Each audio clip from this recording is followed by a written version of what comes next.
Texas Department of Public Safety. Texas Driver Handbook. Driver License Division. Revised September 2017. This publication is free. Introduction. The Texas Department of Public Safety, Driver License Division, is committed to creating a faster, easier, and friendlier driver license experience in a safer Texas. One step toward achieving these important goals is to continuously improve the Texas Driver Handbook by providing you with accurate information on traffic laws, clear images of road signs, examples of common driving situations, and general safety tips. We have also included special tips to emphasize important information you need to know.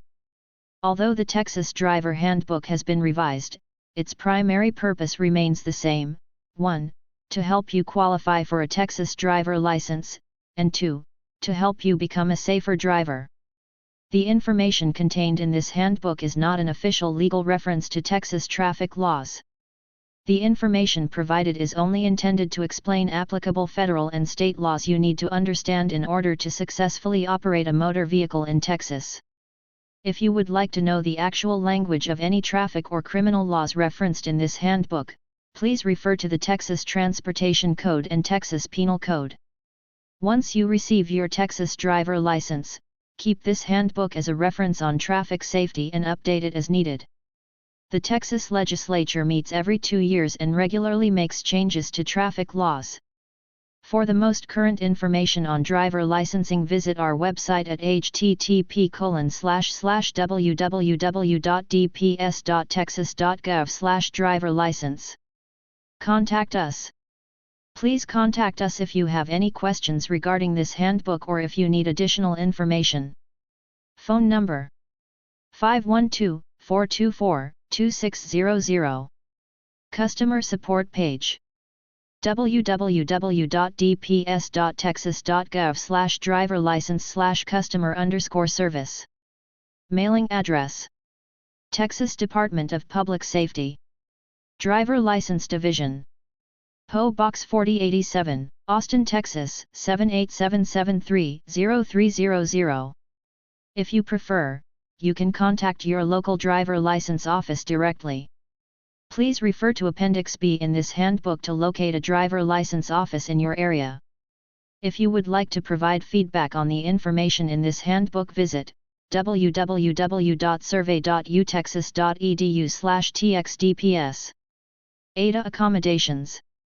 If you need to make special arrangements to accommodate a disability prior to visiting a driver license office, you can email us using our secure website at www.dps.texas.gov/driver-license/customer_service or call us at 512-424-2600. Please contact us at least 5 to 7 business days prior to your visit to allow us time to accommodate your request. If you are in need of assistance but fail to receive reasonable accommodations, you may have grounds for a grievance. DPS grievance procedures can be found in the 37 Texas Administrative Code 1.41, http://www.sos.texas.gov/tac and on our website at www.dps.texas.gov. The Texas Department of Public Safety does not discriminate on the basis of race, color, religion, sex, national origin, age, or disability. The information contained in the Texas Driver Handbook is the property of the Texas Department of Public Safety and may not be modified in any way for distribution or publication without the express prior written consent of the Department. Dear Texas resident, operating a motor vehicle is an important privilege and responsibility for drivers, especially in a state as large as Texas with more than 310,000 miles of public roadways. Tragically, every year in Texas, approximately 3,000 people are killed in traffic crashes and more than 80,000 are seriously injured. Today, more than ever, drivers must avoid distractions in their own vehicle while also staying alert for impaired or unsafe drivers sharing the roadway. Failing to do so could have tragic consequences. The goal of the Texas Department of Public Safety is to provide you with critical safety information about driving in Texas in an effort to keep you, your passengers and other travelers safe on our roadways. Please carefully review and learn the information in this handbook, and always be mindful of the great responsibility that goes with obtaining a driver license and operating a motor vehicle in Texas. Respectfully, Stephen C. McCraw, Director, Texas Department of Public Safety. Table of Contents. Chapter 1, Your License to Drive. 1. Who may drive a motor vehicle in Texas? 1. Types of Texas driver licenses. 1. Classes of driver licenses. 3. Fees and driver licenses for veterans. 5. Identification, ID, cards. 5.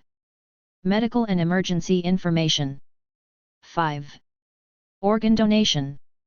6. Voluntary contributions. 6. How to obtain a Texas driver license. 6. Driver education. 7. Penalties for driving without a license. 9. Restrictions placed on a license. 9. Replacement, duplicate, or change of a driver license or ID card. 10. Renewing a license. 10. Suspensions and revocations. 11. Cancellations. 13. Court-ordered suspensions, revocations, and cancellations. 13. Denials. 14. Driving while license invalid, DWLI. 14. Penalties for non-driving alcohol-related offenses by minors. 14. Occupational license, essential need license. 15. Driver Responsibility Program, DRP. 15. Chapter 2, Vehicle Inspection and Registration. 18. Vehicle Inspection. 18. Required equipment for vehicles. 18. Equipment you must not have. 19. Optional equipment for vehicles. 19. Registration of vehicles. 19. Chapter 3, Safety Responsibility. 21. The Liability Insurance Law. 21. Evidence of Financial Responsibility. 21. Failure to provide evidence of financial responsibility. 21. Chapter 4, Right of Way. 23. Right of Way at intersections. 23. Yield right of way to emergency vehicles. 25. Yield right of way to school buses. 26. Yield the right of way to pedestrians, persons on foot. 26. Chapter 5, Signals, Signs, and Markers. 28. Traffic signals. 28. Traffic signs. 28. Warning signs. 29. Regulatory and warning signs. 33. Guide signs. 35. Railroad warning signs. 35. Pavement markings. 36. Barrels. 38. Hearing impaired. 38. Construction and maintenance devices. 38. Obey warning signs and barricades. 40. Slow-moving vehicle emblem. 40.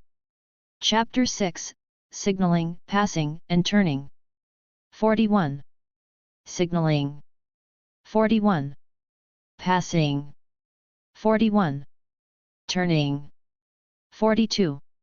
Chapter 7, Parking, Stopping, or Standing. 45. Do not park, stop, or stand a vehicle. 45. Do not park or stand a vehicle. 45. Do not park a vehicle. 45. Chapter 8, Speed and Speed Limits. 48. Speed. 48. Speed limits. 48. Slow down or move over. 49. Street racing. 49. Chapter 9, Some Special Driving Situations. 50. Headlights. 50. Highway driving. 50. Controlling a car in special situations. 51. Winter driving. 52. Roundabouts. 52. Floods. 53. Share the road with trucks, large trucks and truck-tractor combinations. 54. Share the road with motorcycles. 55. Share the road with light rail. 56. Share the road with bicycles. 56. Distracted driving. 57. Texting while driving. 57. Chapter 10, Alcohol and Drug Impact on the Driving Ability. 58. The number one killer is alcohol. 58. Texas tough alcohol-related laws for minors. 59. Texas alcohol-related laws for adults. 61. Know your legal limit. 61. Chapter 11, Motor Vehicle Crashes. 62. Crash resulting in injury to, or death of a person. 62. Crash resulting in damage to a vehicle. 62. Crash involving an unattended vehicle. 63. Crash resulting in damages to a fixture, landscaping, or structure. 63. Hit and run crashes. 63. Aiding the injured. 63. Chapter 12, Pedestrian Safety. 64. Laws and safety tips for pedestrians. 64. Laws and safety tips for motorists. 64. Chapter 13, Bicycle Laws and Safety. 65. Bicycle Traffic Laws. 65. Shared lane marking. 65. Bicycles must be properly equipped. 66. Bicycle Safety Guidelines. 66. Riding in wet weather. 66. Chapter 14, Additional Safety Tips. 67. Defensive Driving. 67. Safety Belts. 67. Vehicles with open beds. 67. When stopped by law enforcement. 68. Road rage. 69. Neighborhood electronic vehicles and motor-assisted scooters. 70. Speed reduces your field of vision. 70. Your keys to safe driving. 70. Transporting cargo and materials. 71. Carbon monoxide. 71. Steering lock operation. 72. Appendix A, Glossary of Terms. 73. Appendix B, Driver License Offices. 79. Full-time Driver License Offices. 79. Scheduled Driver License Offices. 79. Mega Center Offices. 79. Appendix C 80. Study and review questions for Class C operators. 80. Appendix D, Fees.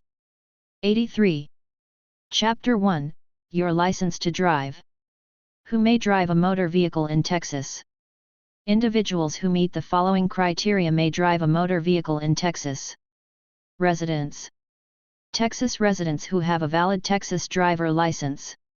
New Texas residents who are properly licensed have 90 days, after entry into Texas, to secure a Texas driver license. Any person, while driving or operating any road machine, farm tractor, or implement of husbandry temporarily operated or moved on a highway is exempt from having a Texas license, unless the vehicle is a commercial motor vehicle. Non-residents.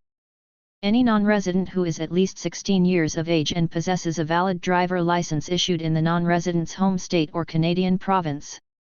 Non-residents at least 16 years of age who meet these criteria may drive a vehicle permitted to be operated with a Class C or Class M driver license in Texas.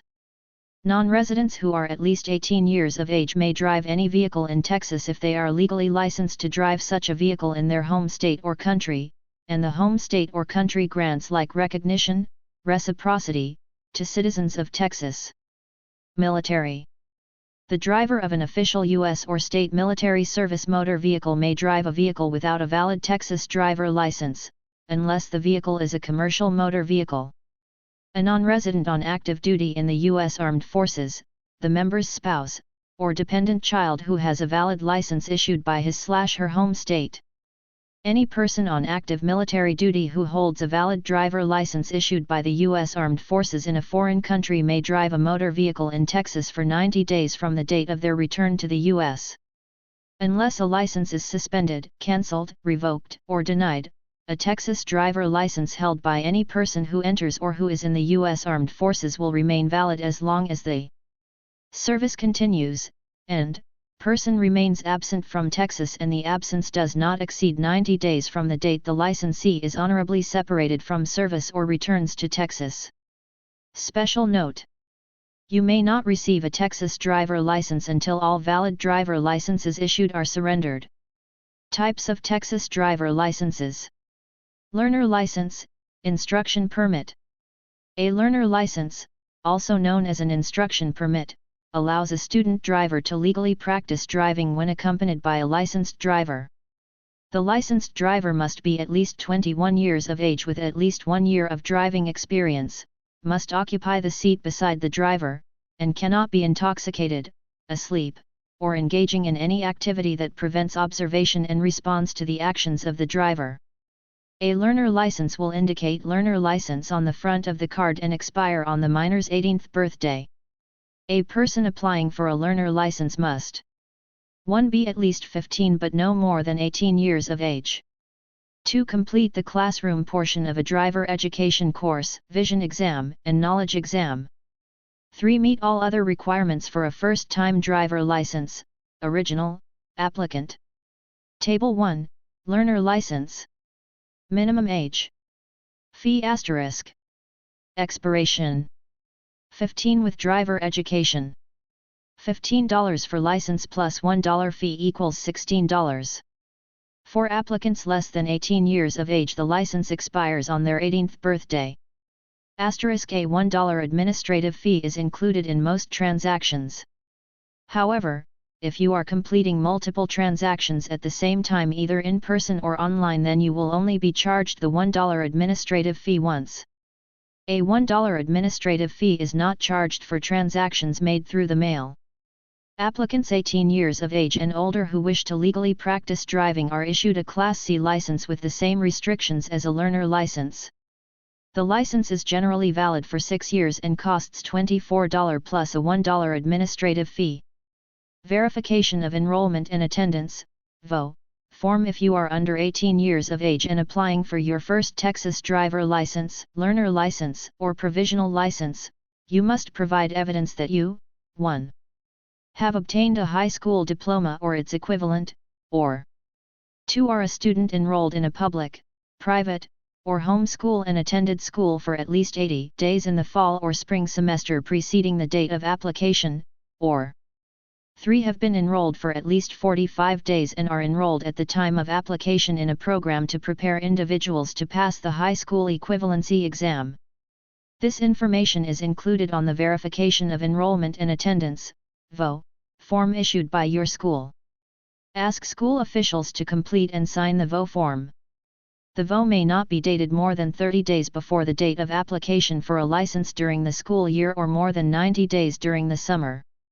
The VO must be presented to the Driver License Customer Service Representative, CSR, when applying for, renewing, or removing permit restrictions from a license.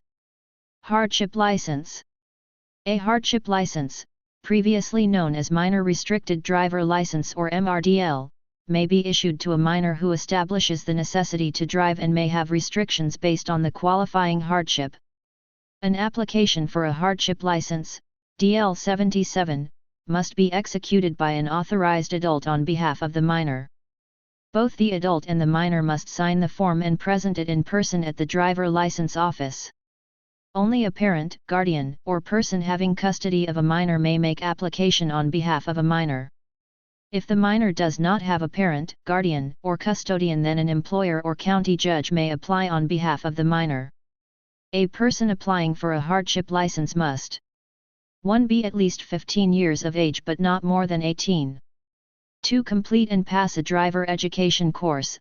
A driver education course includes both the classroom and behind-the-wheel phase, vision, knowledge, and driving exams. 3. Meet all other requirements for a first-time driver license. Original applicant.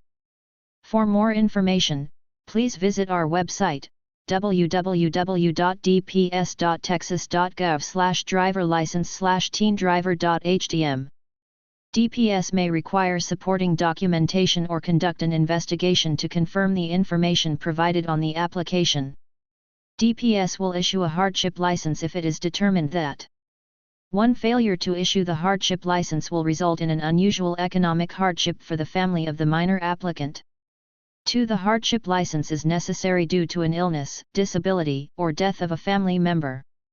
3. The hardship license is necessary because the minor applicant is enrolled in a vocational education program that requires a license for participation. 4. A court order requiring issuance of the hardship license is presented. Graduated driver license, GDL. Teenagers and young adults have the highest crash rates of all drivers, and motor vehicle crashes are the leading cause of death for U.S. teens. Young drivers make up 6.5% of the driving population but are responsible for 13% of fatal crashes. The Graduated Driver License, GDL, program eases teens into the driving experience by phasing in driving privileges and minimizing exposure to high-risk situations. The GDL program applies to driver license applicants under 18 years of age and has contributed to a decrease in fatal crashes in recent years. As a part of this program, all new driver license applicants are required to pass a driving exam conducted at a driver license office or authorized testing facility. The GDL program consists of 2 phases. Phase 1 applies to learner licenses. Phase 2 applies to provisional licenses. All drivers less than 18 years of age must meet the licensing requirements for a learner license or provisional license, but they are also subject to additional requirements, including driver education and the GDL program. Phase 1. This phase requires applicants under 18 years of age to hold a valid learner, hardship, or combination of learner and hardship license for a minimum of 6 months prior to the issuance of a provisional license.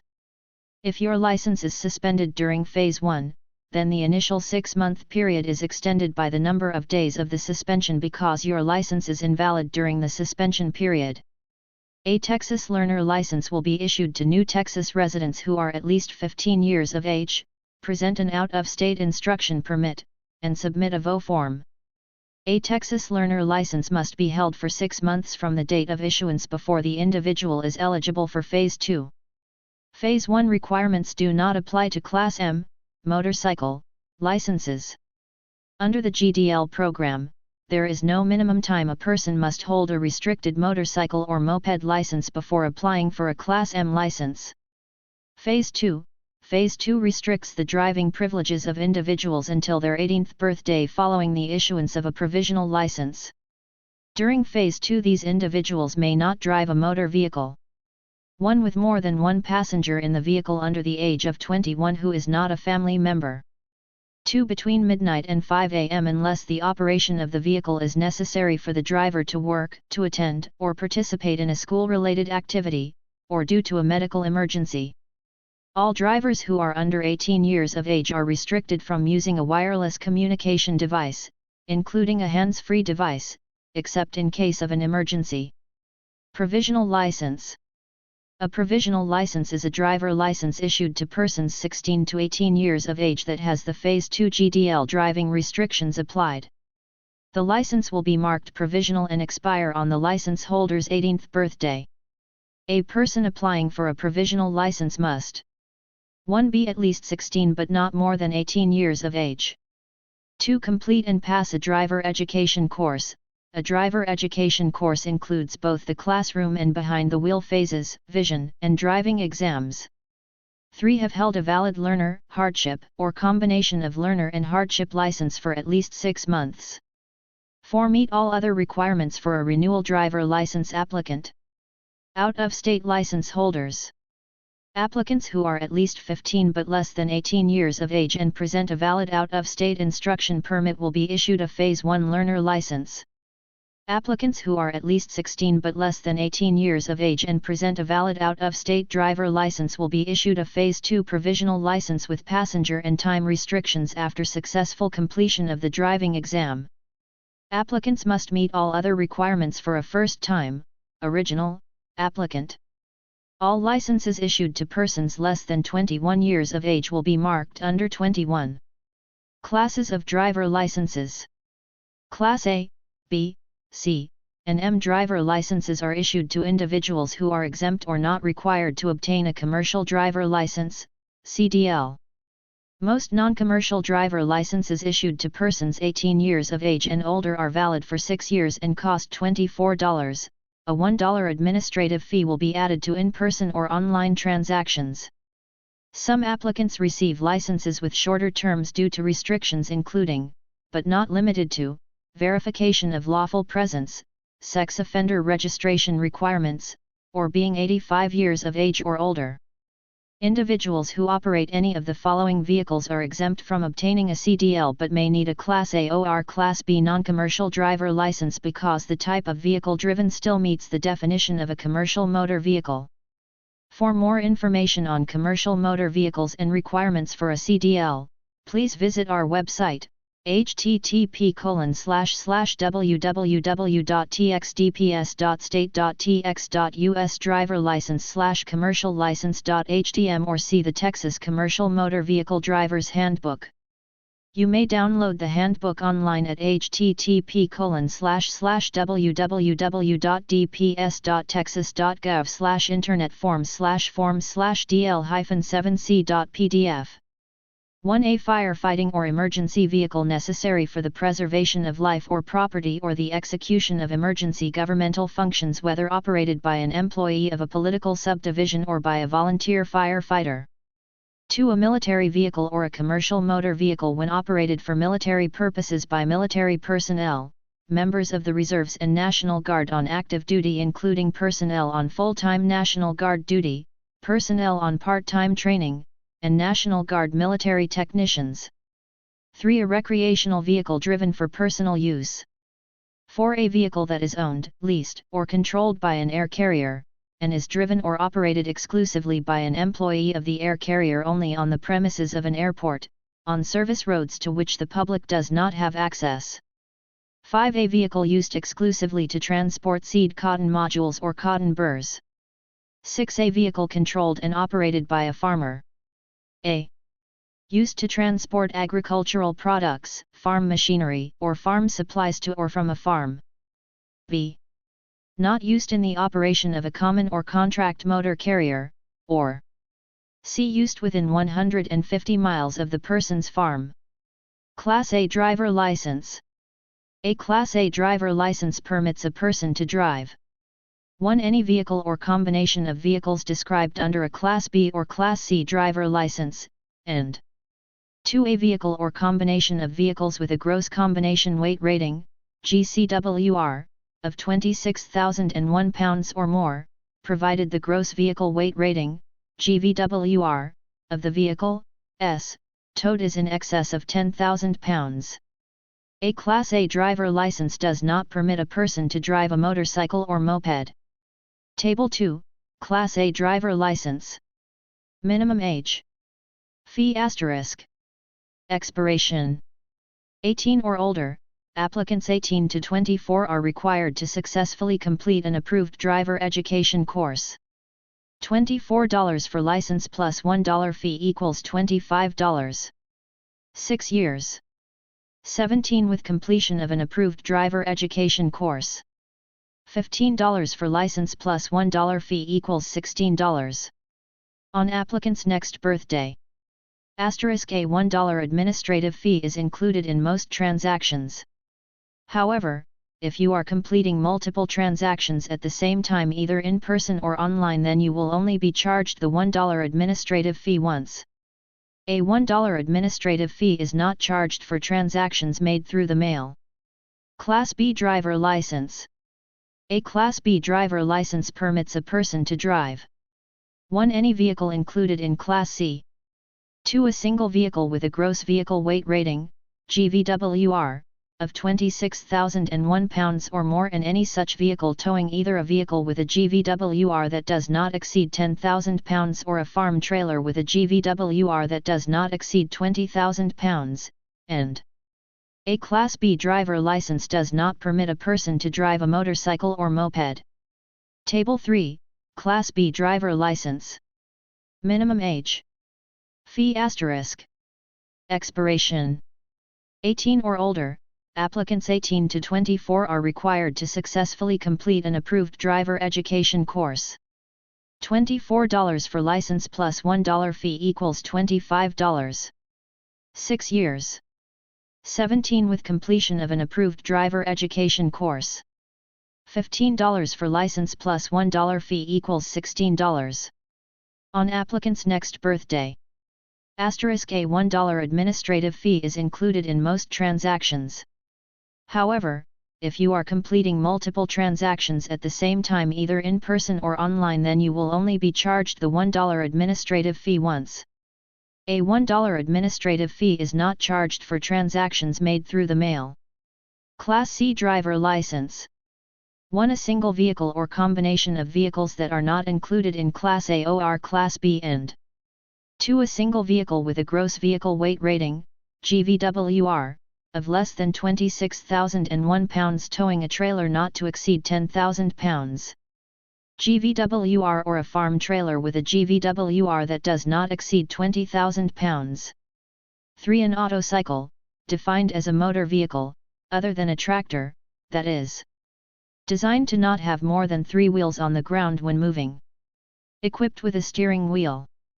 Equipped with seats that do not require the operator to straddle or sit astride the seat. Manufactured and certified to comply with federal safety requirements for a motorcycle. A Class C driver license does not permit a person to drive a motorcycle or moped. Table 4, Class C driver license. Minimum age. Fee asterisk. Expiration. 18 or older. Applicants 18 to 24 are required to successfully complete an approved driver education course. $24 for license plus $1 fee equals $25. 6 years. 16 with completion of an approved driver education course. $15 for license plus $1 fee equals $16. On applicant's 18th birthday. 15 with the approval of a hardship license. $5 for license plus $1 fee equals $6. On applicant's next birthday. Asterisk a $1 administrative fee is included in most transactions. However, if you are completing multiple transactions at the same time either in person or online, then you will only be charged the $1 administrative fee once. A $1 administrative fee is not charged for transactions made through the mail. Class M driver license. A Class M driver license permits a person to drive a motorcycle or moped. Before applying for a Class M license, you must pass a motorcycle operator training course approved by DPS. Motorcycle training course providers require drivers who are less than 18 years of age to present proof of completion of the classroom phase of a driver education course, hold a learner license, issued after completing the classroom phase of a driver education course, or hold a valid Class C license prior to enrolling in a motorcycle operator training course. Minimum age. Motorcycle, 16 with completion of the classroom phase of a driver education course, 32 hours, and a DPS-approved motorcycle operator training course, 16 hours. Moped, 15 years of age with completion of the classroom phase of a driver education course, 32 hours, and a DPS-approved motorcycle operator training course, 16 hours. Motor-driven cycle of 250 cubic centimeters or less, 15 years of age with DPS approval for a hardship driver license or completion of the classroom phase of a driver education course, 32 hours, and a DPS approved motorcycle operator training course, 16 hours. For more information on Class M driver licenses, please visit our website, http://www.dps.texas.gov/driver-license-motorcycle-license.htm or see the Motorcycle Operator's Manual. You may download the manual online at http://www.dps.texas.gov/internetforms/forms/dl8.pdf. Table 5, Class M Driver License. Type. Amount. Expiration. 18 and older. $24 for license plus $1 administrative fee equals $25. 6 years. Under 18. $15 for license plus $1 administrative fee equals $16. On applicant's 18th birthday. Add M. Add M to current license requires a $15 exam fee plus $1 administrative fee equals $16. Expires with license. Renewal.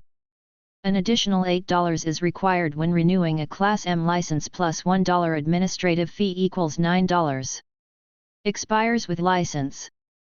A $1 administrative fee is included in most transactions. However, if you are completing multiple transactions at the same time either in person or online, then you will only be charged the $1 administrative fee once. A $1 administrative fee is not charged for transactions made through the mail. Fees and driver licenses for veterans.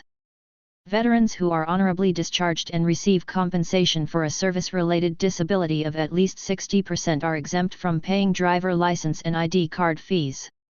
Individuals applying for a CDL or who are required to register as a sex offender are not eligible for this fee exemption. The veteran must meet all other licensing requirements. Veterans Designation on Driver License. DPS offers a veteran designation on the face of the driver license and identification card, ID, for qualifying veterans. For more information on the veteran designation, visit our website at www.dps.texas.gov/driverlicense/vetservices.htm. Identification, ID, cards. In addition to driver licenses, DPS issues ID cards with a photograph of the applicant. ID cards have a distinguishing number similar to a driver license and are maintained in the driver record file. ID cards are displayed in a vertical format for individuals who are less than 21 years of age and are horizontal for individuals who are 21 years of age and over. Applicants must provide documents in accordance with DPS ID card policy requirements. For a list of acceptable documents to obtain an ID card, visit our website, http://www.dps.texas.gov/driverlicense/applyforid.htm. Table 6, Identification, ID, cards. Minimum age. Fee *. Expiration. ID cards can be issued to any person of any age.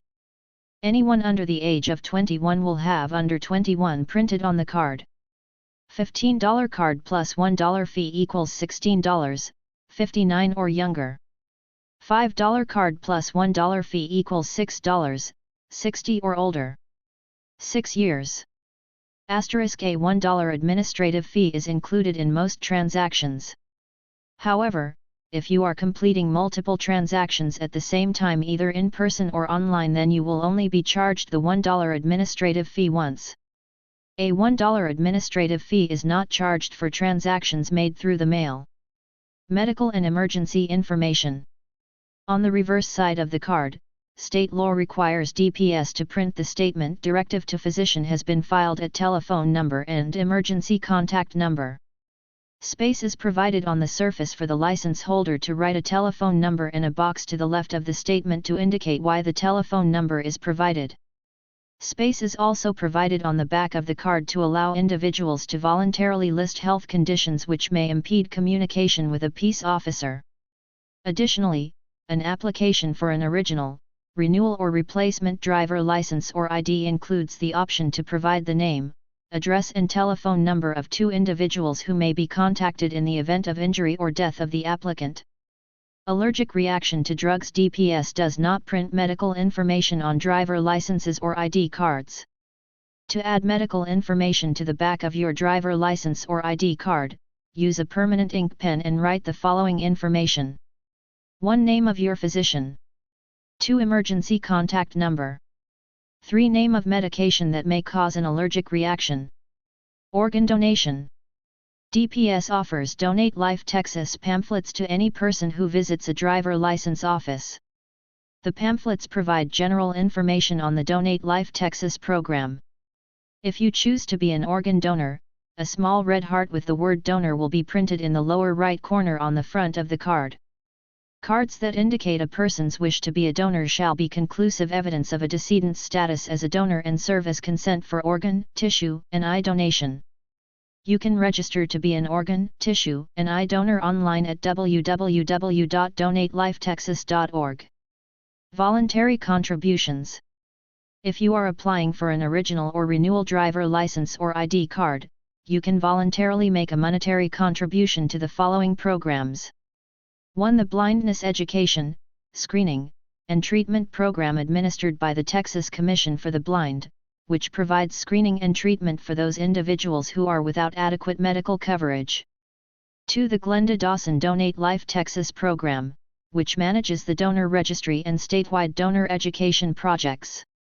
3. The Veterans Assistance Fund, which provides grants to local government and nonprofit organizations to enhance or improve veteran assistance programs that address the needs of veterans and their families. How to obtain a Texas driver license. If you are applying for a Texas driver license, you must comply with the following procedures. Applying for a Texas driver license. An application for a driver license must be made in person. You can obtain an application at any driver license office or download an application from our website at www.dps.texas.gov/driverlicense/applyforlicense.htm. All in-office applicants are provided an opportunity to complete a voter registration application. All men 18 to 25 years of age who are U.S. citizens or immigrants are automatically registered for selective service upon issuance of an ID card or driver license. Required documents and application information. To apply for a Texas driver license, you must provide the following documents and information. 1. Your full name, proof of residential address, mailing address, current county of residence, place of birth, and date of birth.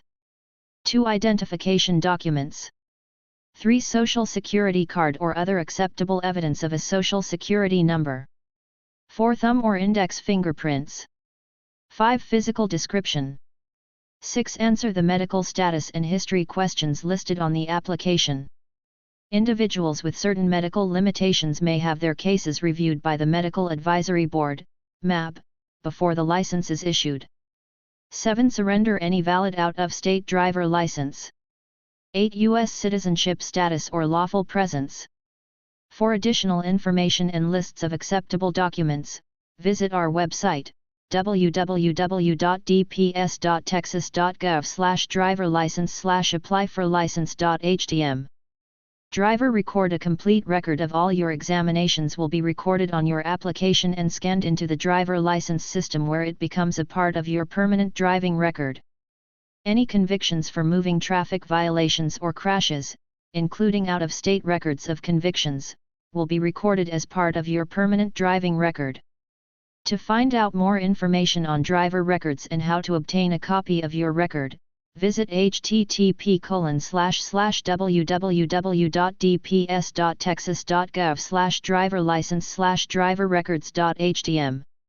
Evidence of financial responsibility, vehicle insurance. When applying for an original driver license, you must provide evidence of financial responsibility or a statement that you do not own a motor vehicle that requires the maintenance of financial responsibility. Evidence of financial responsibility must meet at least the minimum amount required by Texas and cover each motor vehicle the applicant owns that requires maintenance of financial responsibility. Vehicle registration. When surrendering an out-of-state driver license, a new Texas resident must submit, with a driver license application, evidence that each motor vehicle owned by the person is currently registered in Texas, or indicate they do not own a motor vehicle required to be registered. A registration receipt issued by the county tax assessor collector of the county in which the new resident resides is satisfactory evidence that your motor vehicle has been registered in Texas. Fees. The required fee, S, must be submitted before any exams will be given for an original Texas driver license. An additional $1 administrative fee is included in most transactions. However, if you are completing multiple transactions at the same time, either in person or online, you will only be charged the $1 administrative fee once. A $1 administrative fee is not charged for transactions made through the mail. For more information on all fees, refer to Appendix D of this handbook or visit our website, http://www.txdps.state.tx.us/driver-license/fees.htm. Driver education. Individuals less than 25 years of age are required to successfully complete an approved driver education course. For more information on licensing requirements for applicants less than 25 years of age, visit our website at www.dps.texas.gov/driver-license/apply-for-license.htm. Impact Texas Teen Drivers, ITTD. Beginning September 1, 2015, an applicant must complete the Impact Texas Teen Drivers, ITTD, program. If he or she completes a teen driver education course, is issued a Certificate of Completion, D-964, and takes the driving exam on or after that date. For more information visit the ITTD website, https://impacttexasdrivers.dps.texas.gov. Minors. If you are less than 18 years of age, your application must be signed, under oath, by the parent or guardian with custody. If there is not a guardian, your employer or county judge may sign the application. The person who signs may ask DPS to cancel your license any time before your 18th birthday. This request must be in writing and sworn to before an officer authorized to administer oaths. In addition, the minor applicant and co-signer must acknowledge receipt of information that explains the Zero Tolerance Law. See Chapter 10, Alcohol and Drugs Impact on the Driving Ability for more information. Examinations. Before any exams are given, you must pay the required fee. Your picture will be taken and you will be given a payment receipt. If you do not pass the knowledge and driving exams on your first attempt, your application will be held for 90 days. After 90 days or 3 failed exams, a new application and fee will be required. The knowledge and driving exams are not required for applicants 18 years of age and older who surrender a valid out-of-state license. After you have passed all applicable exams, you will be issued a temporary license, which you may use for 45 days or until you receive your permanent license in the mail. If you do not receive your license in 45 days, contact our customer service center at 512-424-2600 or www.dps.texas.gov/driver-license/customer_service. Part 1, the Knowledge Exam. As part of the Less Tiers More Years Act, all applicants less than 25 years of age are required to take a driver education course to apply for a driver license. Upon successful completion of certain courses, the person is not required to take the Class C Knowledge Exam, also known as the written exam. There are 3 types of knowledge exams. 1. Class C Knowledge Exam for all original applicants. 2. Class M Motorcycle Road Rules for motorcycle. This exam is also required for all moped license applicants. The exam for all other Class M applicants is waived if you successfully complete a motorcycle operator training course and present proof of completion. 3. Class A or Class B Rules Exam for operators of Class A and Class B vehicles. You need a grade of 70% or better to pass any knowledge exam. Part 2, the Vision Examination. Your vision will be examined when you are at the driver license office. Depending on the results, you may be required to wear corrective lenses while driving if the lenses improve your vision and help increase the safety of your driving. If the results are inconclusive, you may be referred to your doctor. Part 3, the driving exam. The driving exam is given only after all other exams are passed and evidence of financial responsibility is presented or the vehicle is exempt under the Texas Motor Vehicle Safety Responsibility Act. The type of vehicle used for the driving exam must match the class of license on the application. No one less than 18 years of age is exempt from taking the driving exam. Individuals may take a driving exam at a driver license office or through a third-party skills testing (TPST) school. The TPST program started September 1, 2014. The program permits certain schools to administer the non-commercial driving exam. Individuals who take and pass the driving exam through an approved TPST school must present the sealed envelope prepared by the TPST school in order for the exam to be waived at the driver license office. Individuals who complete the DPS-approved motorcycle operator training course are not required to take a driving exam for a Class M license if the person already has a valid, unrestricted Texas license. Individuals less than 18 years of age must pass the motorcycle driving exam. Additionally, the driving exam is not required for anyone applying for a learner license. A $10 exam fee is required when changing from a lower to a higher class license or when removing restrictions from a license. The cost of adding a Class M to an existing license is $15. Examples of vehicles for driving exam: Class A, Test In. Class B, Test In. Class C, Test In. Class M or endorsement to existing license. Description of the driving exam. During the driving exam, you will not be asked to do anything illegal. You must follow all of the instructions given by the customer service representative, CSR. Do not carry on a conversation during the driving exam. If you are not eligible to drive in Texas, a licensed driver must drive the car to the driver license office and exam area. If you are not issued a driver license, then the licensed driver should also drive you away from the driver license office. Upon completion of the driving exam, the CSR will explain all driving errors and let you know how to correct those errors. Your application for a license will not be approved if you 1. Violate the law. 2. Refuse to follow instructions.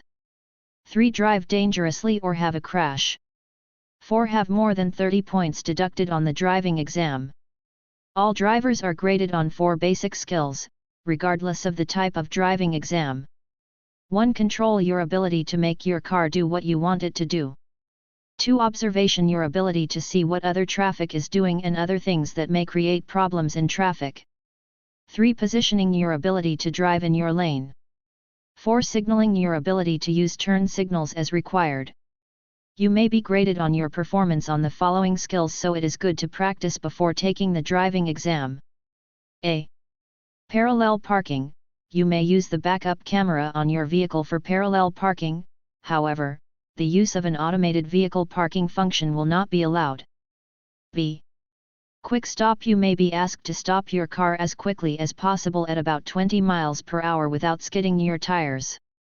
C. Backing. Your ability to back the car for a distance of about 60 feet at a slow rate of speed and as straight and smoothly as possible. Turn and look back at all times while backing, or you may use the backup camera and mirrors on your vehicle while backing, however, the use of an automated vehicle parking function will not be allowed. D. Stop signs. E. Traffic signals. F. Use of clutch on standard transmissions. Hold the clutch all the way down when starting the motor, shifting gears, when stopping, and once your speed drops below 10 miles per hour.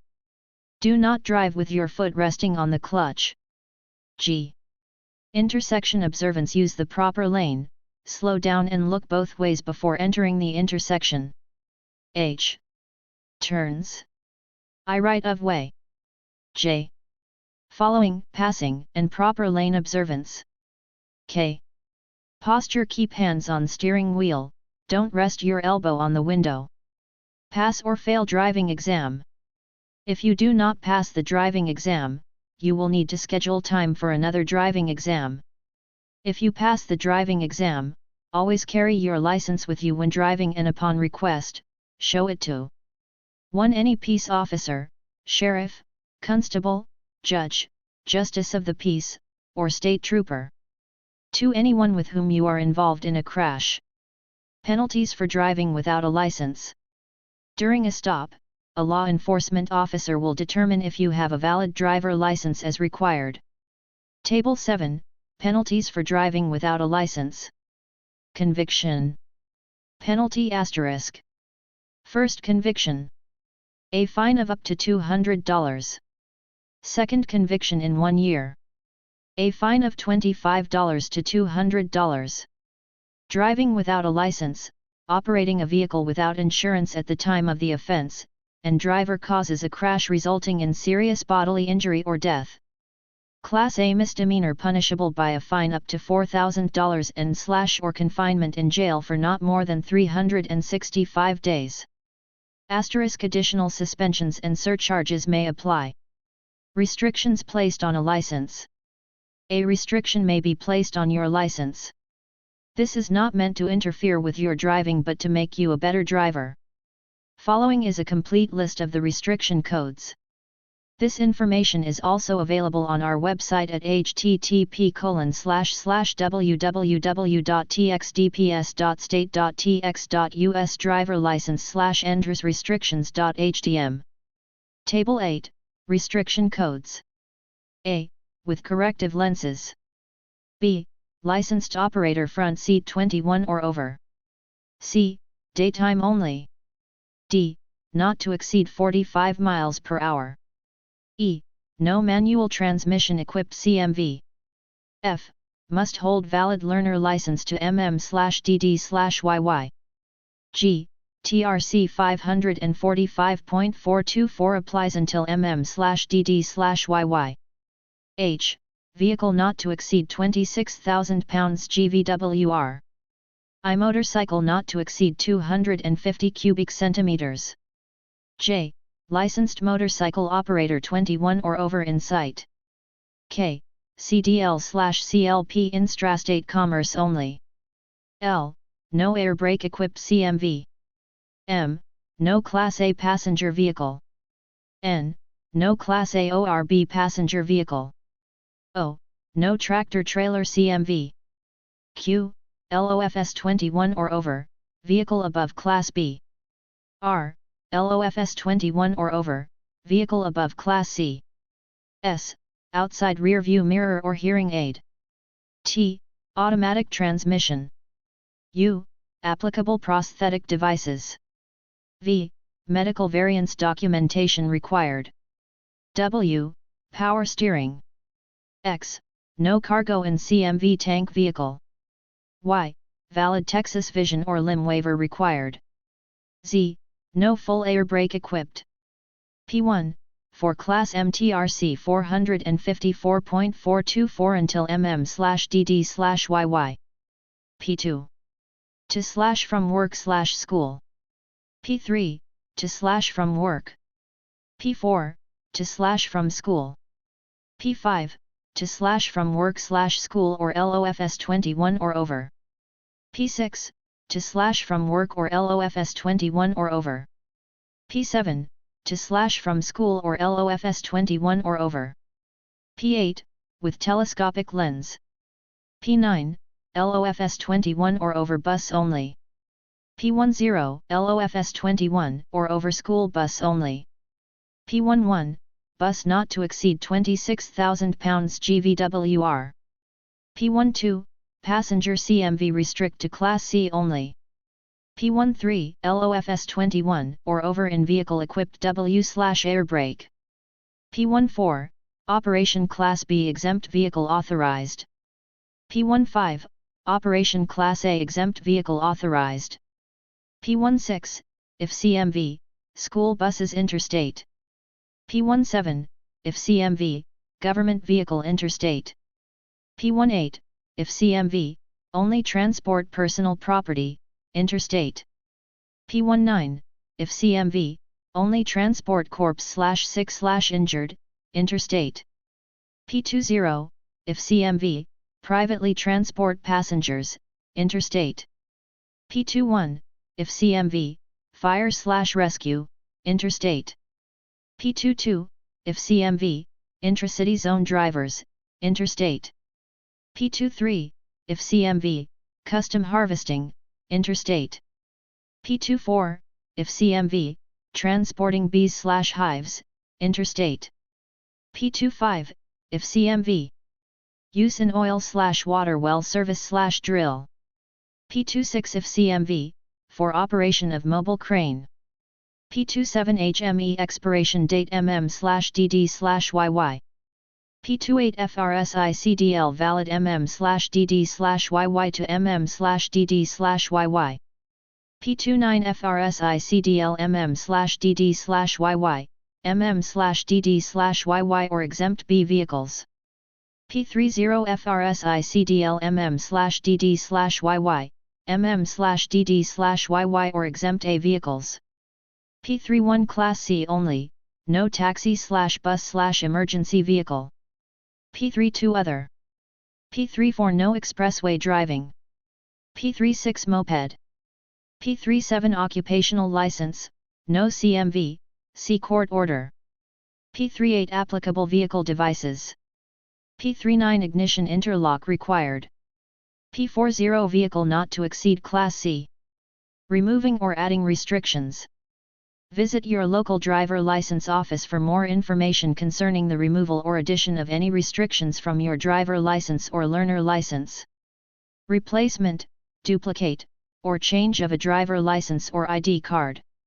You should apply for a replacement license or ID card at your local driver license office if your license or ID card has been lost or destroyed, or for any change in information. Please bring the required application, DL43, and documents to verify your citizenship and identity. For more information on acceptable documents, visit our website at www.dps.texas.gov/driver-license. A change of name or address must be reported to DPS within 30 days. A license expiring in less than 12 months, or in less than 30 days for a provisional license, should be renewed not duplicated. Fee, replacement or change of license $10 for license plus $1 fee for transactions made in person or online equals $11. To change your name, you must apply in person at any driver license office and bring the required documents. For more information visit our website at www.dps.texas.gov/driver-license. To change the address on your Texas driver license or ID card you can visit any driver license office. You may also apply online at www.dps.texas.gov/driver-license. You must have your card in your possession to apply online, by phone at 1-866-DL-RENEW or mail an application for change of address certificate, DL64. If you do not have the required DL64, you can download one from our website at www.dps.texas.gov/internet forms. Mailing address: Texas Department of Public Safety. License and Record Service. PO Box 149008, Austin, Texas 78714-9008. Upon receipt of a $10 fee and proper notification, a new license or ID card with the correct address information, with your previous photograph or valid without photo, will be mailed to you. Out-of-state licensees. If you are out of state but maintaining a Texas driver license, you may apply for a duplicate license by mail. Download the out-of-state packet, DL16P, or out-of-country application, DL16, from the website, http://www.dps.texas.gov/internet forms. Complete and submit the required application with a $10 fee to. Mailing address: Texas Department of Public Safety. License and Record Service. PO Box 149008, Austin, Texas 78714-9008. Note: some driver licenses are not eligible for online, phone or mail-in transactions. These include CDLs, limited term, sex offender, and licenses issued to persons 79 years of age and older. Renewing a license. A renewal notice invitation may be mailed to the last address you provided to DPS about 6 weeks before your license expires. If you do not receive this courtesy notice, it is your responsibility to renew your license. Application for a renewal. A Texas driver license must be renewed every 6 years. A renewal application must be made in person at any driver license office unless you are eligible to renew online at www.dps.texas.gov/driverlicense/ by mail, or by phone at 1-866-DL-RENEW. To check your eligibility to renew, visit us online or call the number provided. A person must appear in a driver license office at least once every 12 years for a vision exam and to update the photo, signature, and fingerprints. Some of our larger office locations offer the ability to get in line online. Please check the website at www.dps.texas.gov/driverlicense to find out if this service is available at a location near you. Alternate methods to renew will not be extended to 1. Any person whose license is suspended, cancelled, revoked, or denied. 2. Commercial driver license, CDL, holders. 3. Holders of an occupational license, provisional license, or learner license. 4. Licensees restricted because of driving ability or a medical condition that requires periodic reviews, including any medical or physical condition which may result in progressive changes to a licensee's ability to safely drive a motor vehicle. 5. Driver license or ID card holders who are subject to sex offender. 6. Driver license holders who are 79 years of age or older. 7. Driver license holders who do not have a social security number or photo on file. 8. Non-U.S. citizens, due to a verification process. When you are at the driver license office, you will be asked questions concerning your medical history. If you have certain medical limitations, your case may be referred to the Medical Advisory Board, MAB, for their opinion about how your condition may affect your driving. For more information on MAB, visit our website at http://www.dps.texas.gov/driverlicense/medicalrevocation.htm. Individuals returning to Texas from military service. Within 90 days of being honorably discharged, military personnel returning from duty must present a Texas driver license and separation papers to obtain a renewal license without taking the knowledge and driving exams when the license has been expired for over 2 years. Out-of-state Texas licensees. Eligible individuals who do not currently reside in Texas but whose true, permanent home is in Texas may mail in their application for renewal. Download the out-of-state packet, DL16P, or out-of-country application, DL16, from the website, http://www.dps.texas.gov/internet forms. The following individuals who are out of state are not eligible to renew by mail and must renew in person. 1. A person subject to sex offender registration requirements. 2. A person 79 years of age or older.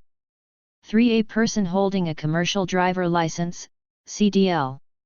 4. A person who is not a U.S. citizen. The proper fee and the results of your vision exam, performed by an eye specialist or an authorized driver license employee, must be included with your application.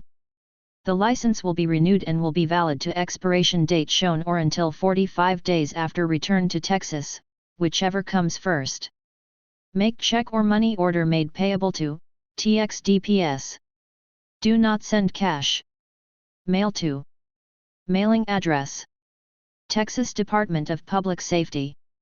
Central Cash Receiving. PO Box 15999, Austin, Texas 78761-5999. Suspensions and revocations. Operating a motor vehicle is a privilege. If this privilege is abused, it may result in a driver license suspension or revocation. Mandatory suspensions, revocations, and convictions for certain offenses involving fraudulent government records require an additional $100 reinstatement fee. Administrative license revocations, ALR, require an additional $125 reinstatement fee. Some mandatory suspensions also require filing a financial responsibility insurance certificate, State Route 22. Mandatory suspension. Convictions for the following offenses will result in the automatic suspension of your license and driving privilege. For minors, see the Suspensions and Revocations, under 21, section in this chapter. 1. Driving while intoxicated, DWI, by use of alcohol or drugs. 2. Drug offense. 3. Intoxication manslaughter or intoxication assault. 4. Failure to stop and render aid. 5. Causing the death or serious injury of anyone while operating a motor vehicle, involuntary manslaughter. 6. Any offense punishable as a felony under the motor vehicle laws of Texas. 7. Overtaking and passing a school bus, subsequent conviction. 8. Boating while intoxicated. 9. Evading arrest. 10. Driving while license invalid. 11. Altered/unlawful use of a driver license. 12. Displaying or possessing a fictitious or altered driver license or ID card. 13. Lending a driver license or ID card to someone. 14. Possessing more than one valid driver license or ID card. 15. Providing false information or documents when applying for a driver license. 16. Making, selling, or possessing a document deceptively similar to a driver license or ID card issued by DPS. 17. Graffiti. 18. Fictitious license plate, registration certificate, or safety inspection sticker. 19. Fraudulent government records. 20. Racing a motor vehicle on a public highway or street. Administrative suspensions and revocations. DPS has the authority to suspend or revoke a driver license or privilege of any driver, after an opportunity for a proper hearing, for any of the reasons listed below. A reinstatement fee is required for all discretionary suspensions and revocations. 1. Driving while license invalid. 2. Causing a serious crash while driving a motor vehicle. 3. Becoming incompetent to drive. 4. Repeated violations of traffic laws, including a. 4 or more traffic convictions occurring separately within any 12-month period, or b. 7 or more traffic convictions within any 24-month period. 5. Failure to complete a drug education program as required upon conviction of a drug offense. 6. Failure to provide medical information when requested. 7. Failure to take or pass a test when requested. 8. Fleeing or attempting to flee from a law enforcement officer. 9. Person has committed an offense in another state, which if committed in this state would be grounds for suspension or revocation. 10. Fail to stop for a school bus, second conviction. 11. Violates a probation order set by a previous hearing. Suspensions and revocations, under 21. Convictions or failure to comply with the following offenses will result in automatic suspension of the driving privilege of individuals who are less than 21 years of age. See Administrative License Revocation, ALR, section for more suspension information regarding minors. Alcoholic Beverage Code offenses. 1. Minor in possession. 2. Attempt to purchase alcohol by a minor. 3. Purchase of alcohol by a minor. 4. Consumption of alcohol by a minor.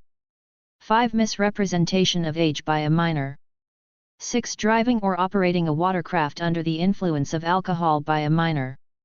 7. Failure to complete an alcohol awareness class. Health and Safety Code violations.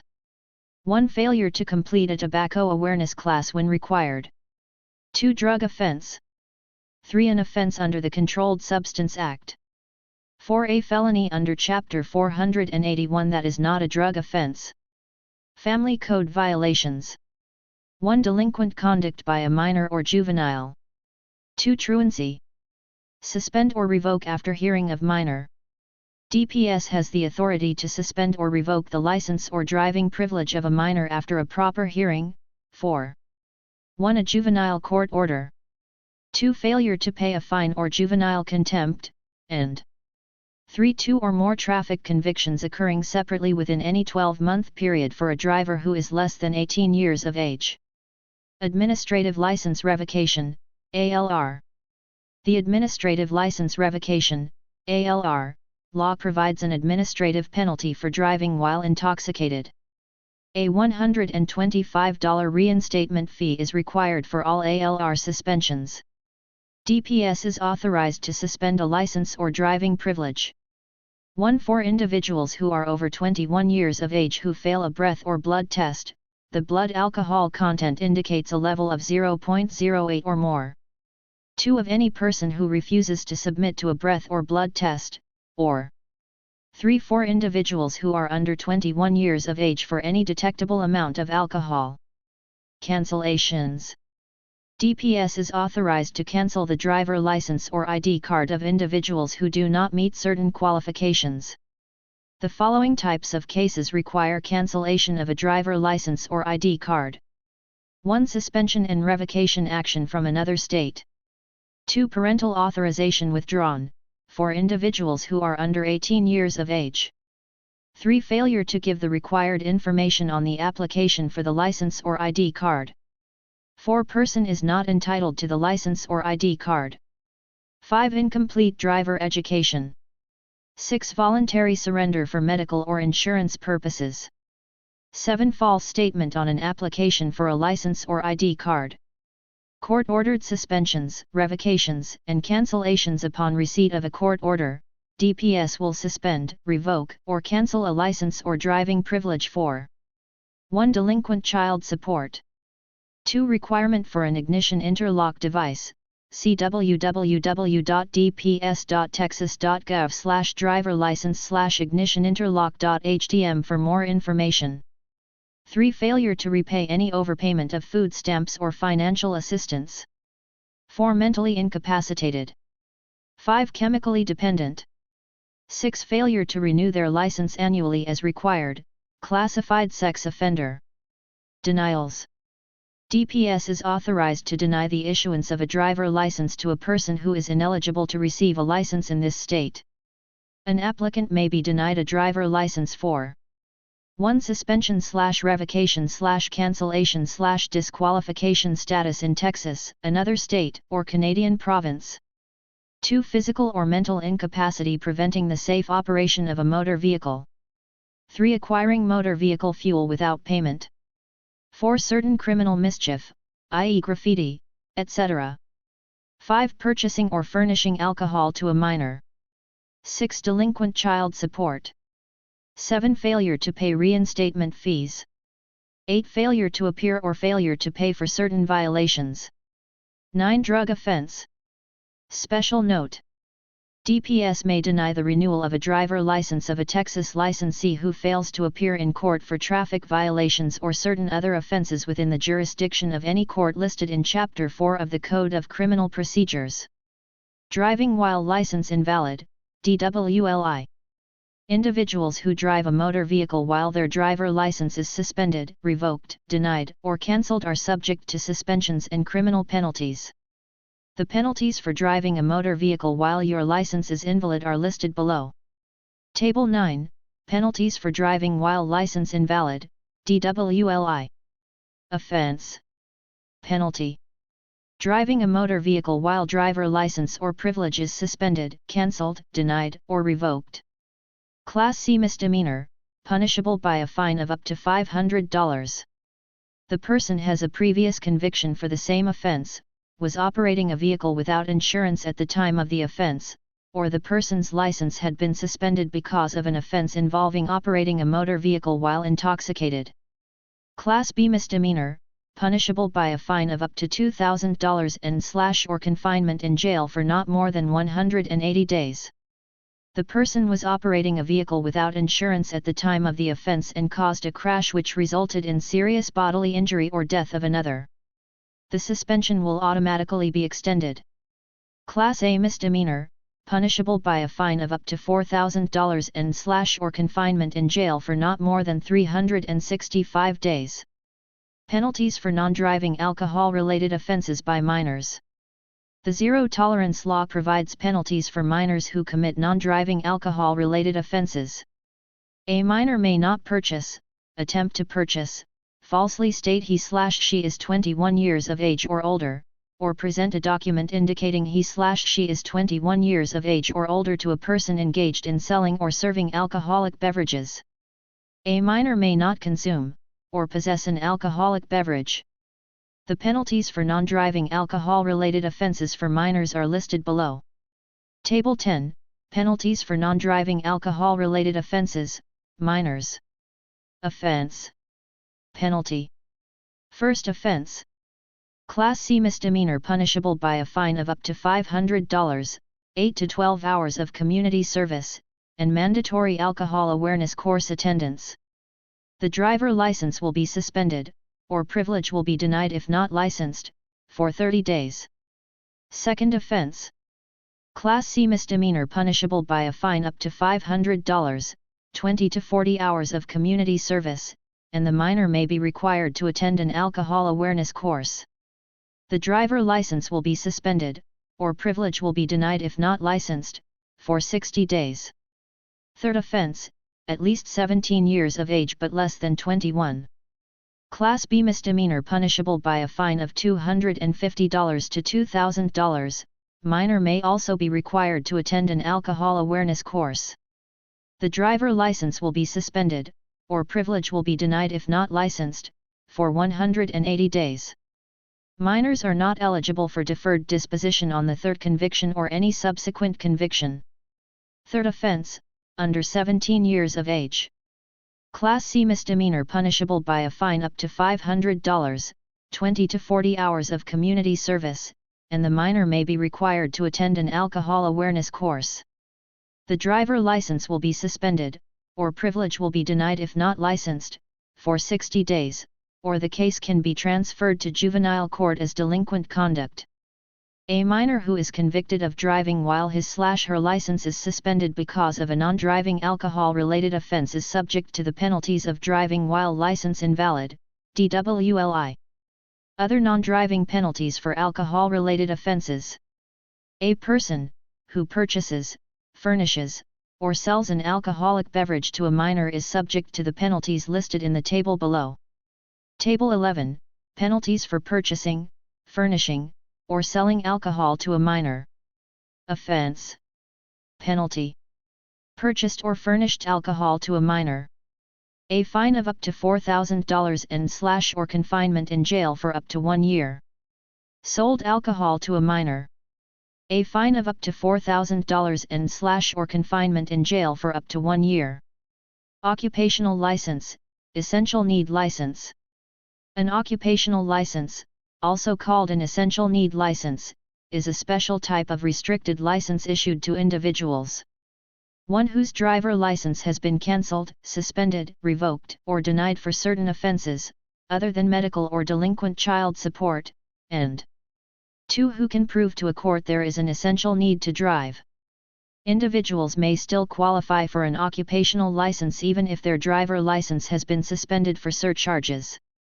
Application for an occupational license is made to the district, county, or justice of the peace court in the precinct or county of the licensee's residence or to the court of original jurisdiction, whichever is applicable.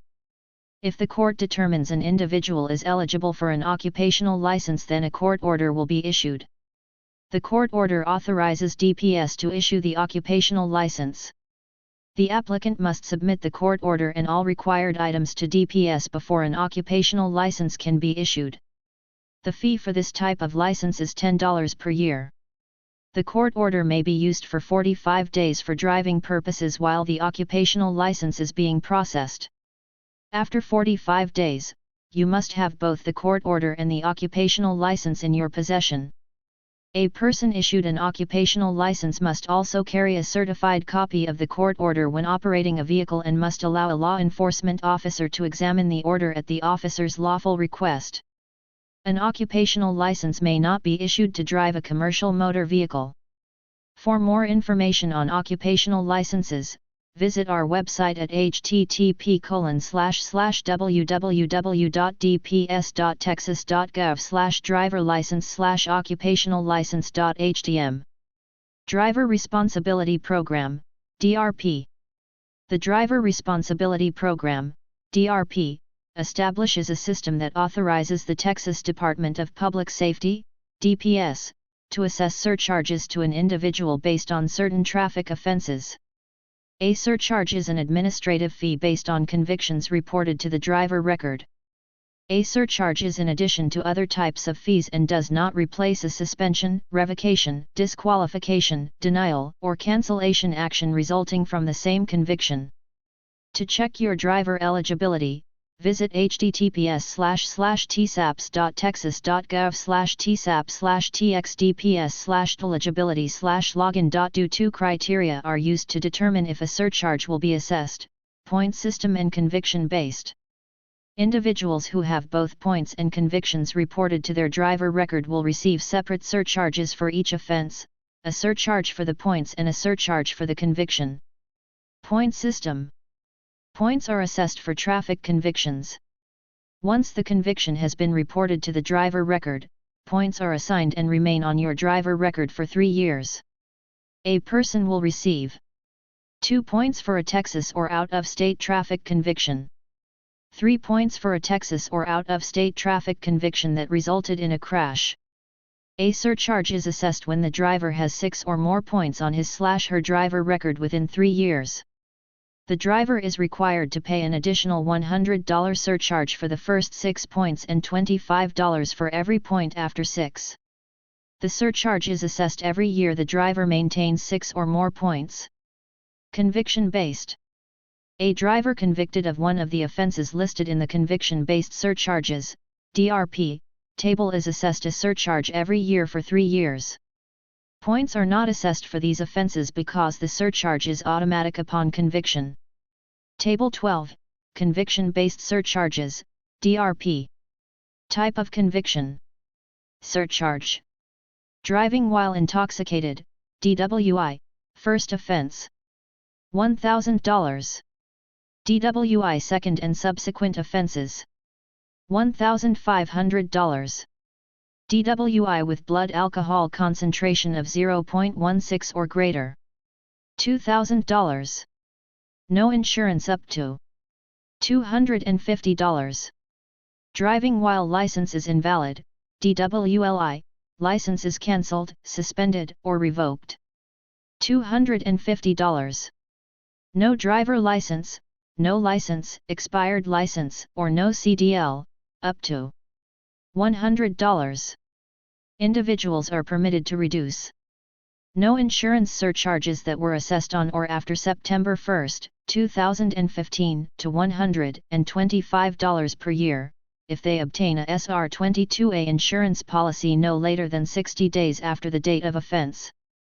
No driver license surcharge that were assessed on or after September 1, 2015 to $50 per year, if they obtain a driver's license no later than 60 days after the date of offense. A valid driver license also includes an occupational, commercial, and interlock/restricted license.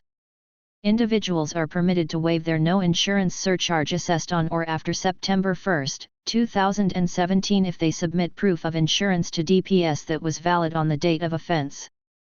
DPS contracts with a vendor. DPS contracts with an outside vendor, Municipal Services Bureau (MSB), to collect surcharges. This vendor is legally authorized to charge the following service fees in addition to the surcharge. 1. A service fee of 4% of the original surcharge amount. 2. An installment plan payment fee of $2.50 per partial payment.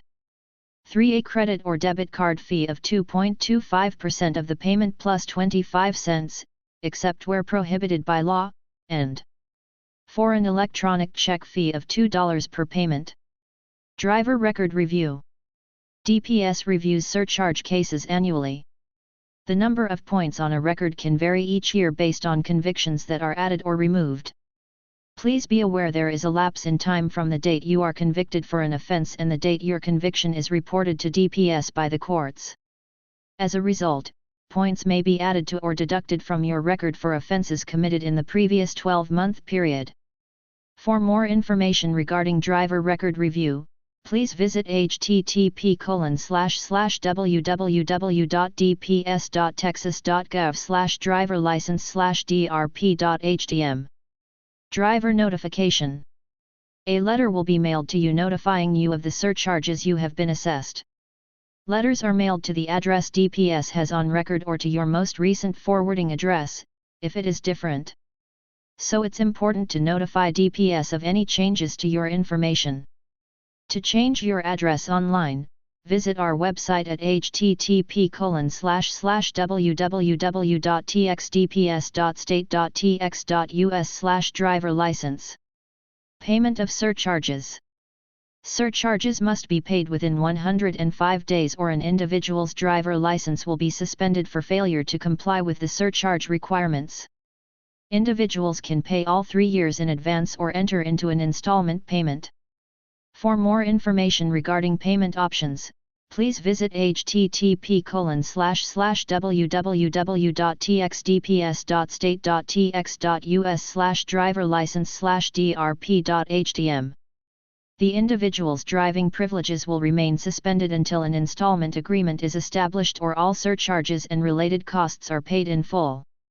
Payments can be made online at https://www.tsurchargeonline.com/ or by calling 800-688-6882.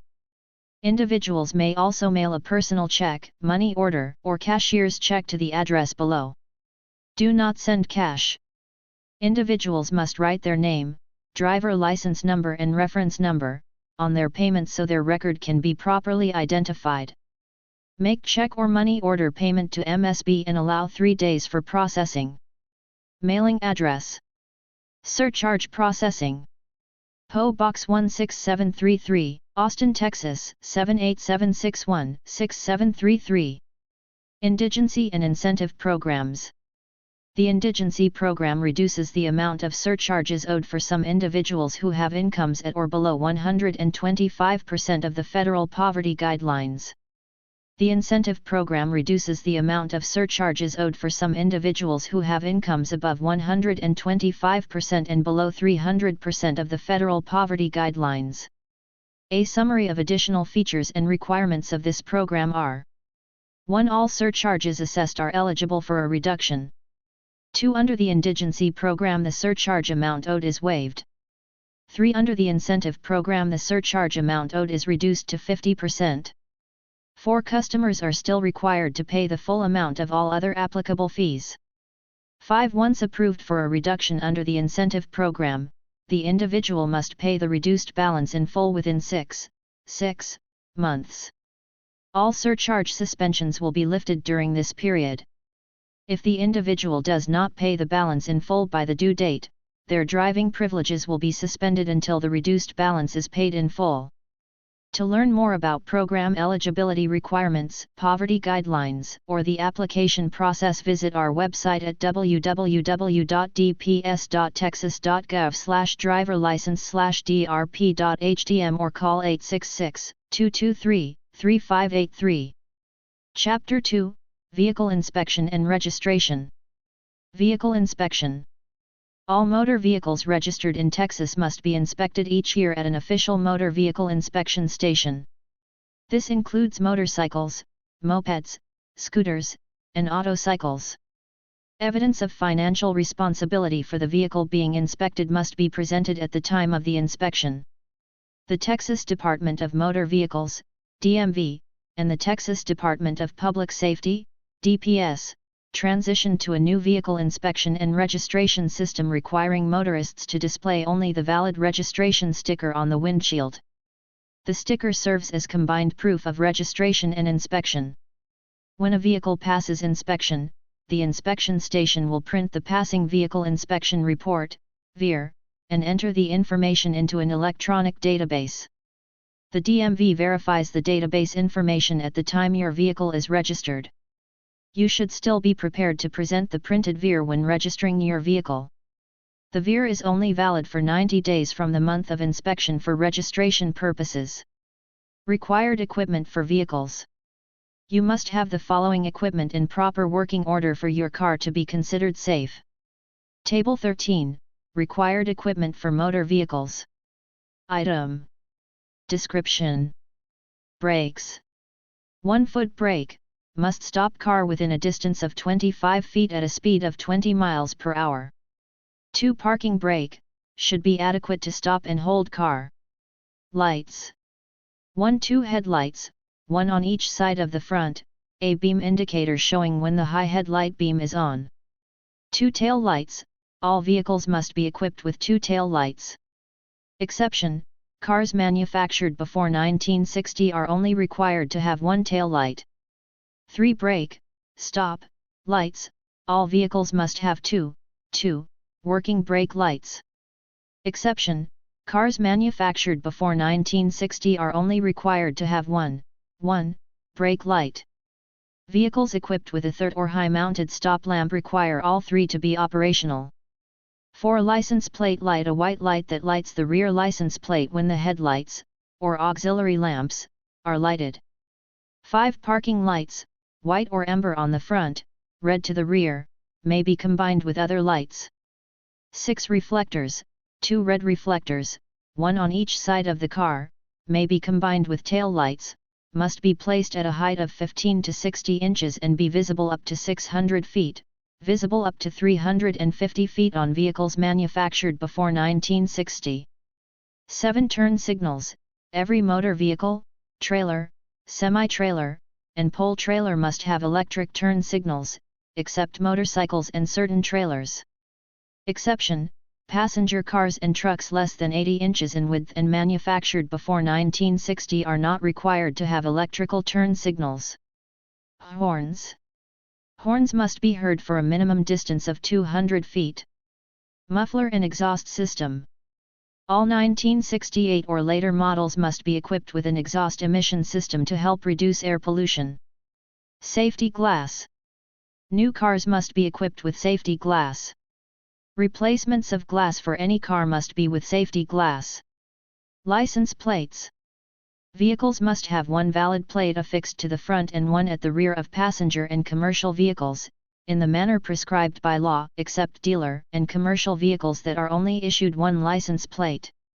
Windshield wiper. Windshield wipers are necessary for safety in bad weather. Rear view mirror. A rear view mirror must be able to reflect a view of the highway for a distance of at least 200 feet to the rear of the vehicle. Slow-moving vehicle emblem.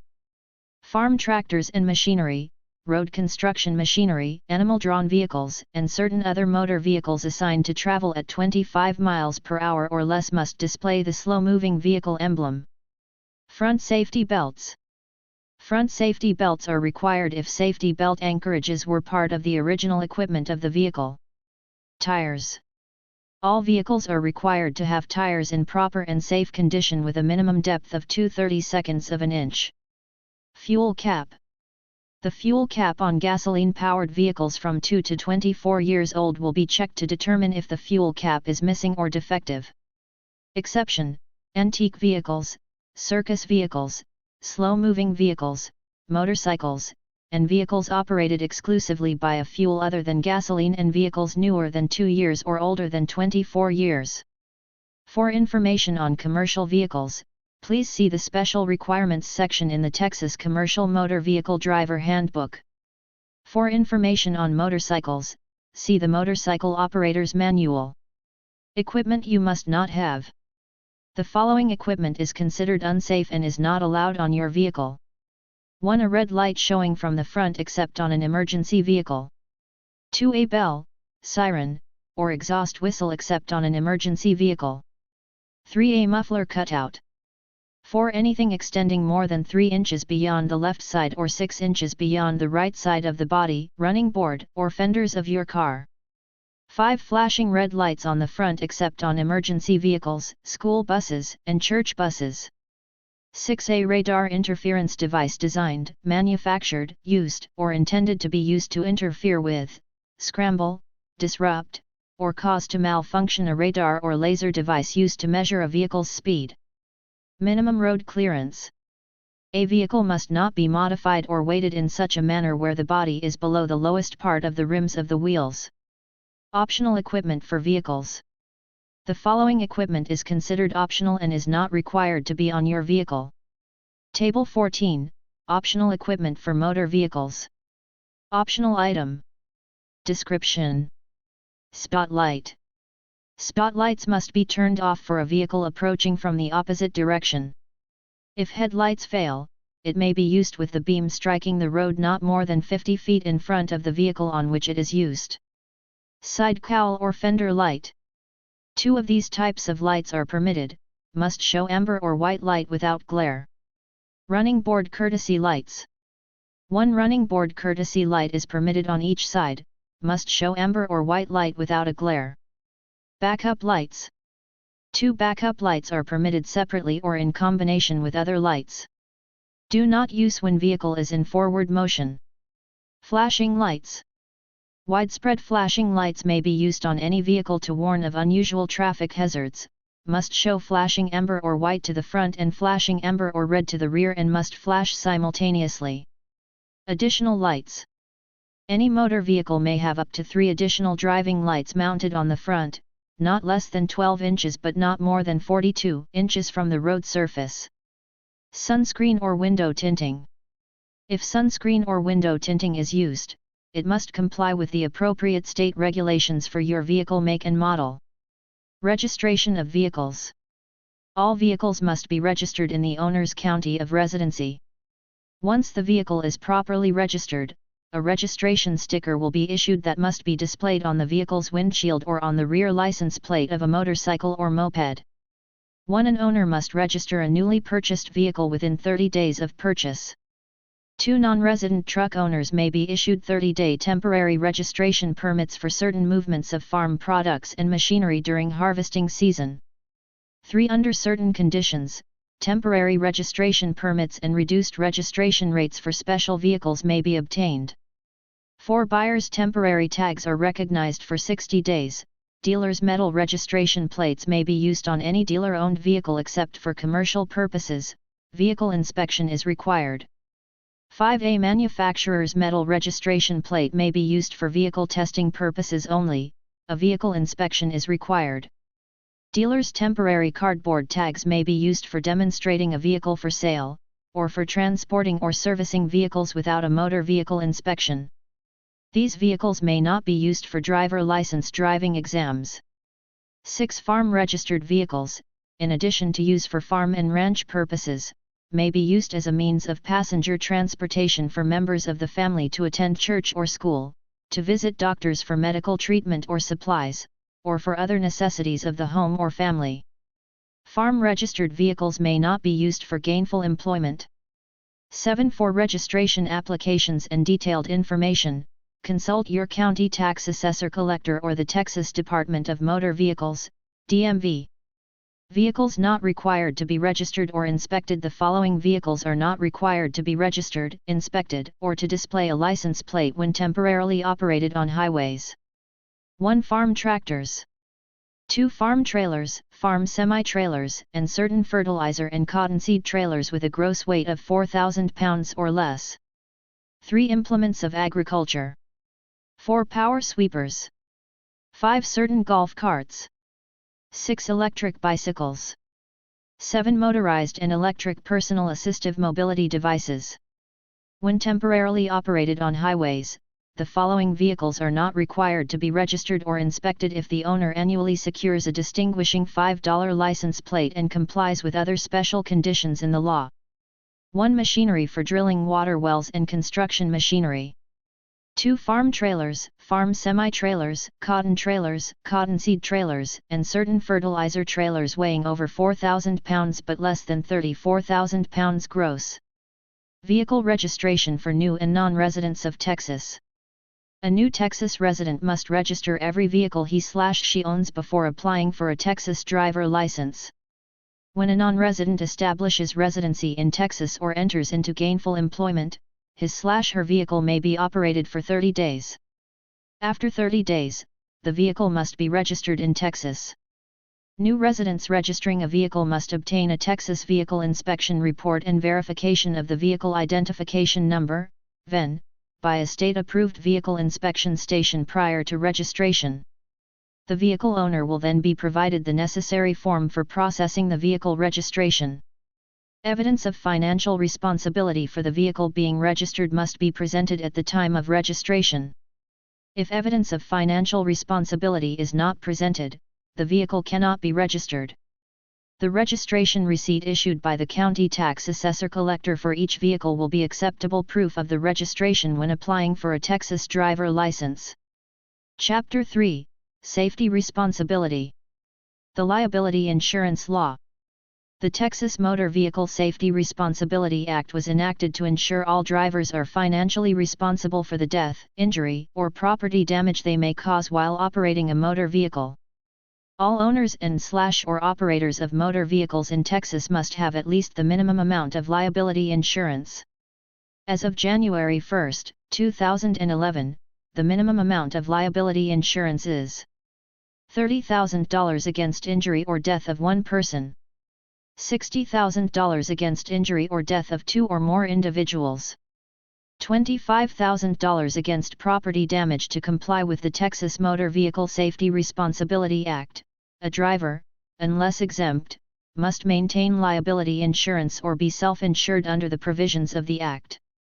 Evidence of financial responsibility must be presented at the time a person applies for a driver license, registers a motor vehicle, or obtains a motor vehicle inspection report.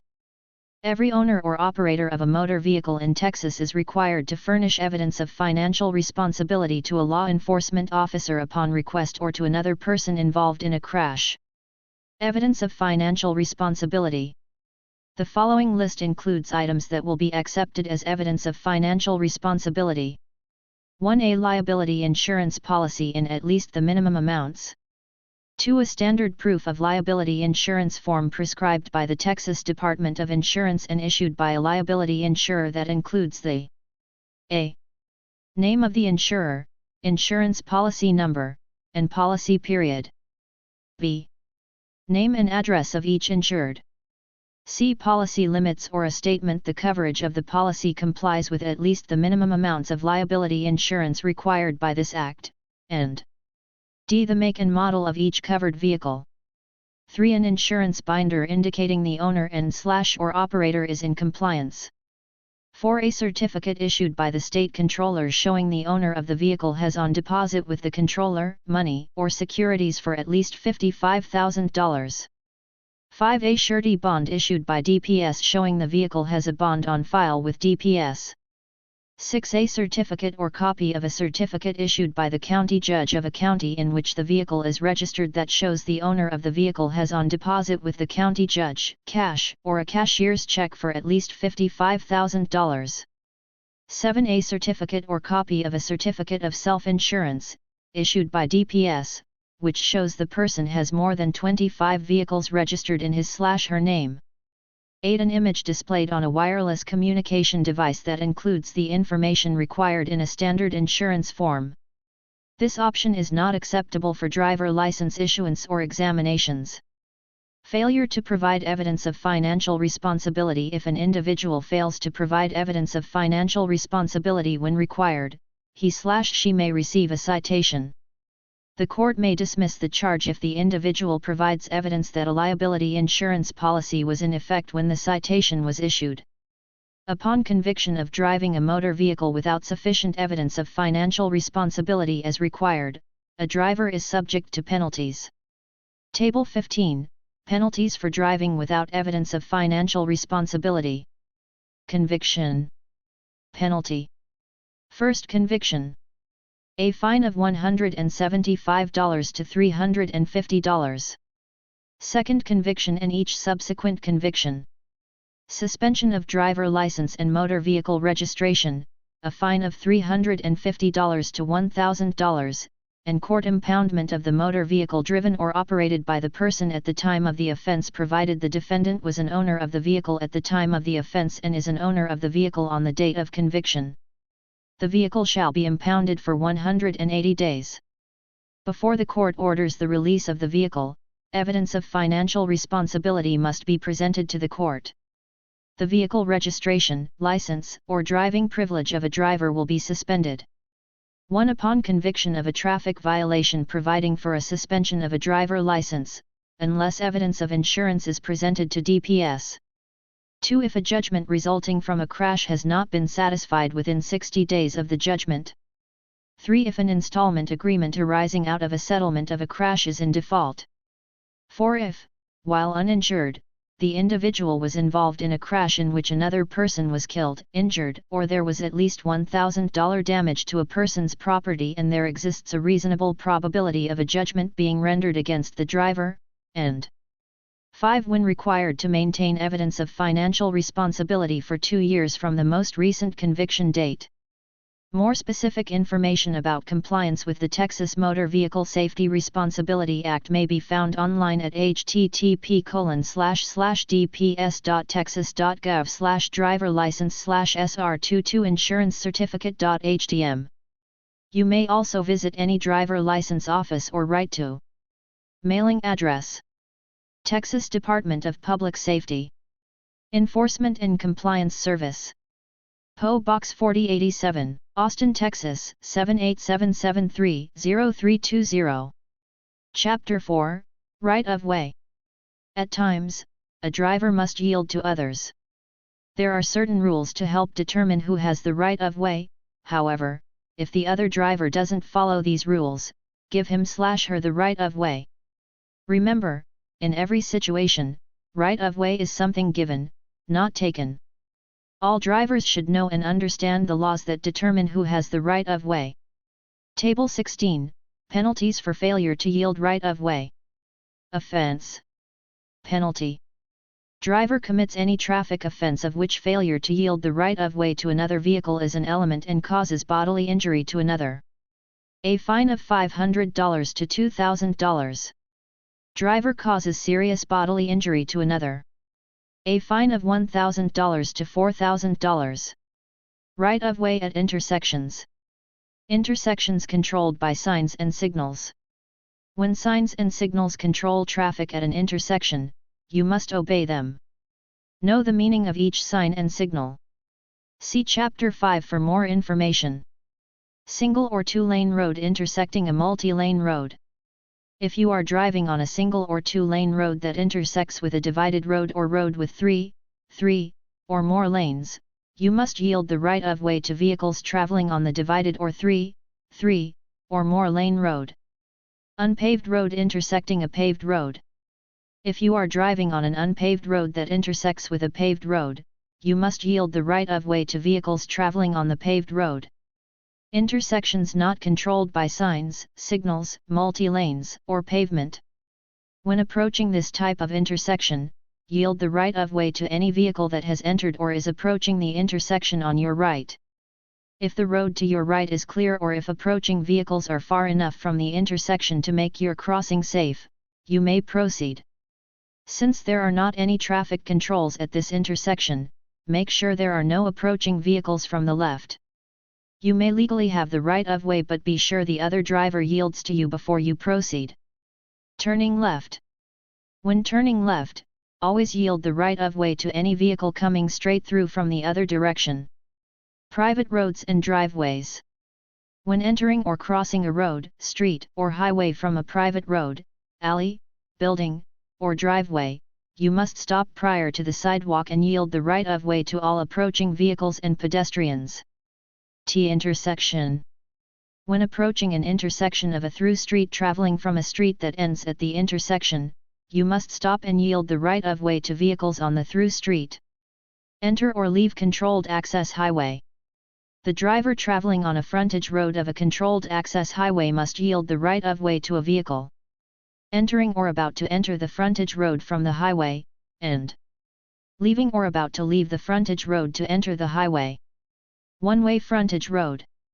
Two-way frontage road. Driving on multiple lane roads. On a road divided into 3 or more lanes with traffic moving in the same direction, a vehicle entering a lane of traffic from the right must yield the right of way to a vehicle entering the same lane of traffic from the left. Railroad grade crossings.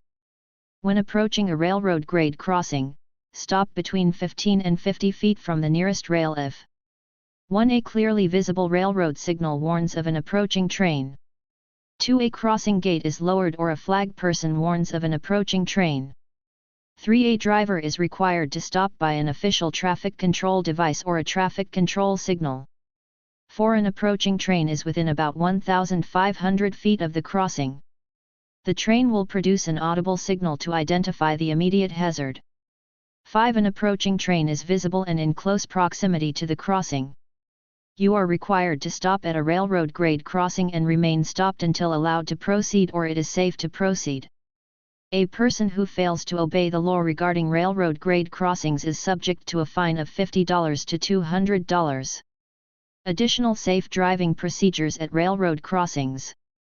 1. If a railroad crossing is marked only with a crossbuck sign or reduce speed sign, then look both ways, and listen for a whistle.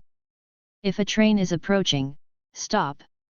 If a train is not approaching, proceed with caution. 2. If red lights are flashing at a railroad crossing, stop. If a train is approaching, remain stopped until the train passes and the lights stop flashing. 3. If the railroad crossing gates have been lowered, stop. Remain stopped and wait until the train passes and the gates are raised before crossing. 4. Be sure the tracks are clear before you proceed to cross. There may be 2 or more sets of tracks. One train could be blocking the view of another. 5. Never stop on the tracks. If your car stalls on the tracks and you cannot restart it, get out and try to push the car off the tracks. If you cannot push the car off the tracks, get help. If a train is approaching and your vehicle is stalled, get out quickly and move away from the tracks. Run toward the approaching train to the side of the tracks and avoid flying debris. 6. Remember, trains do not and cannot stop at crossings. Trains always have the right of way. 7. Audible signs or whistles may be difficult to hear when approaching railroad crossings. Roll your windows down, turn your radio down, and listen carefully. If you encounter a railroad grade crossing signal problem, call the Texas Department of Public Safety Communications Center at 800-772-7677 or call your local police department or county sheriff's office. Each railroad crossing signal has an identifying number. Please note the number and be ready to provide it when reporting a problem. Yield right of way to emergency vehicles. You must yield the right of way to police cars, fire trucks, ambulances, and other emergency vehicles sounding a siren, bell, or flashing red light. If traffic allows, pull to the right edge of the road and stop. If you are unable to pull over to the right, slow down and leave a clear path for the emergency vehicle. 1. You are not allowed to follow within 500 feet of a fire truck answering an alarm or an ambulance when the flashing red lights are on. 2. Do not drive or park on the street where the fire truck has answered an alarm. 3. Do not park in a location that interferes with the arrival or departure of an ambulance to or from the scene of an emergency. Unless otherwise directed by a law enforcement officer, drivers who approach a stopped emergency vehicle with its lights activated must 1. Vacate the lane closest to the emergency vehicle if the highway has 2 or more lanes traveling in the direction of the emergency vehicle. 2. Slow to a speed not more than 20 miles per hour less than the posted speed limit when the posted speed limit is 25 miles per hour or more, or 3. Slow to a speed less than 5 miles per hour when the posted speed limit is less than 25 miles per hour. Yield right of way to school buses. Stop. School bus. Stop. You must yield the right of way to school buses. Always drive with care when you are near a school bus. If you approach a school bus from either direction and the bus is displaying alternately flashing red lights, you must stop. Do not pass the school bus until 1. The school bus has resumed motion. 2. You are signaled by the driver to proceed, or 3. The red lights are no longer flashing. It is not necessary to stop when passing a school bus on a different road or when on a controlled access highway where the bus is stopped in a loading zone and pedestrians aren't permitted to cross. A person who fails to obey the law regarding yielding the right of way to school buses displaying alternating, flashing lights is subject to the penalties listed in Table 17. Table 17, Penalties for failure to yield right of way to school bus. Conviction. Penalty. First conviction. A fine of $500 to $1,250. Second conviction and every conviction after, within 5 years. A fine not less than $1,000 or more than $2,000, possible suspension of driver license for up to 6 months. Person causes serious bodily injury to another when passing a stopped school bus. Class A misdemeanor punishable by a fine of up to $4,000 and or up to 1 year in jail. Person causes serious bodily injury to another and has previously been convicted of passing a school bus and causing serious bodily injury. State jail felony punishable by 180 days to 2 years confinement and a possible fine of up to $10,000. Yield the right of way to pedestrians, persons on foot. Avoid turning a car into a deadly weapon. You should always be on the lookout for individuals who are on foot, pedestrians, whether they have the right of way or not. Drivers must give the right of way to pedestrians. 1. At an uncontrolled intersection, there are not any traffic signs or signals for the pedestrian to enter the crosswalk. 2. If the pedestrian has a walk signal or a. If there is not a pedestrian control signal, give the pedestrian the right of way on a green light. b.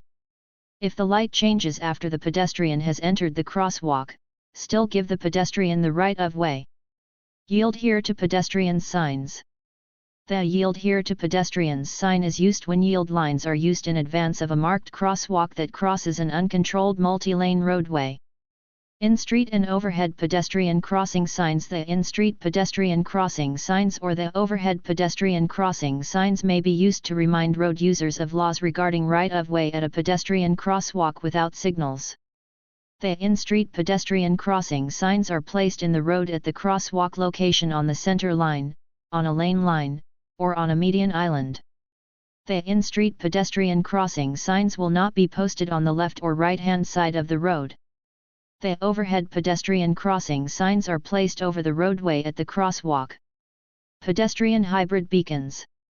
A pedestrian hybrid beacon is a special type of pedestrian-activated warning device used with signs and pavement markings to warn and control traffic at locations where pedestrians enter or cross a street or highway. Pedestrian hybrid beacons are only installed at a marked crosswalk. Pedestrian crossing signals. What drivers see. What pedestrians see.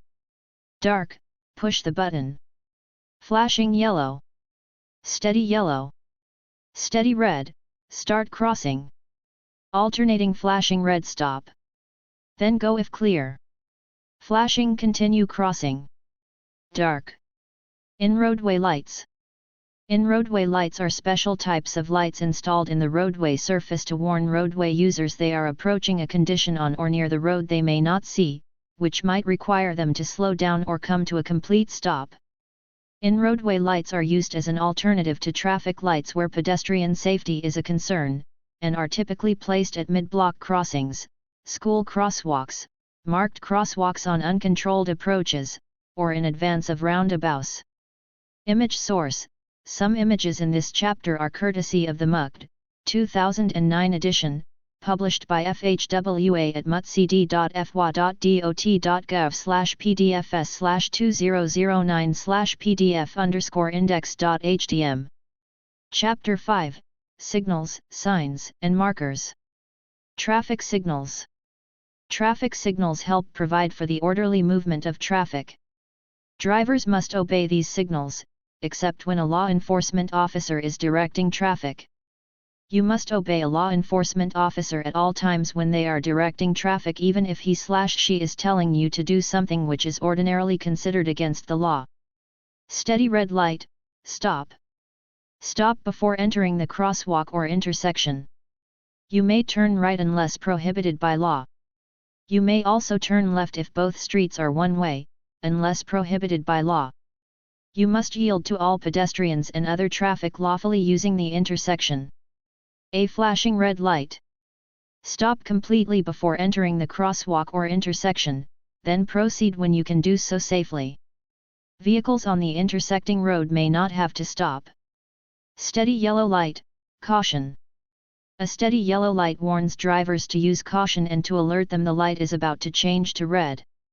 You must stop before entering the nearest crosswalk at the intersection if you can do so safely. If a stop cannot be made safely, then you may proceed cautiously through the intersection before the light changes to red. A flashing yellow light.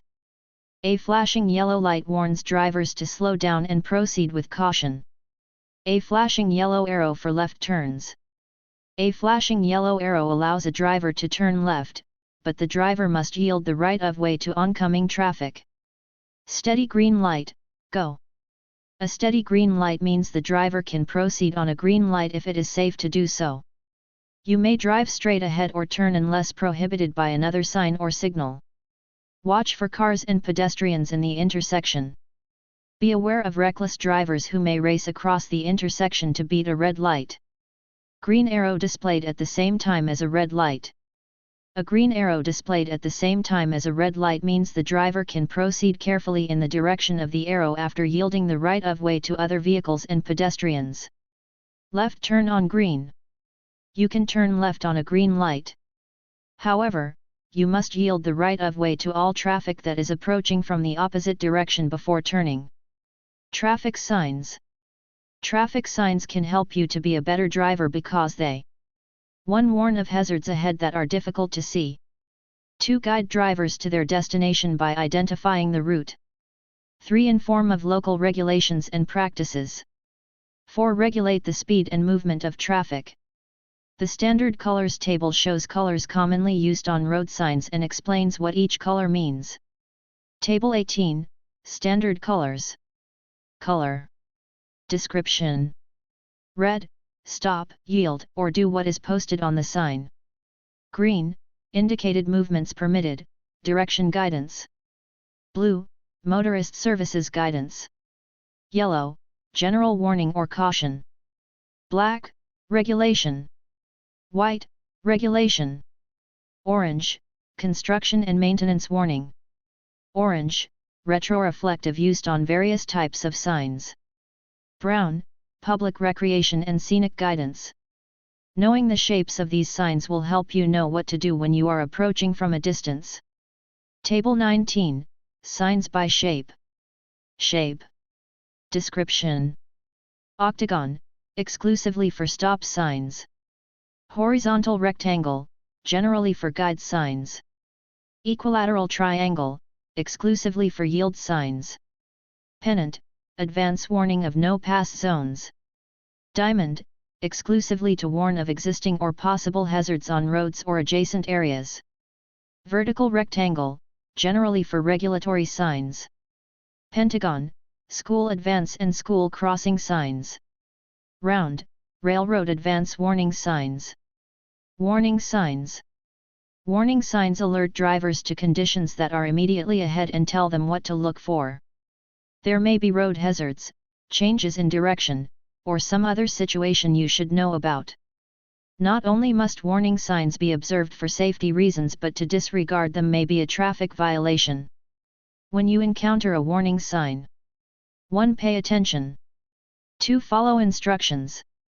3. Reduce speed to at least the posted speed signs. The following table provides examples of common warning signs. Table 20, Warning signs. Warns of a traffic control signal ahead. Height of underpass from road surface is shown. Do not try to enter if your load is higher than the figure shown on the sign. Advises you are approaching a section of highway where the opposing flows of traffic are separated by a median island. You are approaching a point where two roads come together and an additional lane begins. You are not required to merge. Watch for traffic in the new lane. The road curves one way, right, and then the other way, left. Slow down, keep right, and do not pass. Another road enters the road you are traveling on from the direction shown. Watch for traffic from that direction. Slow down, the road surface ahead is in poor condition. Cross traffic. Road ahead makes a sharp turn in the direction of the arrow, right. Slow down, keep right, and do not pass. There is a winding road ahead. Drive slowly and carefully, and do not pass. The divided highway you are traveling ends ahead. Be careful as you approach the point where two-way traffic begins again. Slow down on wet road. Do not suddenly turn, speed up, or stop. You should drive in the right-hand lane and expect oncoming traffic in the left-hand lane. Road ahead makes a gradual curve in the direction of the arrow, right. Slow down, keep right, and do not pass. Cross road ahead, slow down and watch for cross traffic. Look carefully in all directions for traffic. Gives advance notice of a reduction in the number of lanes of pavement ahead. Table 20, Warning Signs, continued. T intersection. Y intersection or side road traffic to the right. You are approaching a point where other traffic lanes come together with the one you are in. Watch for traffic from that direction. You are near an area where a large number of pedestrians cross the street. Slow down and watch for pedestrians. You are near a school. Slow down, watch for children, and prepare to stop suddenly if necessary. The surface of the road is covered with loose gravel. Go slow enough to keep complete control of your vehicle. Do not apply brakes suddenly or make sharp turns. Mounted in front of an obstruction which is close to the edge of the road, such as culverts, or center piers on divided highways. Mounted immediately in front of an obstruction or at short changes in road alignment. Approaching a T intersection and must turn left or right. Be prepared to yield the right of way at the intersection if necessary. There is a low place in the road. Slow down in order to avoid losing control of your vehicle or an uncomfortable jolt. Use extreme caution to avoid running off the paved portion of the highway, because the dirt on the side of the pavement is soft and may cause you to lose control of the car. The bridge ahead is not as wide as the road. Slow down and use caution. The road you are traveling on intersects a highway ahead. Slow down, look to the right and to the left for other traffic, and be prepared to stop. The road ahead makes a sharp turn to the right and then a sharp turn to the left. Slow down, keep right, and do not pass.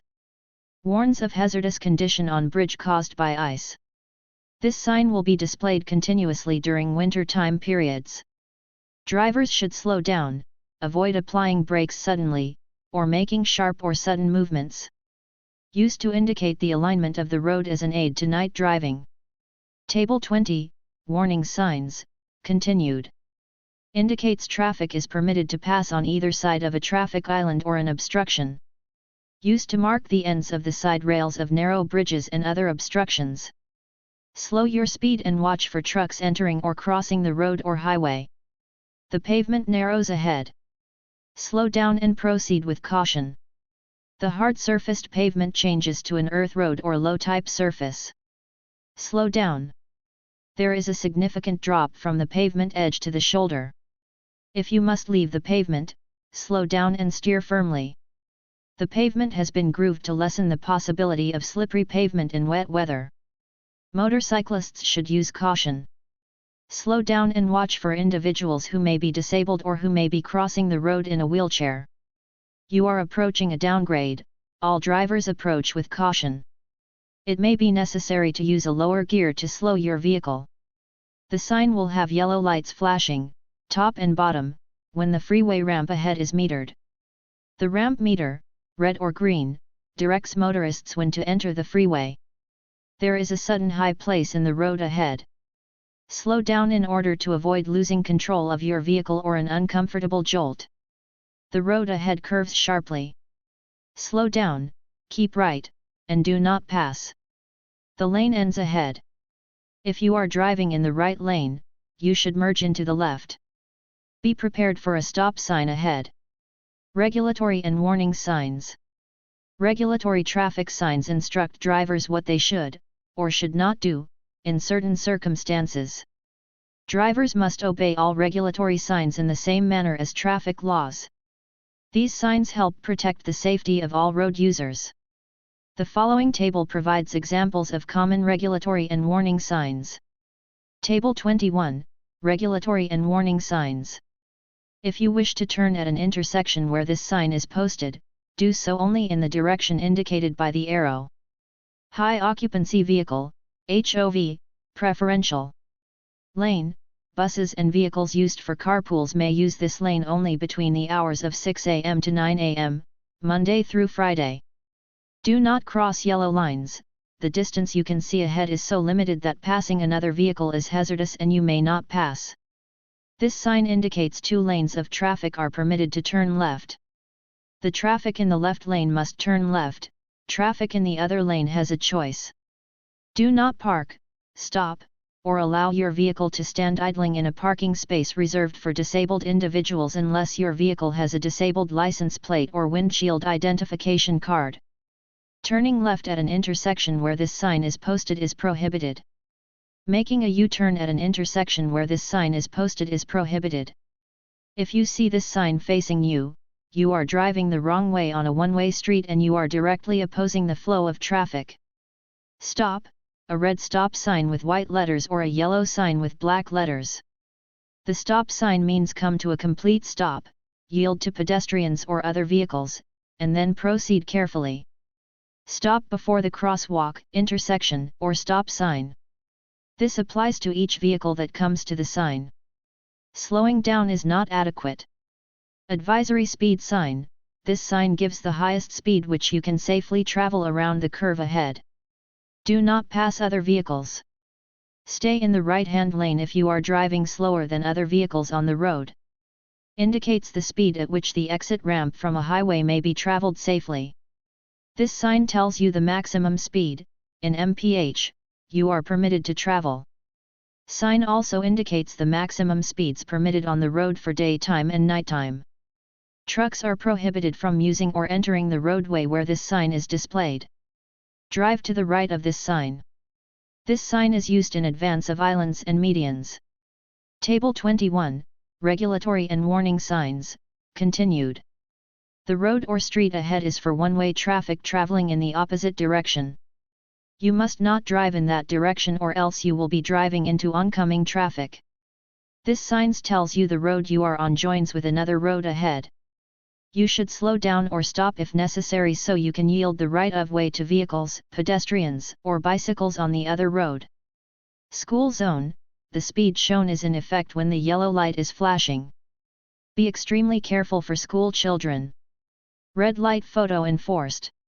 Drivers should not change lanes or turn across the double white lines. Vehicles facing the signal with the green arrow may proceed safely into the intersection. While turning left, you are protected from oncoming traffic that must stop for vehicles at an intersection. Vehicles turning at a protected light should use caution.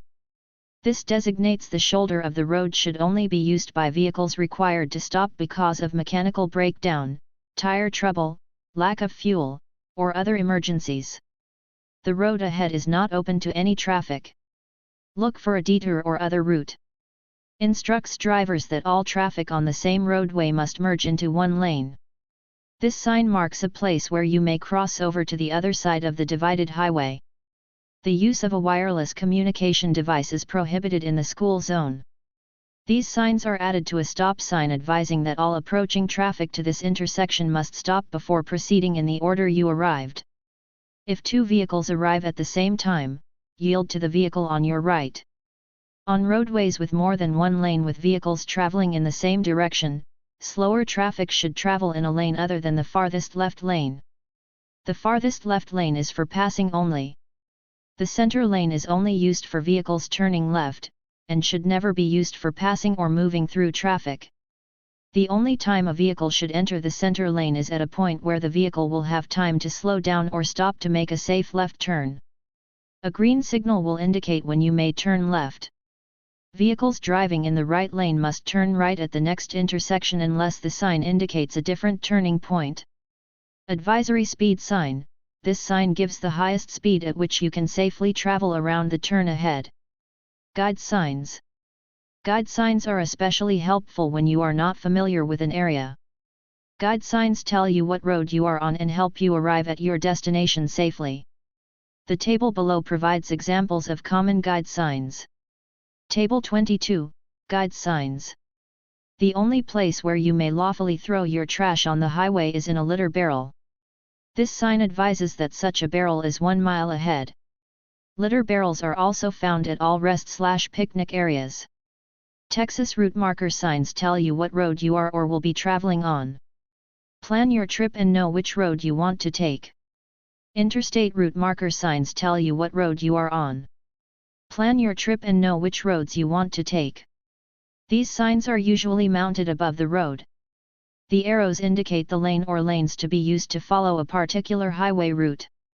Mileposts provide a means of identifying the location of crashes, breakdowns, or other emergencies. Mileposts are erected every mile on interstate highways starting at the state line. The lane that has this sign above it exits ahead. This sign tells you what road you are on. It is a short state highway in a city or urban area. Indicates an officially designated highway that branches off the regularly numbered highway and goes through the business portion of the city. Travel information. This sign tells you which way to go and how far you must travel to get to cities, airports, and other destinations. Lane use control signals are overhead signals indicating if motorists should drive in a specific lane. If a red X appears above a lane, a driver should not drive in that lane. A steady yellow X means a driver should prepare to safely vacate the lane over which the signal is located because a lane control change is being made. A steady downward green arrow means a driver is permitted to drive in the lane over which the arrow signal is located. Lane use control signals can be used on streets or highways. Railroad warning signs. Railroad crossing. This sign means you are within a few hundred feet of a railroad crossing. Slow down and be prepared to stop. If you see a train coming, stop. Never try to beat a train. Railroad crossbuck. Railroad crossbuck signs are posted at every railroad, highway, road, or street grade crossing and show the location of the train tracks. If more than one track is to be crossed, the sign will show the number of tracks. Always slow down, look, listen, and be prepared to yield the right of way to an approaching train. Gate and flashing light. Stop when the lights begin to flash before the gate lowers across your side of the road.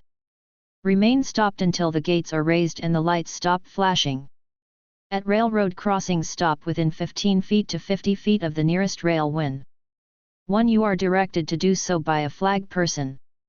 2. There are flashing red lights or warning bells sounding. 3. There is any warning device telling you a train is coming. Pavement markings. Pavement markings help you just like signs and signals. They are used to warn and direct drivers and to regulate traffic. 2-lane rural road with two-way traffic. Keep to the right of the yellow center line. You may cross a broken line when passing another vehicle or when the right half of the road is closed. Do not cross the line if it is not safe or it is a solid yellow line. 3-lane one-way roads. When each lane on a one-way road is marked with a broken white line, you may drive in any lane. When turning from a one-way road, make sure you move into the lane closest to the turn you are going to make well in advance of your turn. Left turn lane only. The only time a vehicle should enter the center lane is at a point where the vehicle will have time to slow down or stop in order to make a safe left turn maneuver. Special note: the center lane should never be used for passing or as a through traffic lane. Multi-lane highway, 4 or more lanes. Do not cross the double yellow line to pass. Stay in your lane as much as possible. If you are driving slower, keep in the right-hand lane. Solid and broken lines. A solid yellow line on your side of the road marks a no passing zone. Broken or dashed lines permit you to pass or change lanes, if safe. Crosswalks. White crosswalk lines are painted across a road to indicate pedestrian crossing areas. Pedestrians should use these areas when crossing the road. At intersections where stop lines are missing, you must stop before the crosswalk when required to stop by traffic signs, traffic signals, or pedestrians in the crosswalk. White stop lines. White stop lines are painted across the pavement lanes at traffic signs or signals. Where these lines are present, you are required to stop behind the stop line. Solid lines. Solid white lines are used for pavement edge lines, shoulder markings, channelizing, transitions, and lane use control. Crossing a solid white line should be avoided if possible.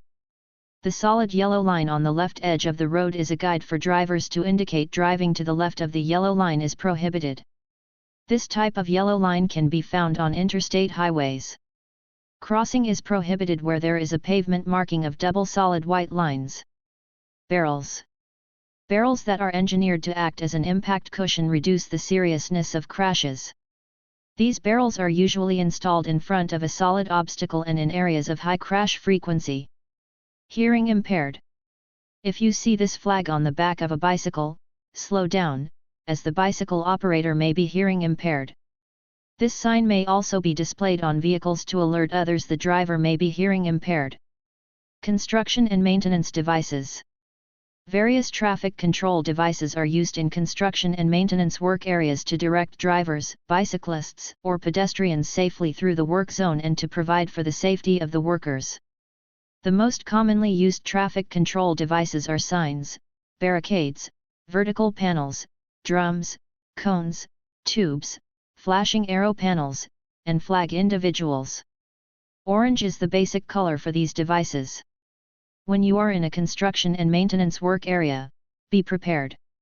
1. To slow down or stop as you approach workers and equipment. 2. To change lanes. 3. For unexpected movements of workers and equipment. Special note: traffic fines double for violations that occur in construction zones where workers are present. Construction and maintenance signs. Construction and maintenance signs are used to alert drivers of unusual or potentially dangerous conditions in or near work areas. Most signs in work areas are diamond-shaped, but a few are rectangular. Table 23, Construction and Maintenance Signs. Sign. Sign. Sign. Sign. Channelizing devices. Barricades, vertical panels, drums, cones, and tubes are the most commonly used devices to alert drivers of unusual or potentially dangerous conditions in highway and street work areas, and to guide drivers safely through the work zone. At night, channelizing devices are often equipped with flashing or steady burn lights. When you encounter any type of channelizing device, 1. Slow down and prepare to change lanes when it is safe to do so. 2. Be prepared for drivers who wait until the last second to move to the open lane. 3. Maintain reduced speed until you clear the construction area. There should be a sign indicating you are leaving the construction area. 4. Return to the normal driving lane only after checking traffic behind you. Passing traffic. The diagonal stripes on the barricade or vertical panel guide the driver towards the direction to where the traffic is to pass. Pass to the right. Stripes sloping downward to the right means the driver should bear to the right. Pass to the left. Stripes sloping downward to the left means the driver should bear to the left. Flashing arrow panels.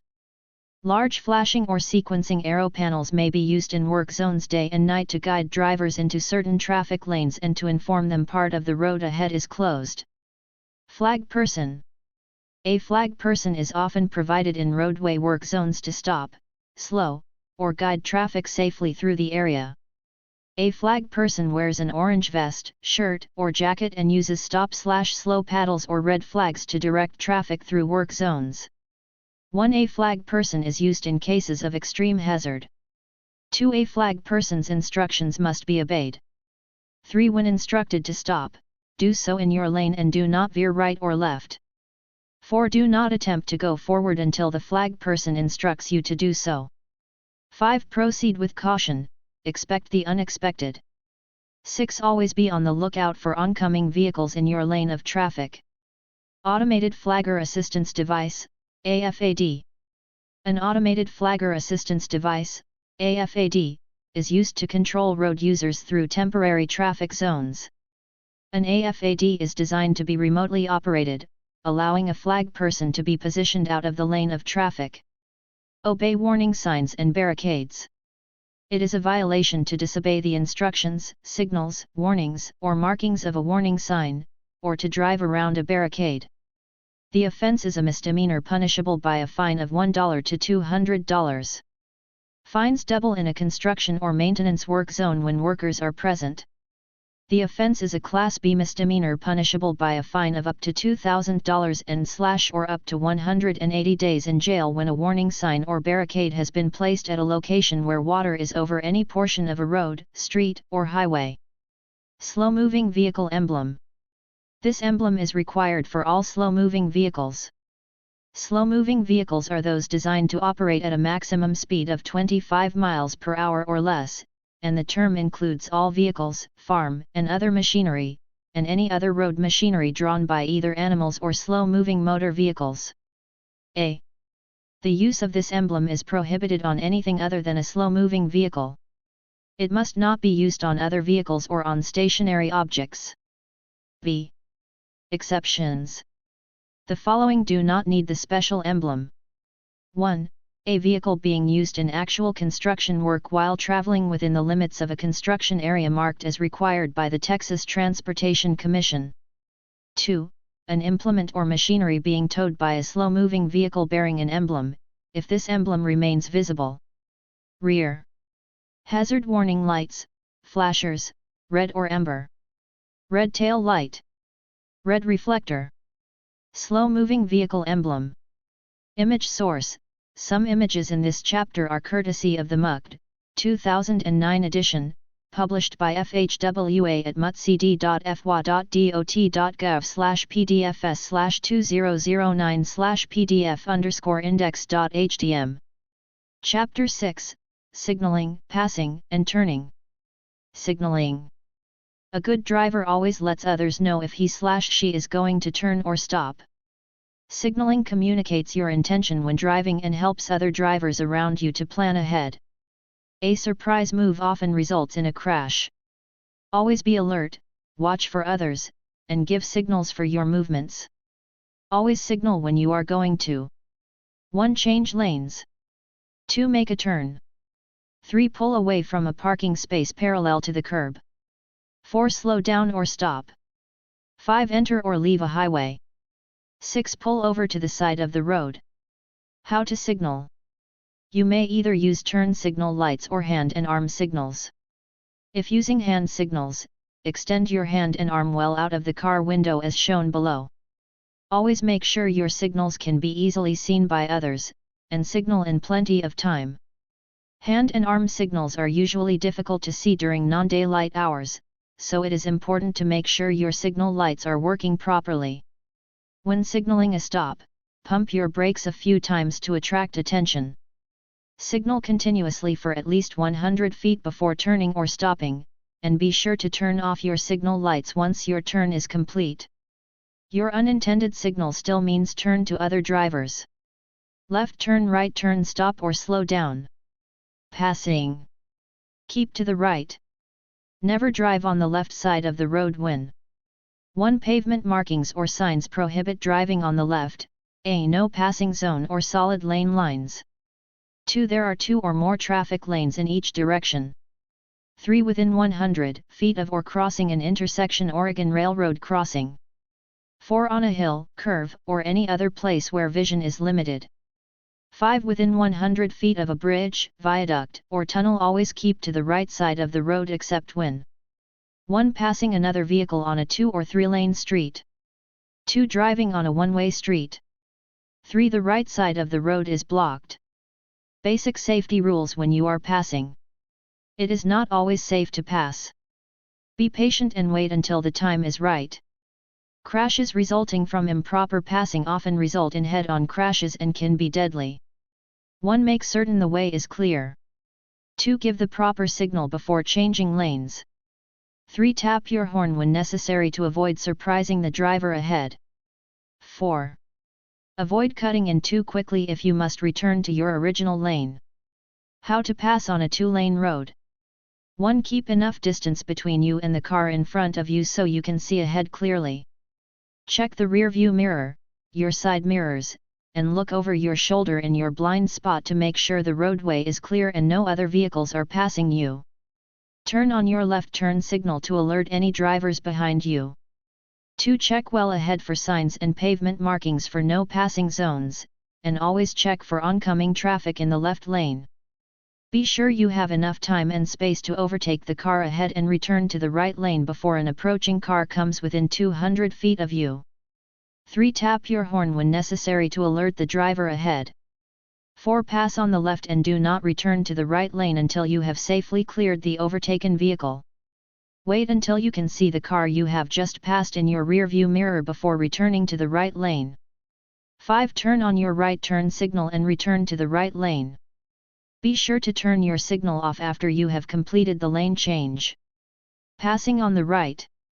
In Texas, you can pass on the right only when conditions permit you to do so safely. 1. The road is clear of parked vehicles or other lane obstructions and is wide enough for 2 or more lanes in each direction. 2. You are on a one-way road. 3. You may pass on a paved shoulder when the vehicle you are passing is slowing or stopped on the main traveled portion of the highway, disabled, or preparing to make a left turn. Do not pass on the right by driving off the paved portion of the highway. When another vehicle is passing. 1. Do not increase your speed. 2. Stay in your lane. 3. Safely move as far to the right as you can when being passed on the left and the lanes are not marked. 4. Make it as safe and easy as possible for the other driver to pass you. Blind spot driving. When you are passing, do not drive or linger in the other driver's blind spot. Either pass the other driver or slow down so you are not in another driver's blind spot. It is likely the other driver cannot see you if you are in or near their blind spot. Turning. Turning a corner appears to be a simple operation. However, many crashes and confusion in traffic are caused by drivers who do not turn properly. Refer to the diagrams showing the correct method of making right and left turns. There are 7 steps in making a safe turn. 1. Decide before you get to the turning point. Never make a last-minute turn, it is dangerous. 2. Look behind and to both sides to see where other vehicles are before you change lanes. 3. Move into the proper lane as soon as possible. The faster the traffic is moving, the sooner you should move into the proper lane. If you cannot get into the proper lane within 1/2 block before turning, do not turn, and continue straight ahead. 4. Give the proper turn signal at least 100 feet before you turn. If using a hand signal, hold the signal until you are close enough to the intersection for others to know your intention. Do not hold the signal while making the turn, you need both hands on the wheel. 5. Slow down to a reasonable turning speed prior to making the turn. Don't use the brake or clutch while turning. 6. To properly execute the turn, stay in the proper turn lane at all times. Make the turn correctly. This will be easy if you are in the proper lane and proceeding slowly enough at the time you begin to turn. 7. Finish the turn in the proper lane. How to make a right turn. 1. Signal for a lane change well ahead of the turning point. When it is safe, move your vehicle to the far right lane. 2. Use your right turn signal and slow down at least 100 feet from the corner. 3. Look both ways before starting to turn. 4. Keep as close as possible to the right edge of the road. 4. Give the proper turn signal at least 100 feet before you turn. If using a hand signal, hold the signal until you are close enough to the intersection for others to know your intention. Do not hold the signal while making the turn, you need both hands on the wheel.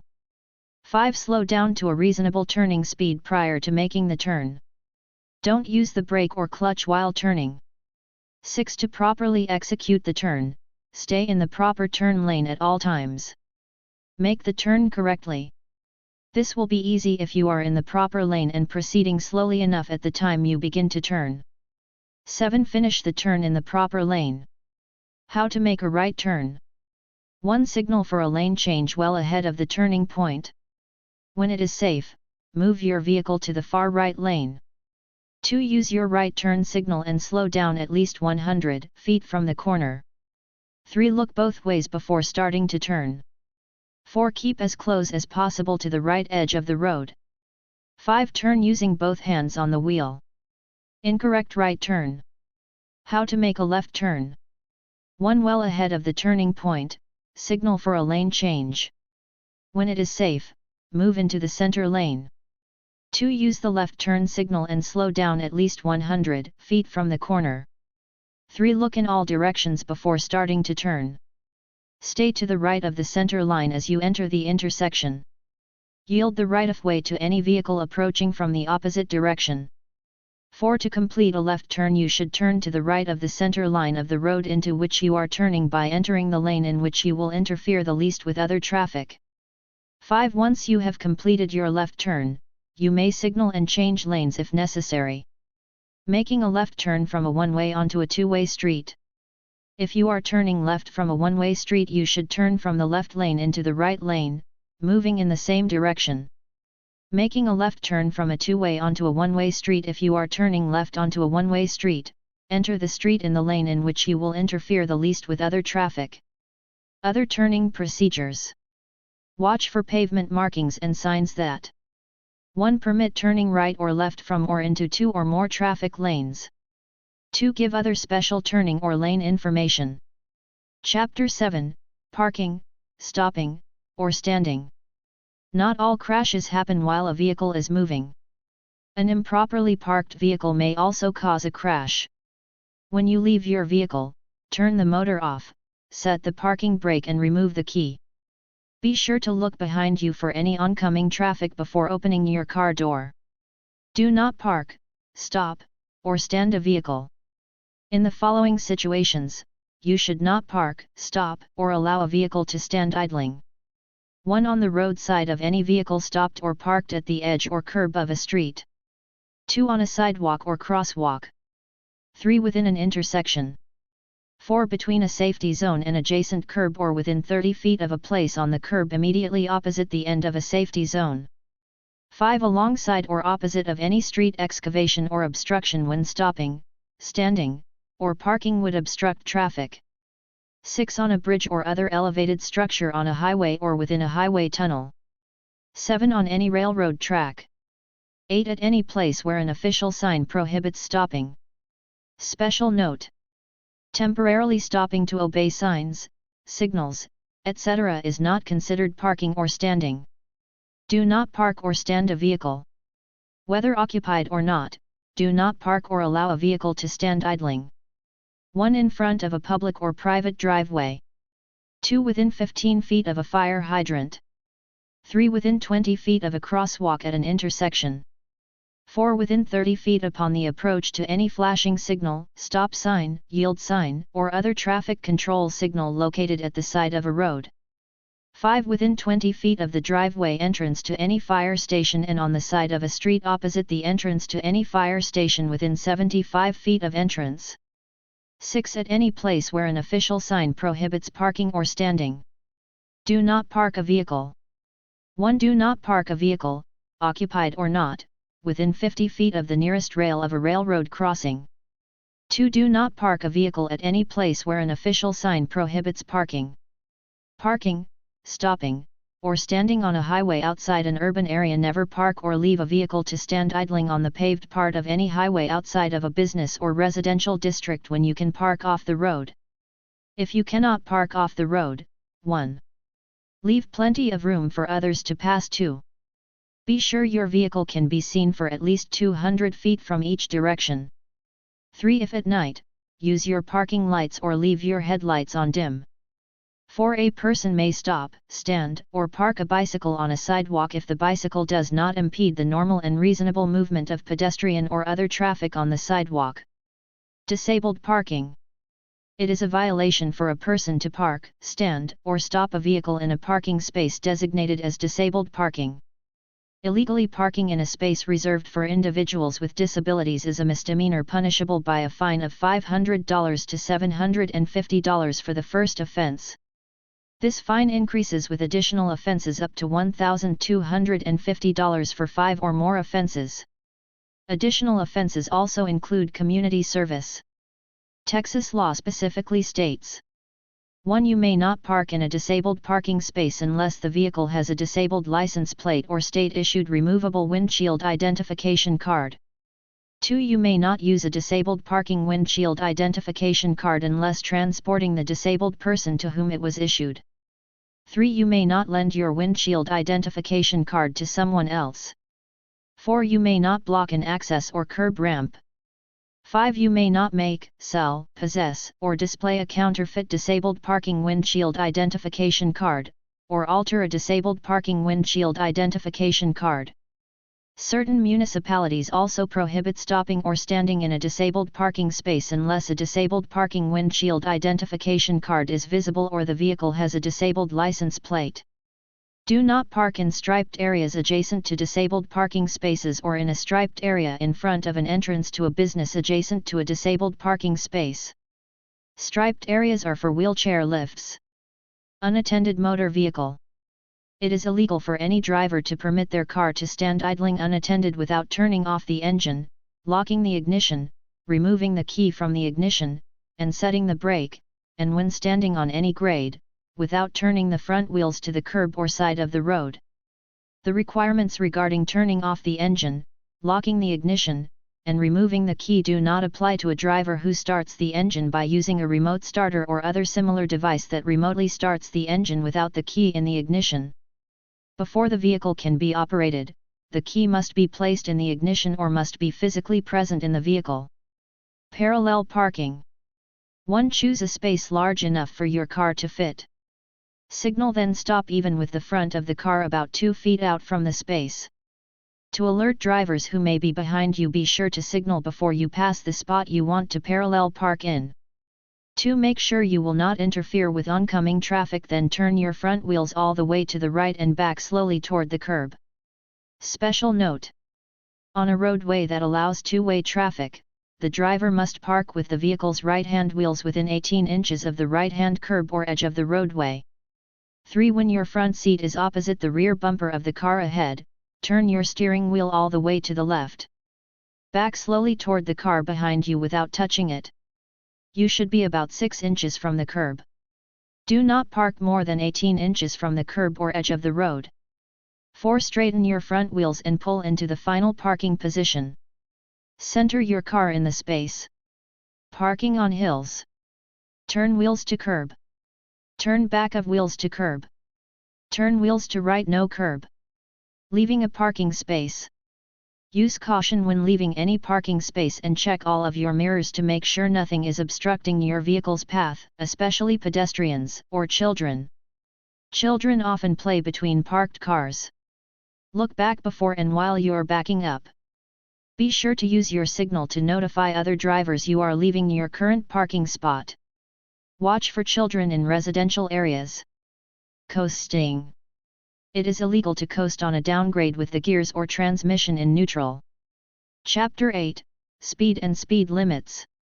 Special note: when the vehicle ahead of you passes a fixed object and you reach the same fixed object in less than 2 seconds, you are following too closely. Speed. Generally, you should drive at the same speed as the main stream of traffic and always be aware of how fast you are traveling. You must always obey the speed limit, and you should consider these best practices below. 1. You should keep a safe distance between your car and the one in front of you. The faster you drive, the greater the distance you should keep from the car ahead of you. For speeds 30 miles per hour or less, the minimum time between your car and the one in front of you is 2 seconds with good road conditions. For speeds above 30 miles per hour, maintain a 4-second gap between cars during good road conditions. During periods of poor road conditions, allow more time. Using a 4-second following interval is the best practice for a beginning or less experienced driver. Approximate stopping distances. It takes the average person 1.5 seconds to think, react, and apply the brakes. The following table shows how far you travel in that 1.5 seconds, plus how many feet you travel while skidding to stop. Going 20, 63 feet to stop. Going 30, 109 feet to stop. Going 40, 164 feet to stop. Going 50, 229 feet to stop. Going 60, 303 feet to stop. Going 70, 387 feet to stop. And this is with good brakes and tires on dry level pavement.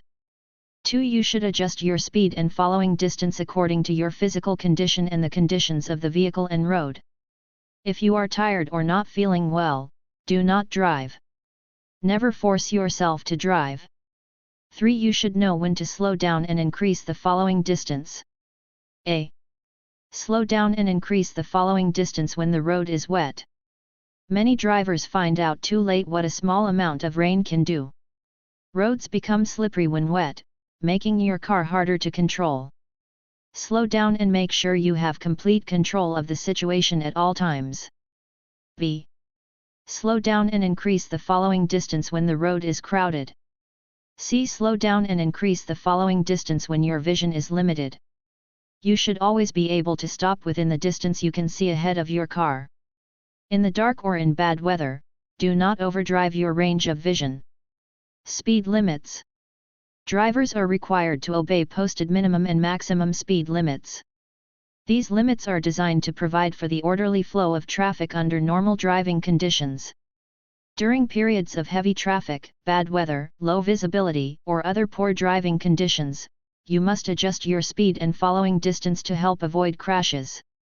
The speed limits table shows the maximum speed limits for all vehicles under different conditions. Drivers must also be aware cities and counties have the authority to change these limits. Entities that establish or alter a speed limit must establish the same speed limit for daytime and nighttime. Table 24, Speed Limits. Type of roadway. Speed, mph. Urban District, 30. Alley, 15. Beaches and county roads adjacent to a public beach, if declared by the Commissioners Court of the county, 15. Highway numbered by Texas or the U.S. outside an urban district including farm-to-market and ranch-to-market roads. Passenger cars, motorcycles, light truck, passenger car or light truck towing a trailer or semi-trailer, truck or truck tractor towing a trailer or semi-trailer, buses, school activity bus. School buses which have passed a commercial vehicle inspection. 70. 60. Highway not numbered by Texas or the U.S. and outside an urban district. Passenger cars, motorcycles, light truck, passenger car or light truck towing a trailer or semi-trailer, truck or truck tractor towing a trailer or semi-trailer, buses, school activity bus. School buses that have not passed a commercial vehicle inspection or are traveling on a highway not numbered by Texas or the U.S. 60. 50. After meeting certain requirements, the Texas Transportation Commission has the authority to raise the speed limit to 75 miles per hour on parts of the state highway system if the Commission determines the speed limit is a reasonable and safe speed for that section of the highway. The Texas Transportation Commission also has the authority, after meeting certain requirements, to raise the speed limit to not more than 85 miles per hour on a part of the highway if that part is designed to accommodate travel at that speed and the Commission determines that speed is reasonable and safe. The Texas Transportation Commission may also establish a speed limit of 80 miles per hour on a part of IH-10 or IH-20 in Crockett, Culberson, Hudspeth, Jeff Davis, Kerr, Kimball, Pecos, Reeves, Sutton, or Ward County if the Commission determines 80 miles per hour is a reasonable and safe speed for that section of the highway. Slow down or move over. If an emergency medical vehicle, law enforcement vehicle, fire truck, tow truck, or a Texas Department of Transportation vehicle, TxDOT, is stopped on the road with its lights activated, the lights are on or flashing, then the driver is required 1. To reduce his/her speed to 20 miles per hour below the speed limit, or 2. Move out of the lane closest to the emergency medical vehicle, law enforcement vehicle, fire truck, tow truck, or a TxDOT vehicle if the road has multiple lanes traveling in the same direction. There are other instances where it is important to be observant of vehicles stopped in the road. Mail, delivery, and trash collection vehicles often make frequent stops in the roadway. Drivers must proceed with caution, and, if possible, change lanes before safely passing one of these vehicles on the road. Street racing. Street racing, also known as drag racing, is illegal and can result in serious injuries or fatalities. Illegal street racers put other drivers at risk because races are typically held on public roads. Due to the high speeds, drivers are unable to react to common road hazards or other driving situations, which often results in crashes. Illegal street racing also causes unnecessary property damage, including extensive wear on roads, due to the high-powered engines damaging asphalt, which requires costly repairs at the expense to the taxpayer. According to the National Highway Traffic Safety Administration, NHTSA, in 2012 there were 10,219 speeding-related fatalities nationwide, representing 30% of all motor vehicle fatalities in that year. Of these fatalities, 1,247, 12.2%, occurred in Texas. In 2012, 12% of all speeding-related fatalities occurred on interstate highways.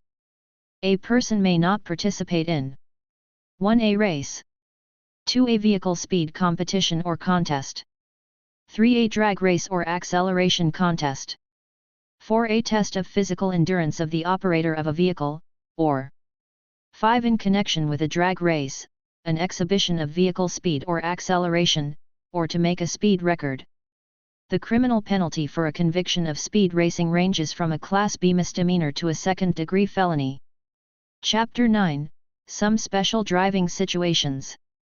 Driving at night is much more dangerous than driving during the day. Many people do not see as well at night. When taking a trip, it is safer to drive during daylight hours. Also, never drive when you are tired. Headlights. Slow down when driving at night and be sure you can stop within the distance lit by your headlights. You must use your headlights beginning 30 minutes after sunset and ending 30 minutes before sunrise, or any time when individuals or vehicles cannot be seen clearly for at least 1,000 feet. Avoid looking directly into the headlights of approaching vehicles. Shift your eyes down to the lower right side of your traffic lane. Use your low beam headlights when 1. Within 500 feet of an approaching vehicle. 2. Following closely, within 300 feet, behind another vehicle. 3. Driving on lighted roads. 4. Driving in fog, heavy rain, sleet, snow, or dust. If you must park on an unlighted highway at night, leave your parking lights or low beam headlights on. Highway driving. Freeways, toll roads, throughways, turnpikes, and expressways are designed for maximum safety, but you must know how to use them properly. In Texas, a highway is defined as the width between the boundary lines of a publicly maintained way, any part of which is open to the public for vehicular travel. Before using a highway, plan your trip in advance so you know your entrance, direction, and exit. Make sure you and your car are in good condition.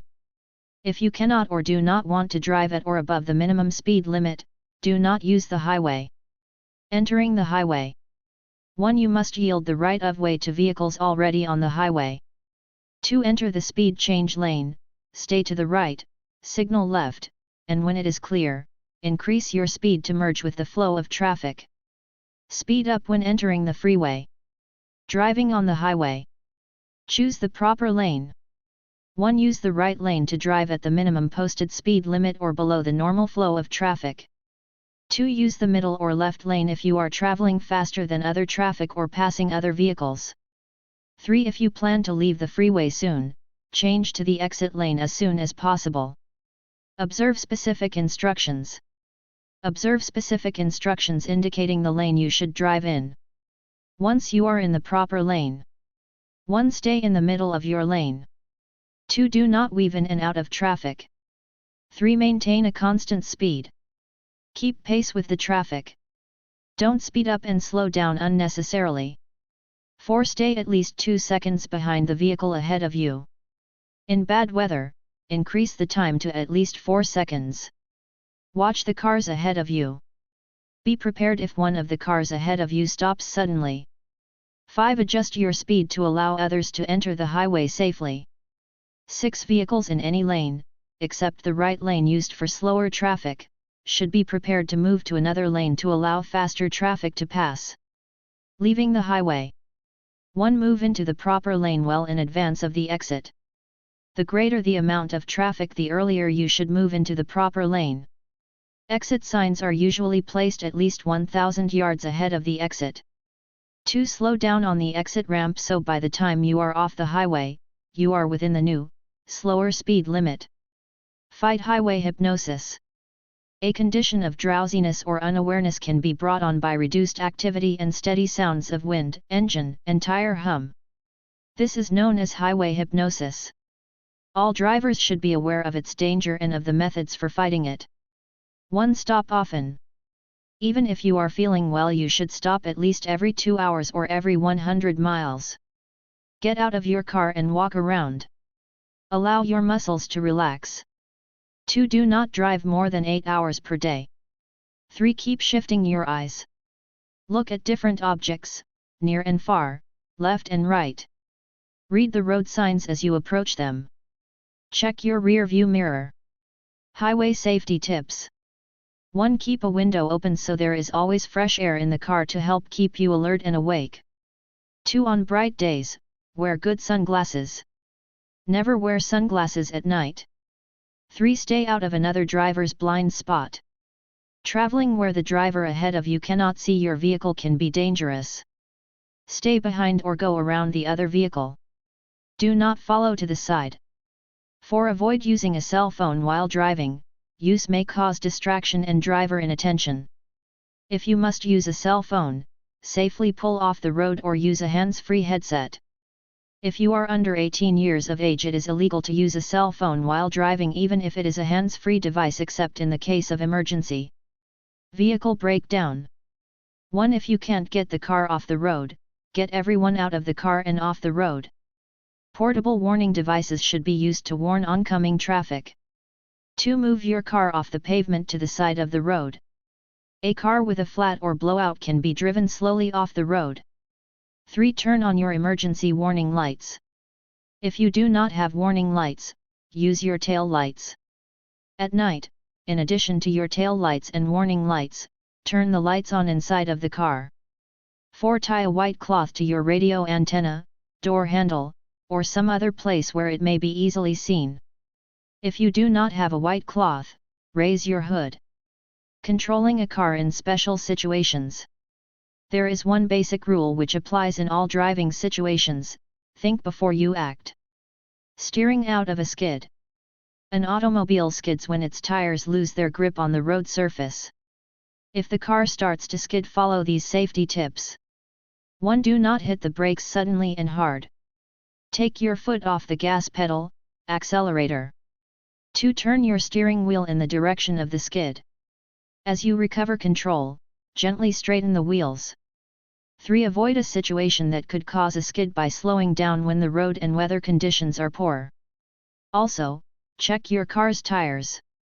Old or worn tires that have minimal or damaged tread are dangerous. In the illustration below, the direction of the skid is to the right. Steering out of a skid. Turn steering wheel in direction of skid. Brake failure. If your car brakes fail, do not panic. Remember, you can use your parking brake and shift to a lower gear. Apply your parking brake cautiously to keep from locking the brakes and throwing your car into a skid. Running off the pavement if something causes you to swerve and run off the pavement. Do not hit the brakes suddenly and hard. Grip the steering wheel tightly and take your foot off the gas pedal. Use your brakes carefully and do not swing back onto the pavement. Wait until your speed is reduced, check the traffic behind you, and then carefully drive back onto the pavement. Flat tire or blowout. If you have a flat tire or a blowout, do not hit the brakes suddenly and hard. Take your foot off the gas pedal and gently apply the brakes. Steer straight ahead to a stop. Driving down a steep hill. When driving down a steep hill, you can shift your car into a low gear to help slow your vehicle. Never coast in neutral, or for cars with a standard transmission, never coast with your foot on the clutch. Winter driving. Most drivers realize winter creates additional hazards, but many drivers don't know what to do about it. Here are a few precautions you should follow during winter. Table 25, Winter Driving Safety Tips. Safety tip. Explanation. Maintain a safe interval. Increase the distance from the vehicle ahead of you according to the conditions of the pavement. Many rear-end collisions occur on icy streets because drivers don't leave space to stop. Snow tires will slide on ice or packed snow. To keep safe, you must keep your distance. Reduce speed to correspond with conditions. There is no such thing as a safe speed range at which you may drive on snow or ice. You must be extremely cautious until you are able to determine how much traction you can expect from your tires. Avoid locking of brakes on ice, as it will cause a loss of steering and control. Every city block and every mile of highway may be different, depending upon sun or shade and the surface of the road.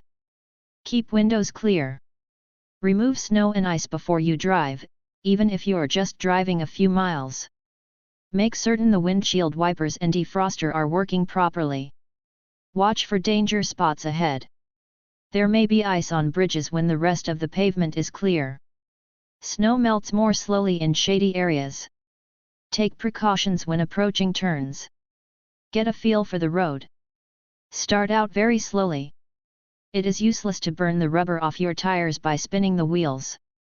Test your brakes gently after the car is in motion to determine how much traction you have. Start slowing down before you come to a turn. Equip your vehicle with chains or snow tires. Chains are the most effective and should be used where ice and snow remain on the road.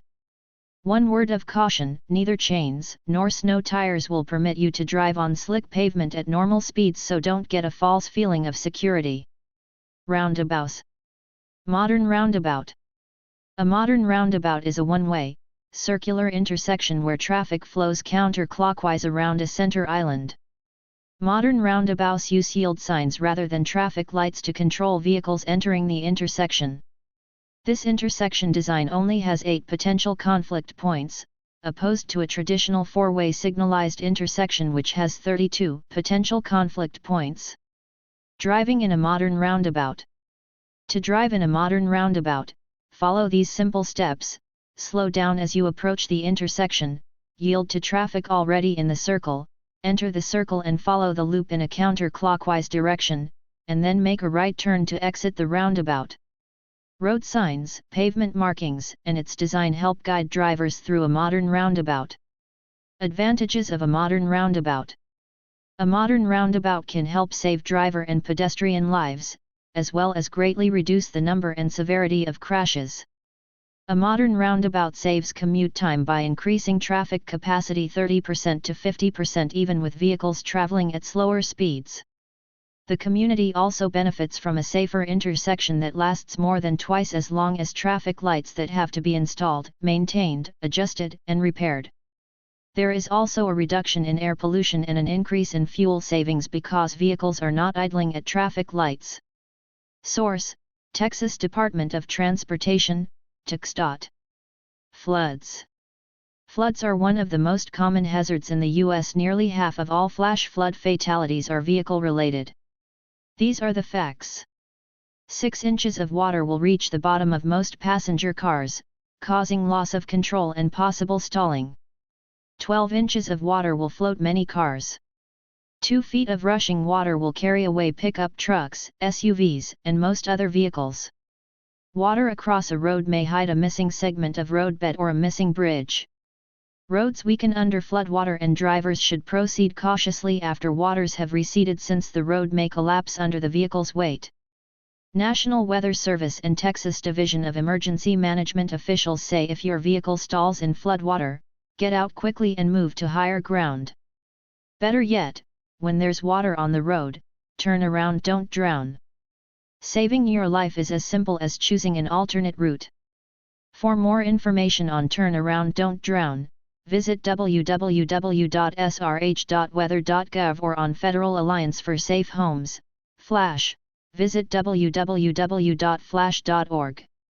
Mailing address: National Weather Service, Southern Region Headquarters, 819 Taylor Street, Fort Worth, Texas 76102.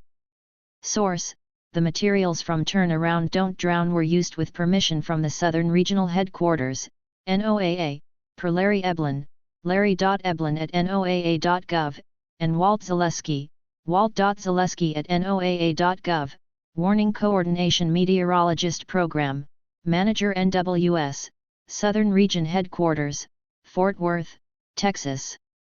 Share the road with trucks, large trucks and truck-tractor combinations. Whether you are sharing the road with a passenger car, motorcycle, truck, bus, or other vehicle, it is important to obey traffic laws, abide by the rules of the road, and drive defensively. Trucks are designed to carry products to and from towns and cities. They are designed to be as maneuverable as cars. Trucks have longer stopping and accelerating distances, a wider turning radius, and way more. Passing. 1. When passing a truck, First check to your front and rear, check mirrors and blind spots, then move into the passing lane only if it is clear and you are in a legal passing zone. Let the truck driver know you are passing by flashing your headlights, especially at night. The truck driver should make it easier for you to pass by staying to the far side of the lane. 2. On a level highway, it takes 3 to 5 seconds longer to pass a truck than a car. On an upgrade, a truck often loses speed, so it's easier to pass than a car. On a downgrade, the truck's momentum causes the truck to go faster, so you may need to increase your speed. Complete your pass as quickly as possible and don't stay alongside the other vehicle. 3. If the driver flashes the truck's lights after you pass, it's a signal that it is clear for you to pull back in front of the truck. Be sure to move back only when you can see the entire front of the truck in your rear view mirror.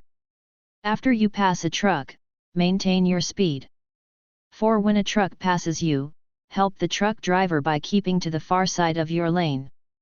You'll make it easier for the truck driver if you slightly reduce your speed. Don't speed up while the truck is passing.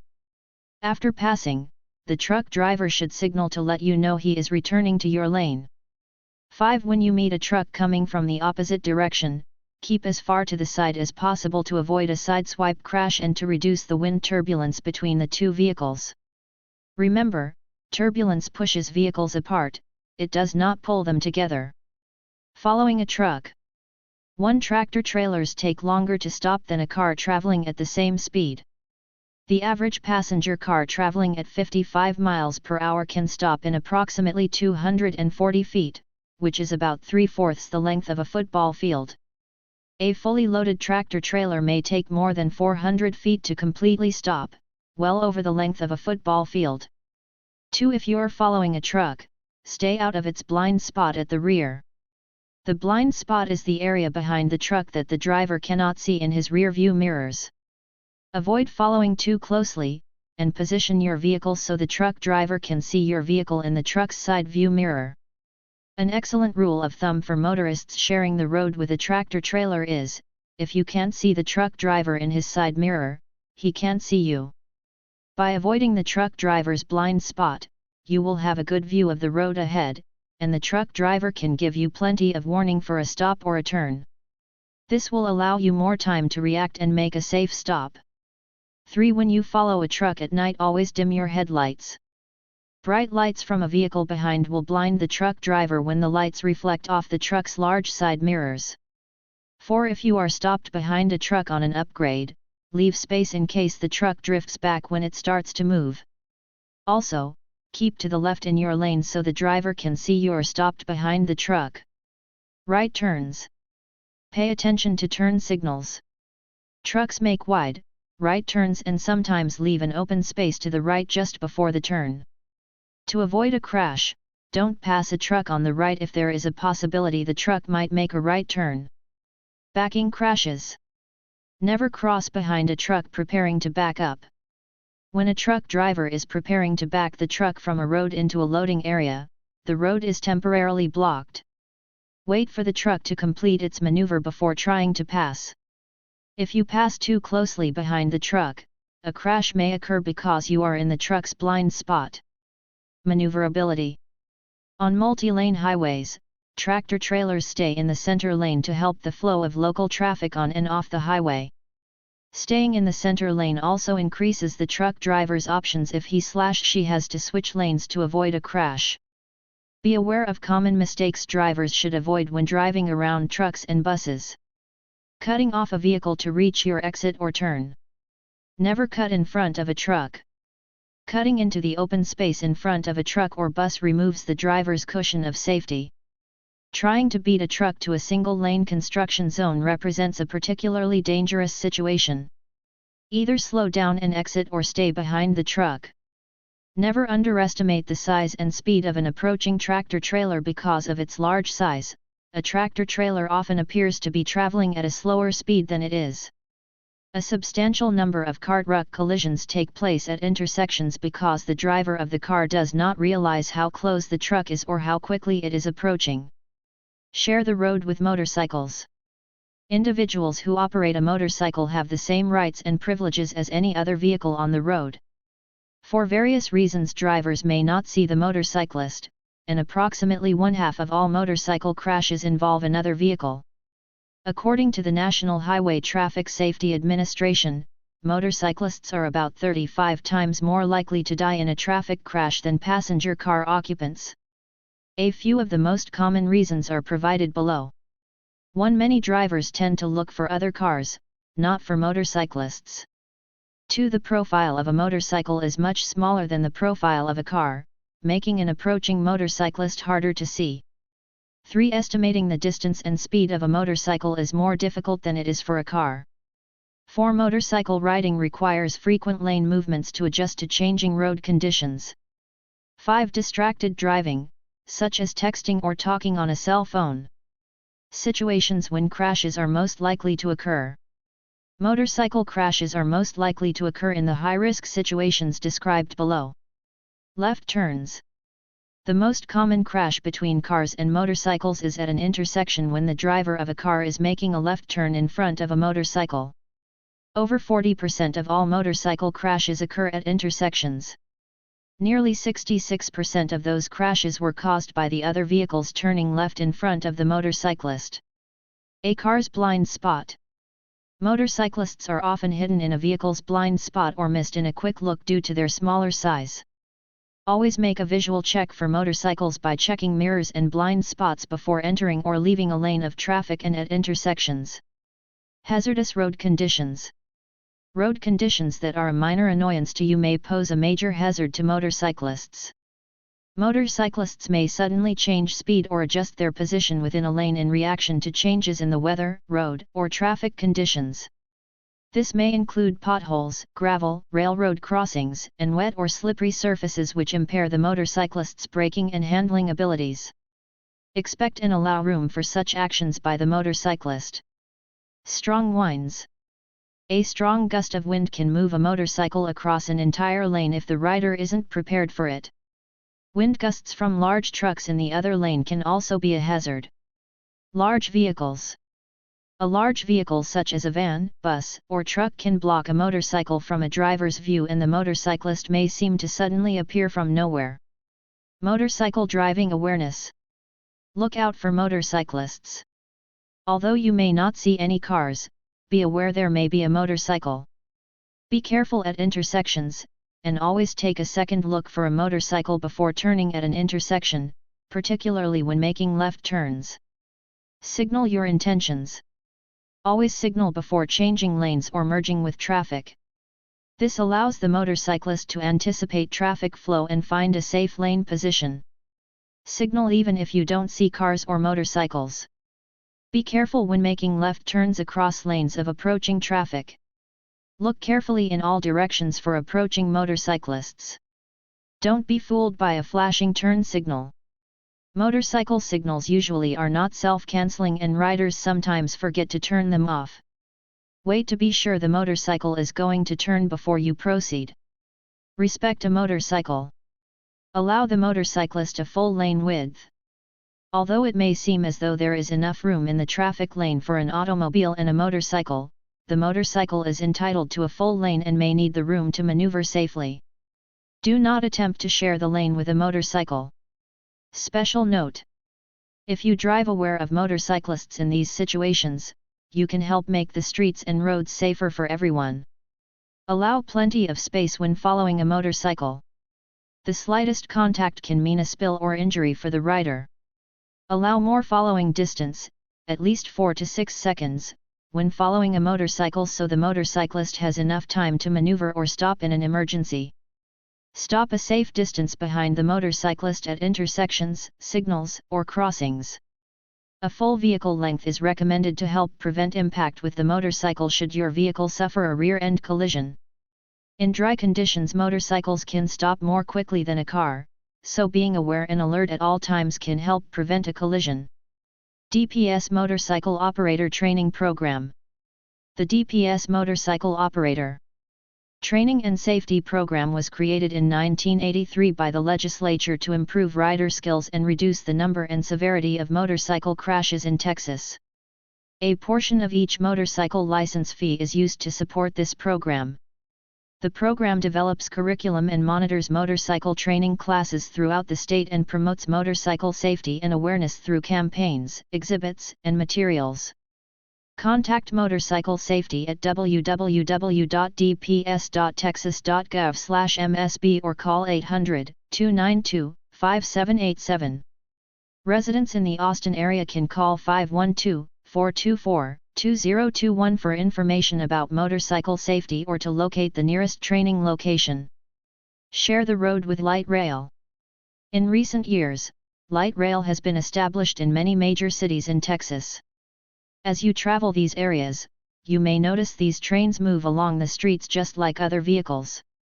Light rail is very quiet, and, in fact, quieter than most buses and cars. So whether you are riding light rail or just walking or driving near the train or tracks, it's important to stay alert and observe the safety rules. Table 26, Safety Rules for Light Rail. Stop. Don't walk in front of, between, or behind a train. Trains can't start or stop quickly regardless of traffic flow. Do not drive, stop, or park your vehicle on the tracks. It's dangerous and illegal. Look. Cross the tracks only at designated crossings and only when it is safe. Look both ways before crossing the tracks. Trains travel in both directions. Obey all warning signs, flashing lights, signals, and crossing gates. A law enforcement officer will issue tickets to violators. Listen. Stay alert. Light rail is quieter than a bus or most cars. You may not hear a light rail coming. Listen for train horns and signal bells. Always follow instructions from a law enforcement officer. Don't.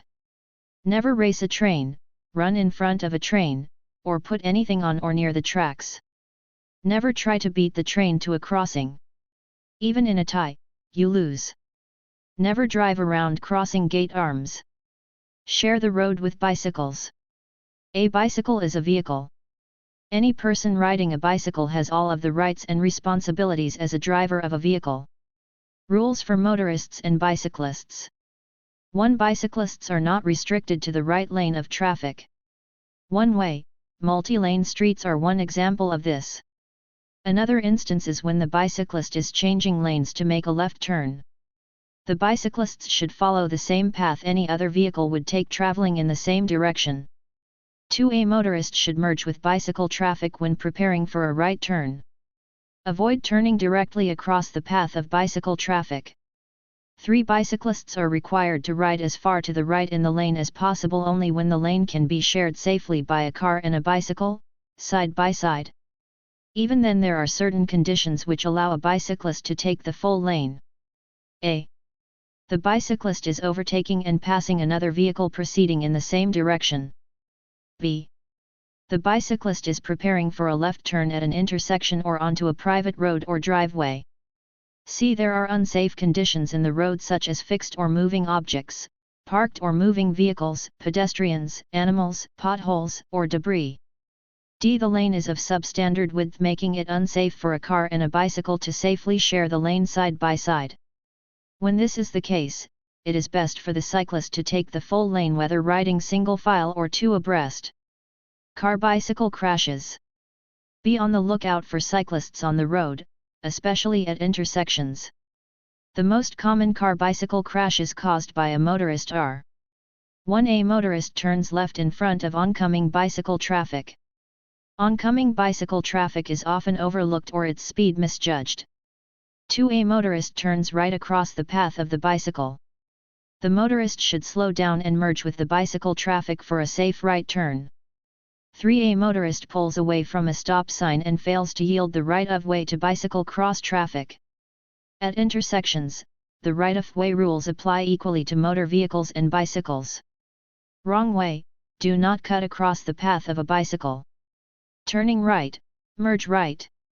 Image source: some images in this chapter are courtesy of the MUCD, 2009 edition, published by FHWA at mucd.fwa.dot.gov/pdfs/2009/pdf_index.htm. Distracted driving. Whenever you are driving a vehicle and your attention is not on the road, you're putting yourself, your passengers, other vehicles, and pedestrians in danger.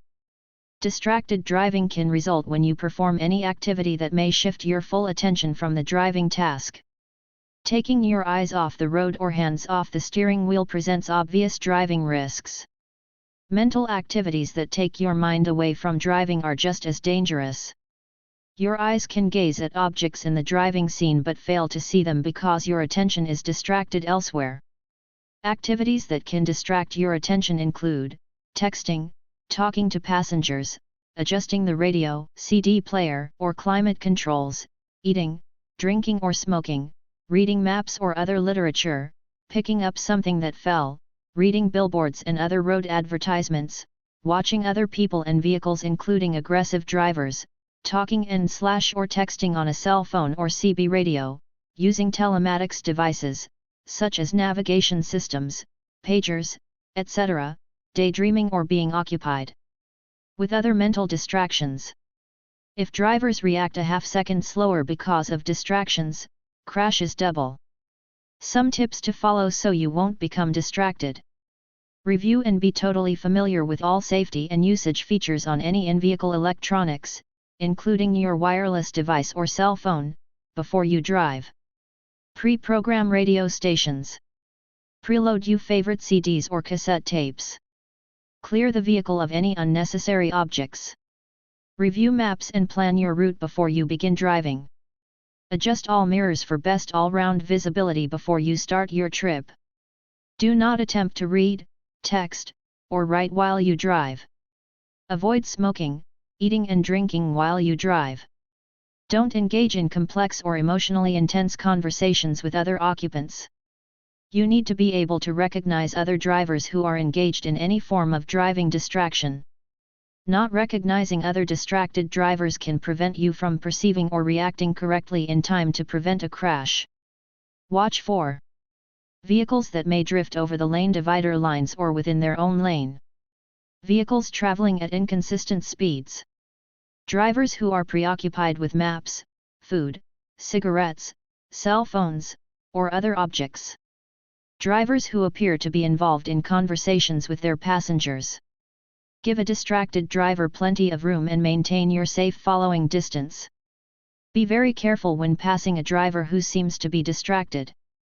The other driver may not be aware of your presence, and they may drift in front of you. Texting while driving. It is against the law to read, write, or send messages on a cell phone or other portable wireless device.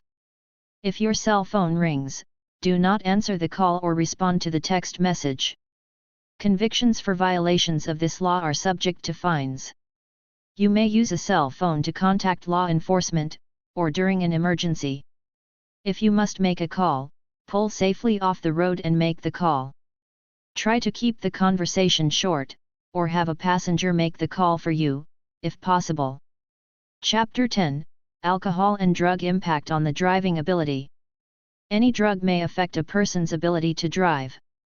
Millions of people take over-the-counter and prescription medications, illegal drugs, or drink alcohol and do not realize they may affect the mental and physical, psychomotor, skills necessary to operate a vehicle and/or react to external events while driving a vehicle.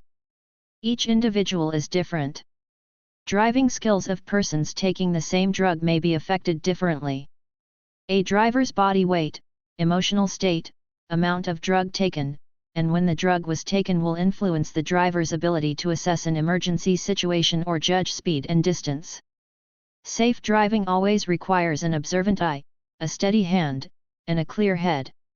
When a person drinks alcohol or uses drugs, one of the first effects is they lose their judgment and their sight is impaired, causing slower reactions to sounds and the inability to judge another vehicle's speed. A person's ability to reason can all but disappear. Good judgment may be as simple as saying no to a friend who wants to race their car. However, if a person has been drinking alcohol or they are under the influence of drugs, their judgment may turn into, "Sure, take my car." Taking more than one drug at the same time is even more dangerous since drugs may have a different overall cumulative effect, especially when alcohol is involved. Besides escalating the overall effects of the other drugs, alcohol can also mask the effects of those drugs, increasing a person's risk of poor decision-making and/or slowing responsive reactions to situations.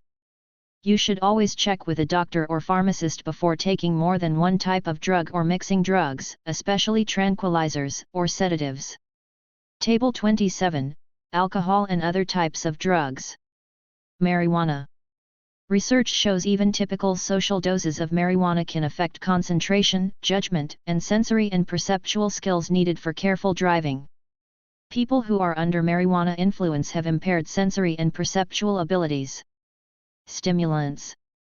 Heavy amphetamine use may keep drivers awake and active for long periods of time. It also makes them less coordinated, edgy, and is more likely to be involved in a car crash. Research shows typical social amounts of cocaine can produce lapses in attention and concentration. While caffeine can help drowsy drivers stay alert, it can't make a drunk driver sober. Studies show ordinary amounts of caffeine don't improve a drunk driver's ability to operate a vehicle. Tranquilizers/sedative hypnotics. Tranquilizers/sedative hypnotic drugs, including barbiturates, are powerful depressants, which calm people down or help them sleep. Tired or oversedated drivers are not good drivers. Over-the-counter drugs. Many over-the-counter drugs cause drowsiness in some people, which can affect their driving. Read the labels and be careful with antihistamines, other cold preparations, or any medicine that relaxes or promotes sleep. Any drug. Any drug might affect your ability as a driver. If you take more than one drug or if you mix drugs, especially tranquilizers or other sedative hypnotics with alcohol, you could be asking for trouble on the road and off. If you have doubts about a drug or drug mix, check with a doctor or pharmacist. Alcohol. Each year, alcohol, a depressant drug affecting coordination, judgment, perception, and emotional state, is responsible for a significant number of highway deaths. Alcohol increases the depressant effects of tranquilizers and barbiturates. Mixing these drugs, on or off the road, can be hazardous. The number one killer is alcohol. Driving while intoxicated, DWI, is a problem affecting all Texans. According to the calendar year 2014 Texas Motor Vehicle Traffic Crash Highlights, Texas Department of Transportation, 1,041 persons were killed in a motor vehicle traffic crash with a driver under the influence of alcohol. Alcohol-related crashes represent 29% of the total number of persons killed in motor vehicle traffic crashes. According to the Centers for Disease Control and Prevention, the leading cause of death for U.S. teens is motor vehicle crashes. In 2011, approximately 2,650 teens, aged 16 to 19, were killed and almost 292,000 were treated in emergency departments for injuries suffered in motor vehicle crashes. That means 7 teens aged 16 to 19 died every day from motor vehicle injuries. In 2013, Texas had the highest number of alcohol-impaired driving fatalities in the United States, and 17% of drivers aged 16 to 20 involved in fatal crashes had a blood alcohol concentration, BAC, of 0.08 or higher. Not all teens involved in fatal crashes were drinking. Some were passengers or innocent victims of people who drink and drive. Maybe one of those injured or killed was a family member or your best friend. It could have been you. To make Texas safer, the Texas legislature enacted laws to deter people from drinking and driving by penalizing those who choose to drink and drive. In Texas, a person is considered legally intoxicated if the person has a BAC of 0.08 or more. Driving while intoxicated, DWI, and driving under the influence, DUI, arrests can be a humiliating experience and are costly. Some fines range as high as $10,000, not including the cost of a bail bondsman, attorney, or other court-required expenses. Is it worth the risk? Open container. It is illegal to possess an open container of alcohol in a motor vehicle passenger area located on a public highway, regardless of whether the vehicle is being operated, stopped, or parked. Conviction of this offense is punishable by a fine not to exceed $500. Myths about drinking alcohol. Taking cold showers, drinking black coffee, or exercising will not make a person sober. Only time, based on body weight, number of drinks, and food intake can minimize the effects of alcohol. It takes about 1 hour for the body to rid itself of each drink consumed. If a person has been drinking, someone who has not been drinking should drive. Texas tough alcohol-related laws for minors. Zero tolerance for minors. According to the Texas Alcohol Beverage Code, a minor is any individual who is under 21 years of age. A minor may not purchase, attempt to purchase, consume, or possess an alcoholic beverage. Since a minor should not possess alcohol, Texas passed zero-tolerance legislation for minors who commit an offense under the non-driving alcohol-related laws and for minors who drive under the influence. Zero tolerance means just that. Even if a minor is not intoxicated as defined under the DWI statute, but has any detectable amount of alcohol in his/her system while operating a motor vehicle in a public place or while operating a watercraft, the minor committed the criminal offense of driving under the influence of alcohol by a minor. See Table 31. Penalties for non-driving alcohol-related offenses by minors. The Texas Zero Tolerance Law established penalties for minors who commit offenses under the non-driving alcohol-related offenses. A minor may not purchase, attempt to purchase, falsely state he/she is 21 years of age or older, or present any document indicating he/she is 21 years of age or older to a person engaged in the selling or serving of alcoholic beverages. A minor may not consume, or possess an alcoholic beverage. Persons who purchase, furnish, or sell alcohol to a minor can be fined of up to $4,000 and/or confined in jail for up to 1 year. Table 28, Penalties for non-driving alcohol-related offenses minors. First offense. Class C misdemeanor punishable by a fine of up to $500, 8 to 12 hours of community service, mandatory attendance of an alcohol awareness course, and license will be suspended, or privilege denied if not licensed, for 30 days. If the minor is under 18, the parent may be required to also attend the alcohol awareness course. Second offense. Class C misdemeanor punishable by a fine of up to $500, 20 to 40 hours of community service, may be required to attend an alcohol awareness course, and license will be suspended, or privilege denied if not licensed, for 60 days. Third offense, under 17 years of age. Class C misdemeanor punishable by a fine of up to $500, 20 to 40 hours of community service, may be required to attend an alcohol awareness course, and license will be suspended, or privilege denied if not licensed, for 60 days or case can be transferred to juvenile court. Third offense, 17 to 21 years of age. Class B misdemeanor punishable by a fine of $250 to $2,000, 40 to 60 hours of community service, may be required to attend an alcohol awareness course, confinement in jail not to exceed 180 days, and license will be suspended, or privilege denied if not licensed, for 180 days. Minors are not eligible for deferred disposition or adjudication on the third conviction and every conviction after. In addition to the above penalties, if a minor is convicted of any moving vehicle violation while suspended due to a non-driving alcohol-related offense, listed above, they are subject to the penalties of driving while license invalid, DWLI. Implied consent laws for minors. A minor implies their consent to take one or more breath or blood specimen for analysis if they are arrested for operating a motor vehicle or watercraft in a public place while intoxicated, or if there is any detectable or noticeable amount of alcohol in their system while operating a motor vehicle in a public place as deemed by an officer. The breath or blood specimen will determine if alcohol is present in their body. It will also identify the amount of alcohol in their system. Additionally, the breath or blood specimen can identify the presence of any other controlled substances or drugs. Refusal to provide a breath or blood specimen will result in the suspension of the minor's license or driving privileges if not licensed. Table 29, Penalties for refusal to provide a specimen, minors. First offense. Driver license suspended, or privilege denied if not licensed, for 180 days. Second and subsequent offenses: driver license suspended, or privilege denied if not licensed, for 2 years. A minor who gives a breath or blood specimen that confirms he/she has been operating a motor vehicle in a public place with any detectable amount of alcohol in his/her system and the amount is below the 0.08 BAC legal limit of intoxication will have his/her license suspended or driving privilege denied if not licensed.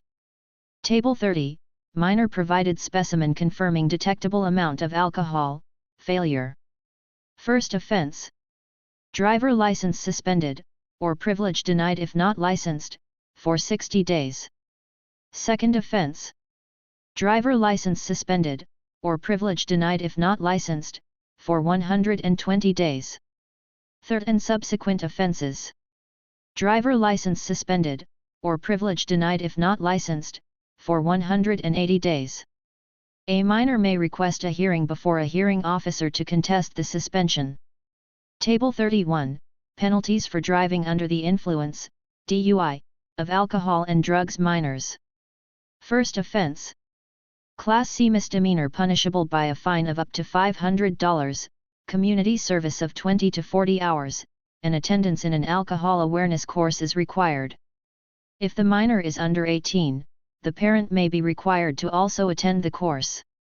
Second offense: Class C misdemeanor punishable by a fine of up to $500, community service of 40 to 60 hours. The alcohol awareness course may be required.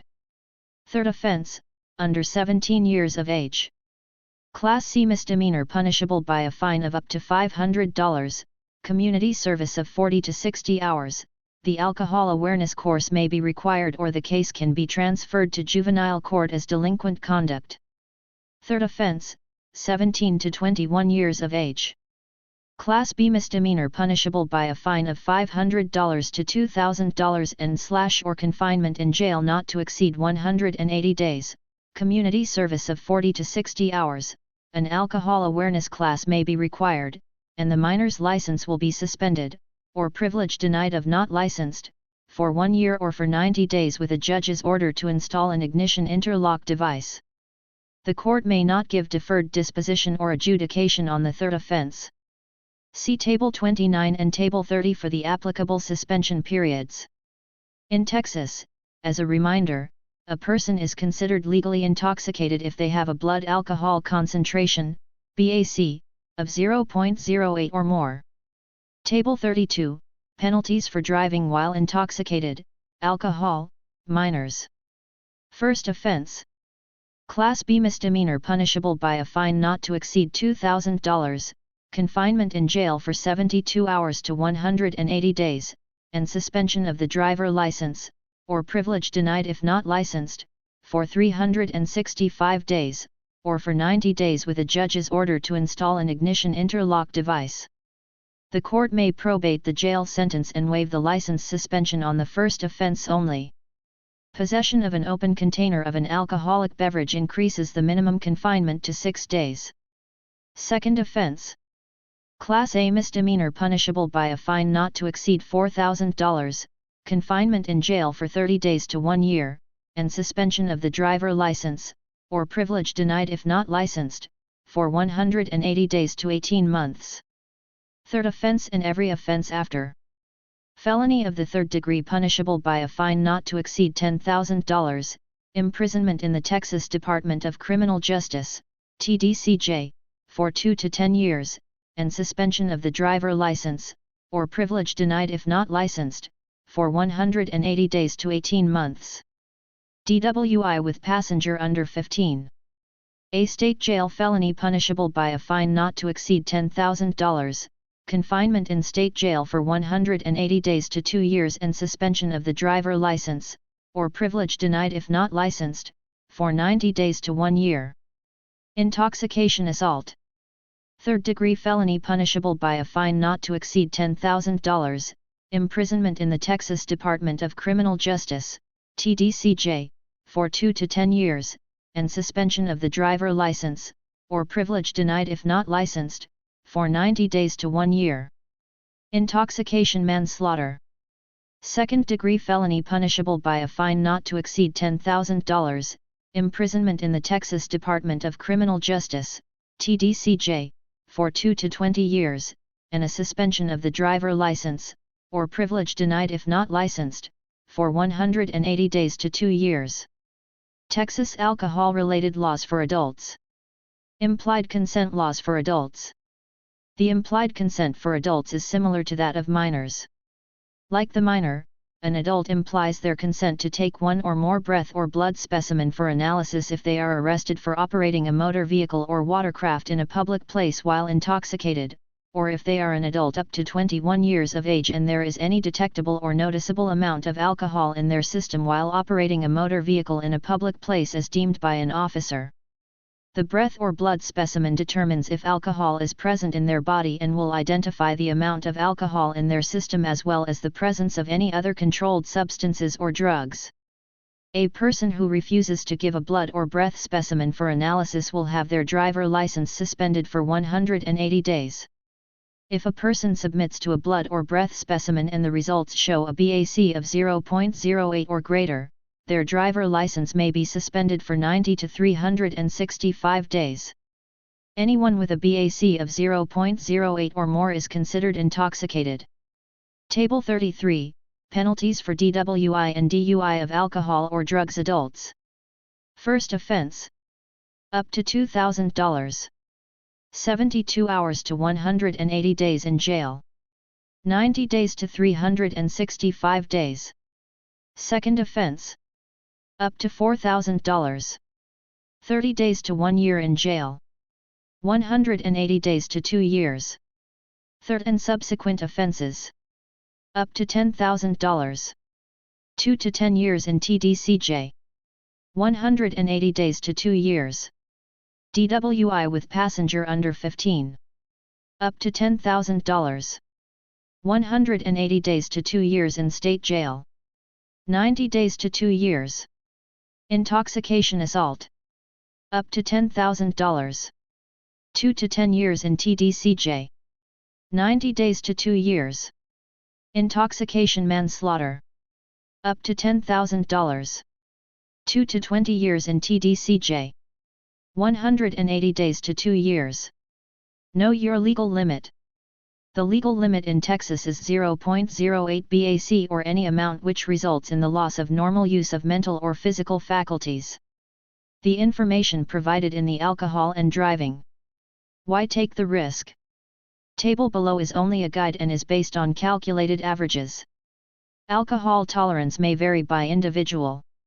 Food intake, medications, health, gender, and psychological conditions are also influential factors, which affect the rate of alcohol absorption. Drivers are encouraged to take drug and alcohol awareness courses to become better educated about the effects and consequences of drugs and alcohol. Insurance companies may provide liability insurance discounts to drivers who complete drug and alcohol awareness courses. Table 34, Alcohol and Driving. Why take the risk? Drinks. Body weight in pounds. Influenced. Possibly. Impaired. Legally intoxicated.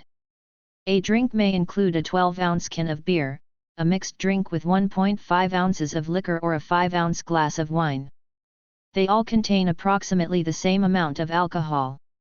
Chapter 11, Motor Vehicle Crashes. Most crashes in Texas result from speeding, failure to yield or stop appropriately, and driving under the influence of alcohol. If requested and available, exchange names, addresses, phone numbers, vehicle identification numbers, vehicle license plate numbers, driver license information, and insurance information with all drivers involved in the crash.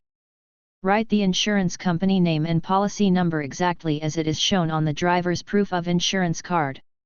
If you have the name of the driver's insurance company and the information is not listed directly on the insurance card, call the Texas Department of Insurance at 800-252-3439 to get the company address and telephone number. Be sure to also note the location of the crash and write down the contact information if there are any witnesses. You should always notify the appropriate law enforcement agency as soon as possible when There is an injury or fatality.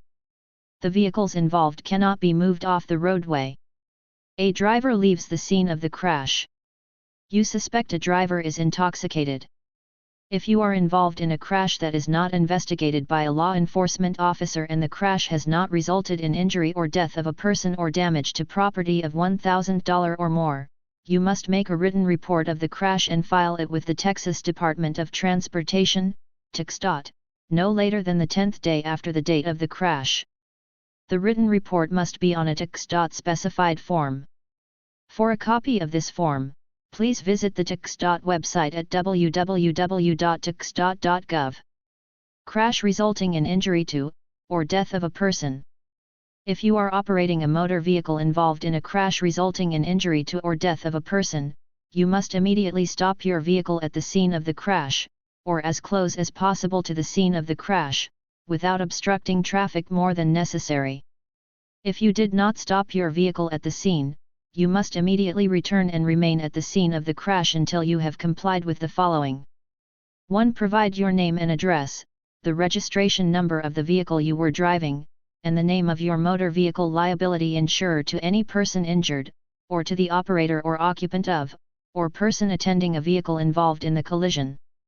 2. Show your driver license, if requested and available, to any person injured, or to the operator or occupant of, or person attending a vehicle involved in the collision.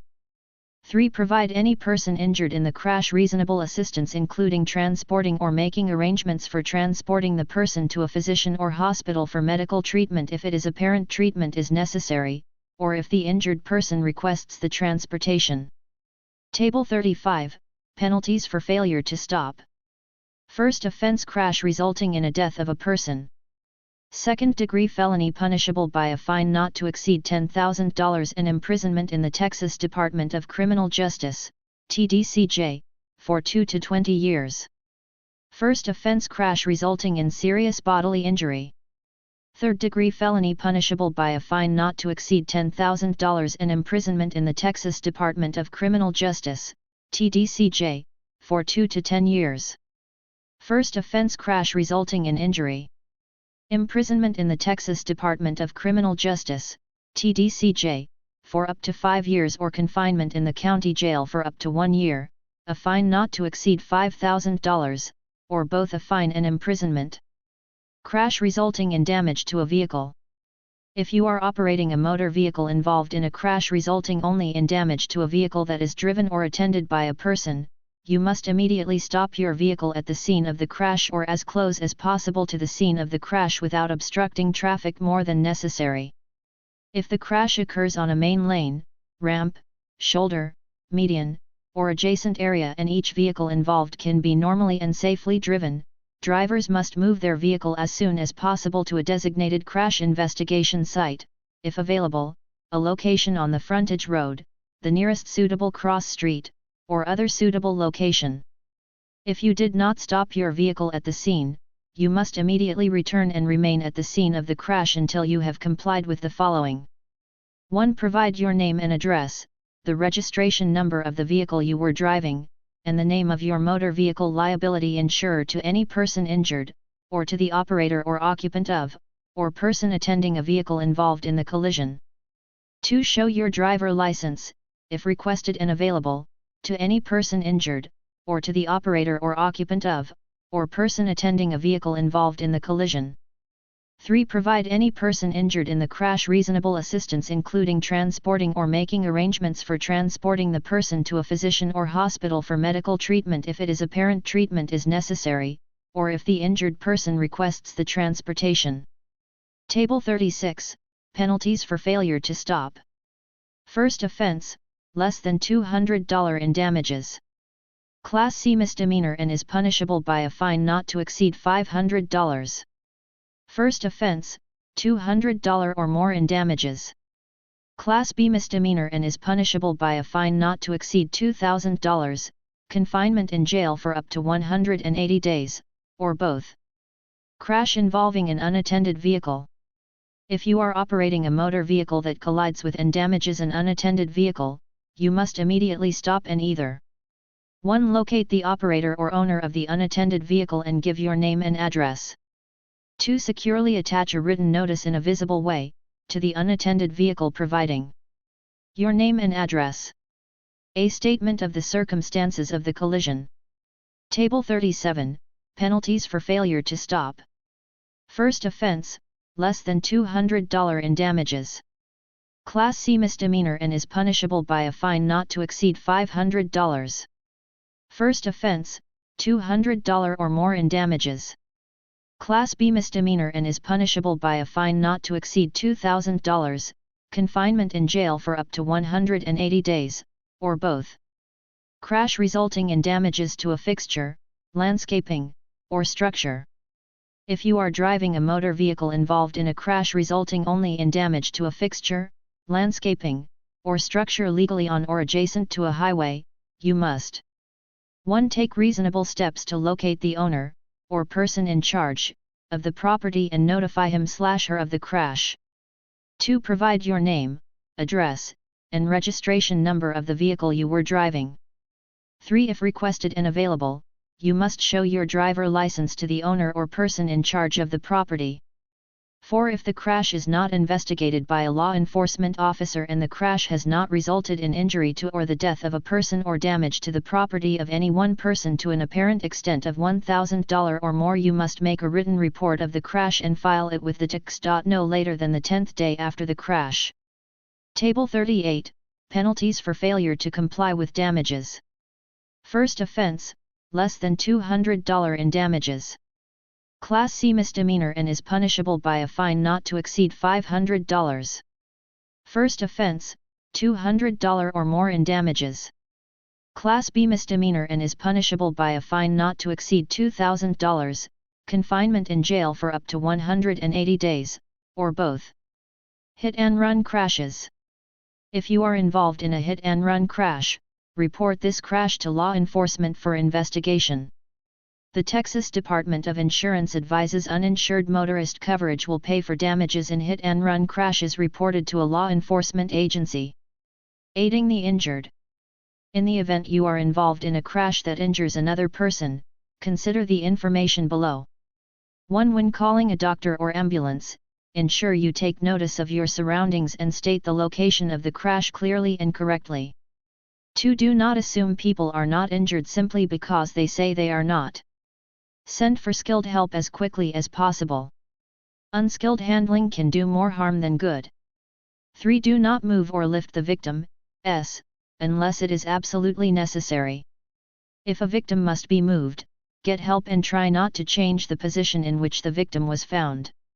4. Stop serious bleeding with thick cloth pads, as clean as possible, apply with pressure by hand or by bandaging.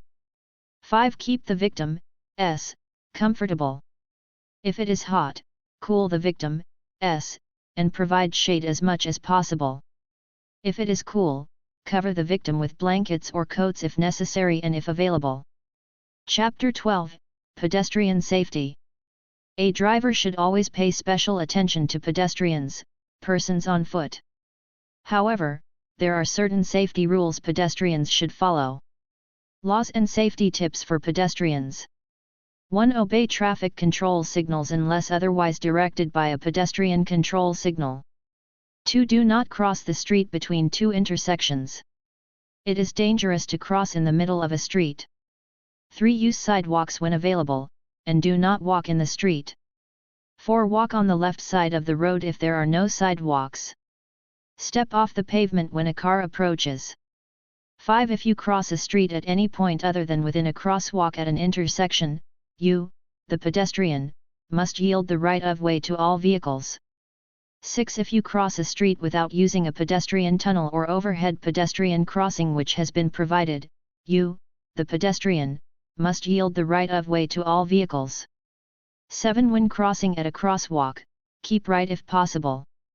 8. Blind, partially blind, or disabled individuals may carry a white cane while walking. Others must not display a cane on any public street or highway.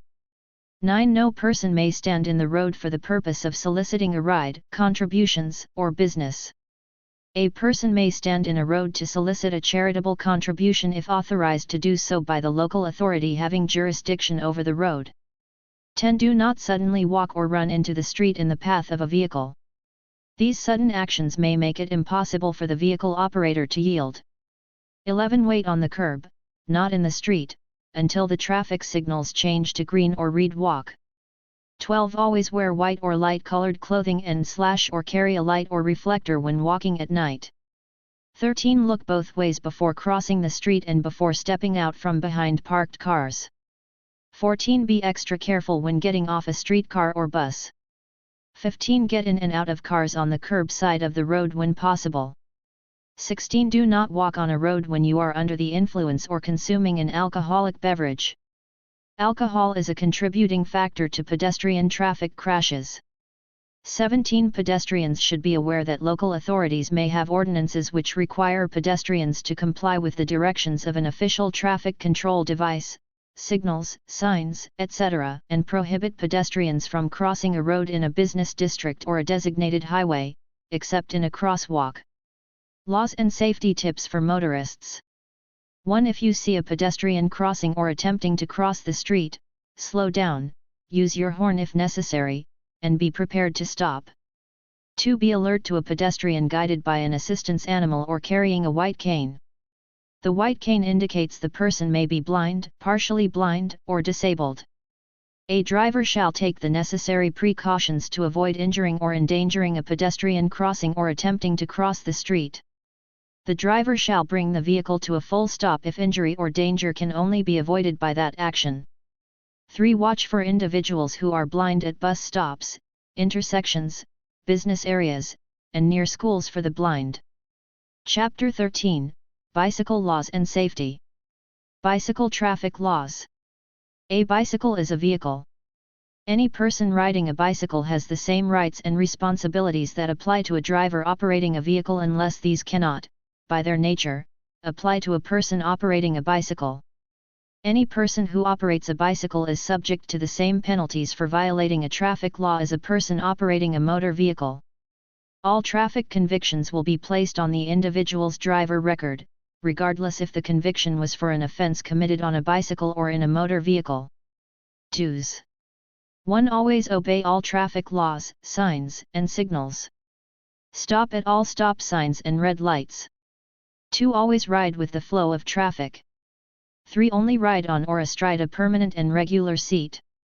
4. When operating a bicycle on a one-way road with 2 or more marked traffic lanes, ride as near as possible to the left curb or edge of the road.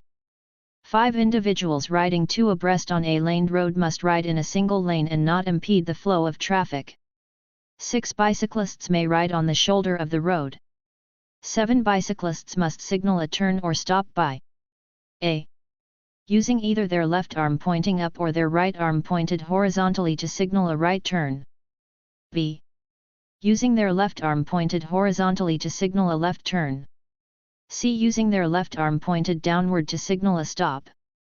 8. A person operating a bicycle who is moving slower than the other traffic on the road shall ride as near as possible to the right curb or edge of the road unless a. the person is overtaking and passing another vehicle proceeding in the same direction. b. the person is preparing for a left turn at an intersection or onto a private road or driveway. c. There are unsafe conditions in the road such as fixed or moving objects, parked or moving vehicles, pedestrians, animals, potholes, or debris, or d. the person is operating a bicycle in an outside lane that is less than 14 feet in width and doesn't have a designated bicycle lane adjacent to that lane, or the lane is too narrow for a bicycle and a motor vehicle to safely travel side by side. Don'ts. 1. Never carry more than the number of individuals it is designated or equipped for. 2. Never ride opposite the flow of traffic. 3. Never attach the bicycle or person to a moving streetcar or vehicle upon a road. 4. Never carry any package, bundle, or article which prevents the rider from keeping at least one hand on the handlebars. Shared lane marking. The shared lane marking may be used to 1. Assist bicyclists with lateral positioning in a shared lane with on-street parallel parking in order to reduce the chance of a bicyclist impacting the open door of a parked vehicle. 2. Assist bicyclists with lateral position in lanes too narrow for a motor vehicle and a bicycle to travel side by side within the same traffic lane. 3. Alert road users of the lateral location bicyclists are likely to occupy within the traveled way. 4. Encourage safe passing of bicyclists by motorists, or 5. Reduce the incidence of wrong-way bicycling. Bicycles must be properly equipped. 1. Every bicycle must be equipped with a brake, which will enable the operator to make the wheels skid on dry, level, clean pavement when applied.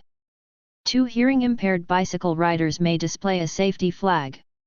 3. Every bicycle used at nighttime must be equipped with a lamp on the front which emits a white light visible from a distance of at least 500 feet in front of the bicycle, and b.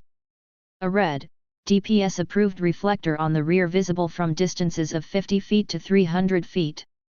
A red light on the rear visible from a distance of 500 feet may be used in addition to the red reflector.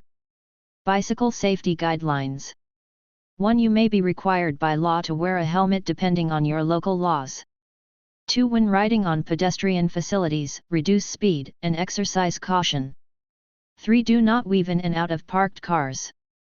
4. Move off the street to stop, park, or make repairs to your bicycle.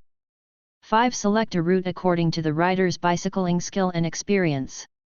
6. Bicycles may be equipped with a mirror. 7. Wear light-colored or reflective clothing to make it easier for drivers to see you.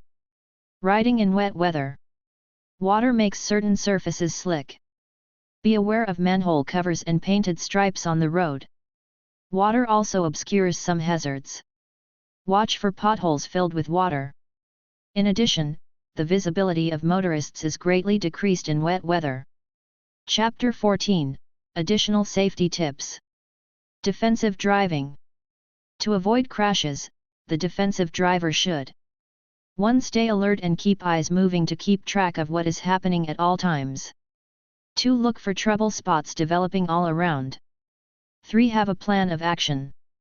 4. Know that the law requires drivers to protect each other from their own mistakes. Safety belts. The driver and all passengers, regardless of age, in a passenger vehicle are required to use safety belts if occupying a seat in a vehicle equipped with a safety belt. Any child under 8 years old must be secured in a federally approved child car seat if occupying a seat in a vehicle equipped with a safety belt, unless the child is more than 4'9" tall. Safety belt requirements include pickups, SUVs, and trucks. Safety belts help keep you 1. From being thrown from your car. Your chances of being killed are 5 times greater if you are thrown from your car. 2. From hitting the dashboard too hard. 3. In better control of your car. Whatever your reason for not wearing safety belts, it is dangerous and violates state law. Penalties for driving without a safety belt. A driver can receive a citation for not wearing his/her safety belt and for not having each child under the age of 17 in a safety seat or safety belt. Anyone who is at least 15 years of age can receive a citation for not wearing a safety belt. There are no exemptions to the safety belt laws. However, there are some defenses to prosecution for postal workers, individuals who deliver the newspaper, utility workers, solid waste truck workers, certain commercial farm vehicle operators, or medical reasons with a physician's note. Table 39 – Penalties for not wearing a required safety belt. Driving a vehicle without a safety belt. A fine of $25 to $50. Passengers under 8 years old and less than 4'9" tall riding while not properly secured in a child passenger safety seat system. A fine of $25 to $250. Passengers at least 15 years old riding without a safety belt. A fine of $25 to $50. Passengers under 17 years old riding without a safety belt, fine assessed to driver. A fine of $100 to $200. Children under 18 years old riding in an open bed pickup or open flatbed truck, fine assessed to driver. A fine of $25 to $200. Additional suspensions and surcharges may apply. Driving with an invalid license will also result in penalties and surcharges. Vehicles with open beds. It is an offense to drive an open bed truck, an open flatbed truck, or to draw an open flatbed trailer when a child who is younger than 18 years of age is occupying the bed of the truck or trailer. It is a defense to prosecution that the driver was operating or towing the vehicle. 1. In a parade or in an emergency. 2. To transport farm workers from one field to another field on a farm-to-market road, ranch-to-market road, or county road outside a municipality. 3. On a beach. 4. That is the only vehicle owned or operated by members of a household, or 5. In a hayride permitted by the governing body of or a law enforcement agency of each county or municipality in which the hayride will occur.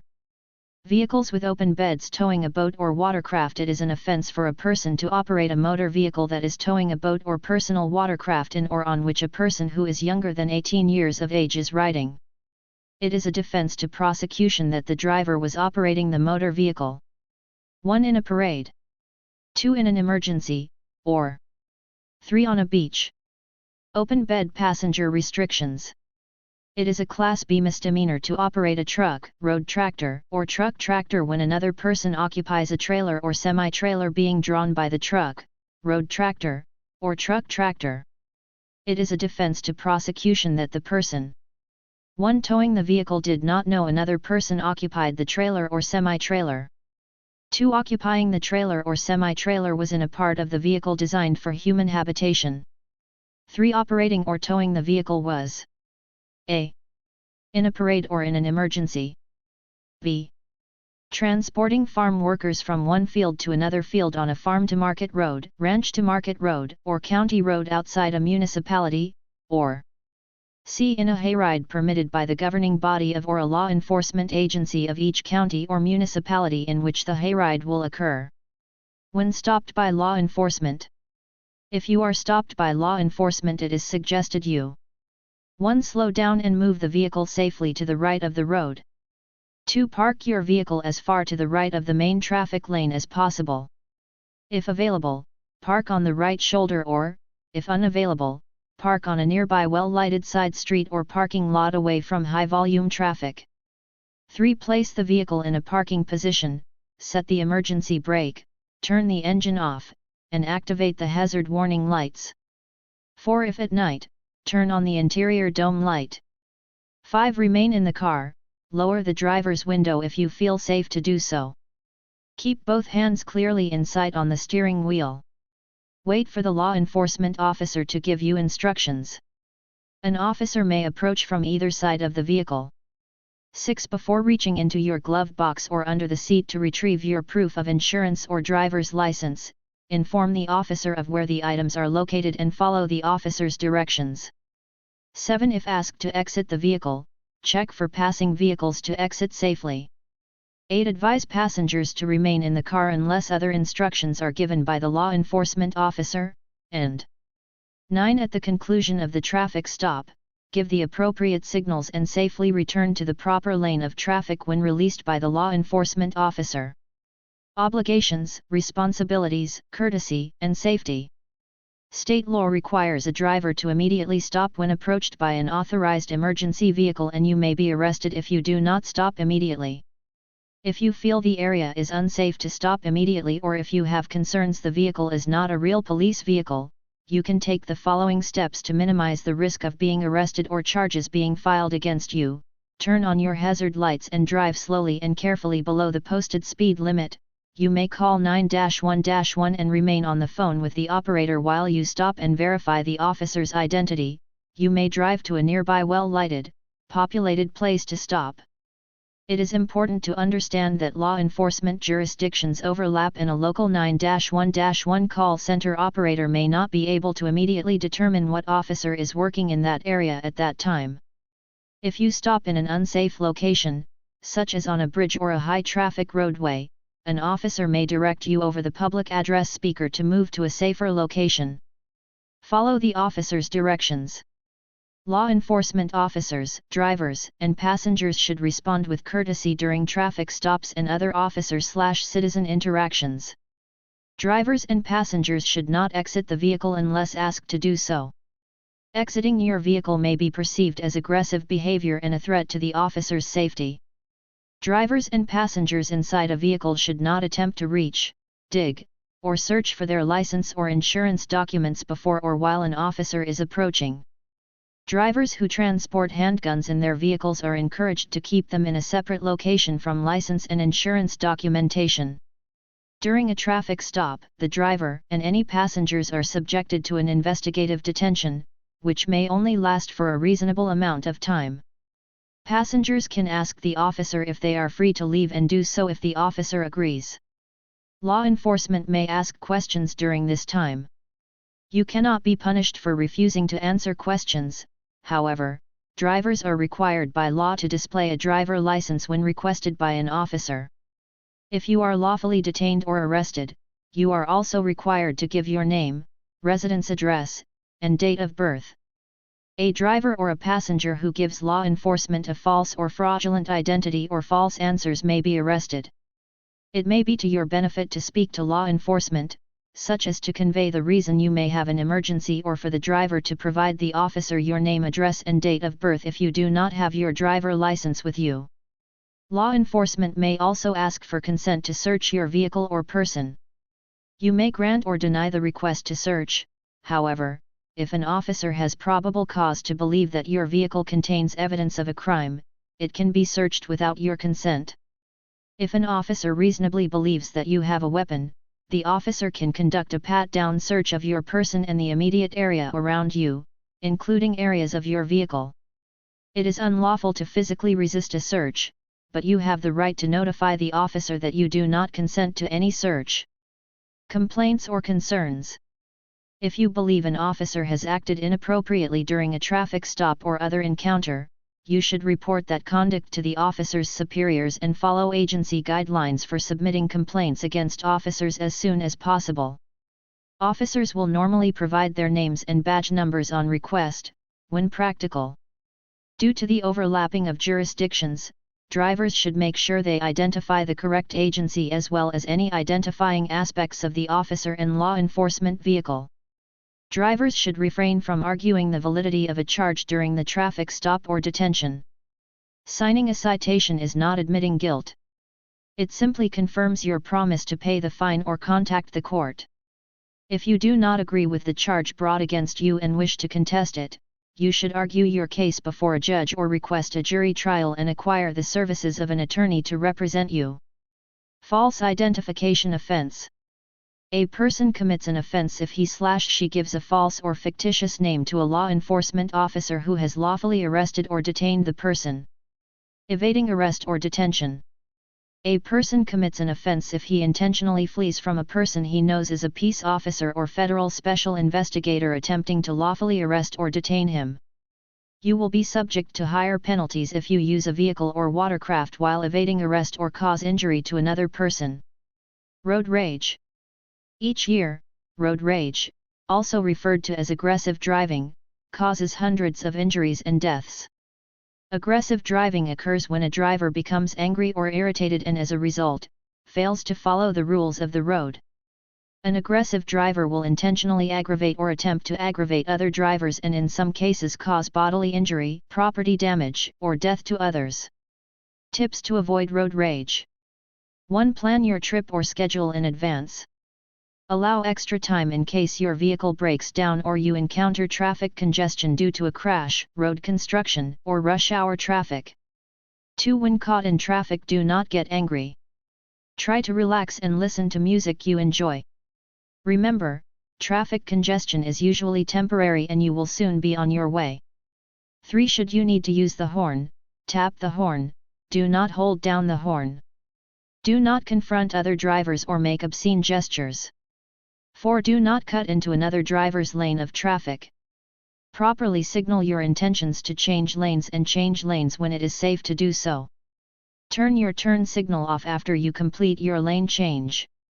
5. Do not intentionally slow down, slam on your brakes, or speed up to keep someone from passing or entering your lane of travel. 6. Do not tailgate, follow at a safe distance. 7. Always remember to drive friendly and report aggressive driving to the local authorities. Neighborhood electronic vehicles and motor-assisted scooters. A neighborhood electronic vehicle is defined as a vehicle subject to Federal Motor Safety Standard 500 with a top speed of 35 miles per hour on a paved level surface. A motor-assisted scooter is defined as a self-propelled device with 1. At least 2 wheels in contact with the ground. 2. A braking system capable of stopping the device under normal operating conditions. 3. A gas or electric motor not exceeding 40 cubic centimeters. 4. A deck designed to allow a person to stand or sit while operating the device, and 5. The ability to be propelled by human power alone. Both vehicles may only be operated on a street or highway when the posted speed limit is 45 miles per hour or less for a neighborhood electronic vehicle and 35 miles per hour or less for a motor-assisted scooter. Special note: counties and municipalities may prohibit the operation of either type of vehicle on any street or highway for safety reasons. Electronic Personal Assistive Mobility Devices, EPAMD.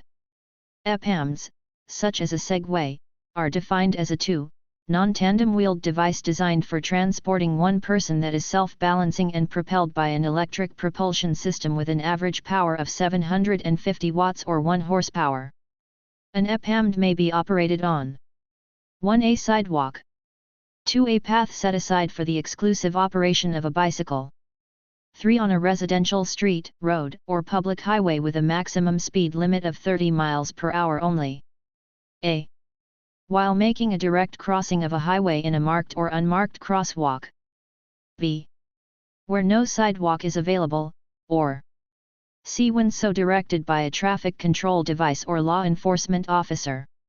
When operated on a public roadway, an EPAMD shall be ridden as close as practicable to the right-hand edge. Speed reduces your field of vision.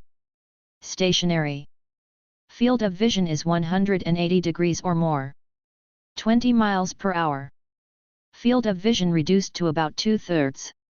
40 miles per hour. Field of vision reduced to about 2/5. 60 miles per hour. Field of vision reduced to about 1/5. Your keys to safe driving. Good vision. Obey traffic laws. Proper care of vehicle. Don't depend on yearly inspections, perform regular maintenance as needed. Courtesy. Safety comes before the right of way. Proper signaling. Failure to signal is dangerous and inconsiderate. Fitness to drive. Let someone else drive if you are not physically or mentally alert. Transporting cargo and materials. To prevent cargo or loose materials from falling or spilling from a car, truck, trailer, etc. onto the road and causing a crash or damage to the roads, drivers must comply with certain state requirements. A vehicle must be equipped and maintained to prevent loose material from escaping by blowing or spilling, and a vehicle bed must 1. Not have a hole, crack, or other opening through which loose material can escape. 2. Be enclosed by side panels and on the front by a panel or the vehicle cab. 3. Be enclosed by a securely closed tailgate or panel on the rear to prevent spillage. 4. Cover the load securely at the front and back of the load, unless completely enclosed in a compartment or the load does not blow or spill over the load-carrying compartment. No person shall load or transport any loose material on or over the public highways, such as dirt, sand, gravel, wood chips, or other material, except agricultural products in their natural state, capable of blowing or spilling from a vehicle unless 1. The bed carrying the load is completely enclosed on both sides and on the front and rear by a tailgate, board, or panel, and all must be so constructed as to prevent the escape of any part of the load by blowing or spilling, and 2. The top of the load is covered with a canvas, tarpaulin, or other covering firmly secured to the front and back to prevent the escape of the load because of blowing or spilling. This requirement does not apply to a. Any load-carrying compartment that completely encloses the load, or b. The transporting of any load of loose materials not blowing or spilling over the top of the load-carrying compartment. Safety chains. Safety chains are required when certain types of vehicles are towing trailers in order to prevent the trailer from breaking loose and causing a serious crash. A person may not drive a passenger car or light truck while towing a trailer, semi-trailer, or house trailer on a public highway in Texas unless safety chains are attached from a trailer, semi-trailer, or house trailer to the towing vehicle. The types of safety chains and the manner of attachment must be approved by DPS. The requirements of this law do not apply to a passenger car or light truck towing a trailer or semi-trailer used for agricultural purposes or to any trailer or semi-trailer or house trailer operated in compliance with the Federal Motor Carrier Safety Regulations. Towing. When one vehicle is towing another, the drawbar, chain, rope, cable, or other connection must 1. Not be longer than 15 feet from one vehicle to another. 2. Be strong enough to pull all weight drawn. 3. Attach a white flag not less than 12 inches square. 4. Not tow more than 3 vehicles attached to it by mounting the front wheels of trailing vehicles on the bed of another vehicle and leaving only the rear wheels in contact with the roadway. This limit does not apply to trailers transporting poles, pipe, machinery, or other structures that cannot be easily dismembered. Carbon monoxide. Beware of carbon monoxide poisoning. Cars produce carbon monoxide, which is deadly gas. Make sure you are getting plenty of fresh air. Don't. 1. Leave the motor running in a garage. 2. Leave vents open when following closely behind another car. 3. Leave the motor running and the windows closed while the car is parked. 4. Drive with a defective muffler or exhaust system. 5. Use the heater or air conditioner in a parked car with the windows closed in an enclosed space. If you encounter a carbon monoxide poisoning victim, move them to fresh air and call 911. Steering lock operation. Vehicles have various systems used to remove the key from the ignition. Some ignitions automatically lock the steering wheel if the key is removed while moving. Here are some common steering wheel lock systems with a description on how to remove the key. Table 40, Steering Wheel Lock Parking Systems. Transmission Park System. Shift the transmission into the park position. Turn the key to lock, then remove the key. 2-hand button system. This system requires 2 hands. Depress the button below the steering column. Turn the key to lock, then remove the key. Lever system. Depress the lever located near the ignition. Turn the key to lock, then remove the key. 1-hand button system. Depress the button located near the ignition. Turn the key to lock, then remove the key. Push-in system. Turn the key to off and push in. Turn the key to lock, then remove the key. Turn and remove system. Turn the key to lock, then remove the key. Source: 1992 Automobile Safety Foundation. Appendix A, Glossary of Terms. A. Acceleration lane: a lane that permits drivers entering a highway to accelerate to the speed of traffic. Aggressive driving: the behavior of driving in a combative, forceful, or competitive manner. Angle parking: the vehicle is parked diagonally to the curb. Autocycle: an autocycle constitutes a motor vehicle, other than a tractor, that is, one designed to have when propelled not more than 3 wheels on the ground. 2. Equipped with a steering wheel.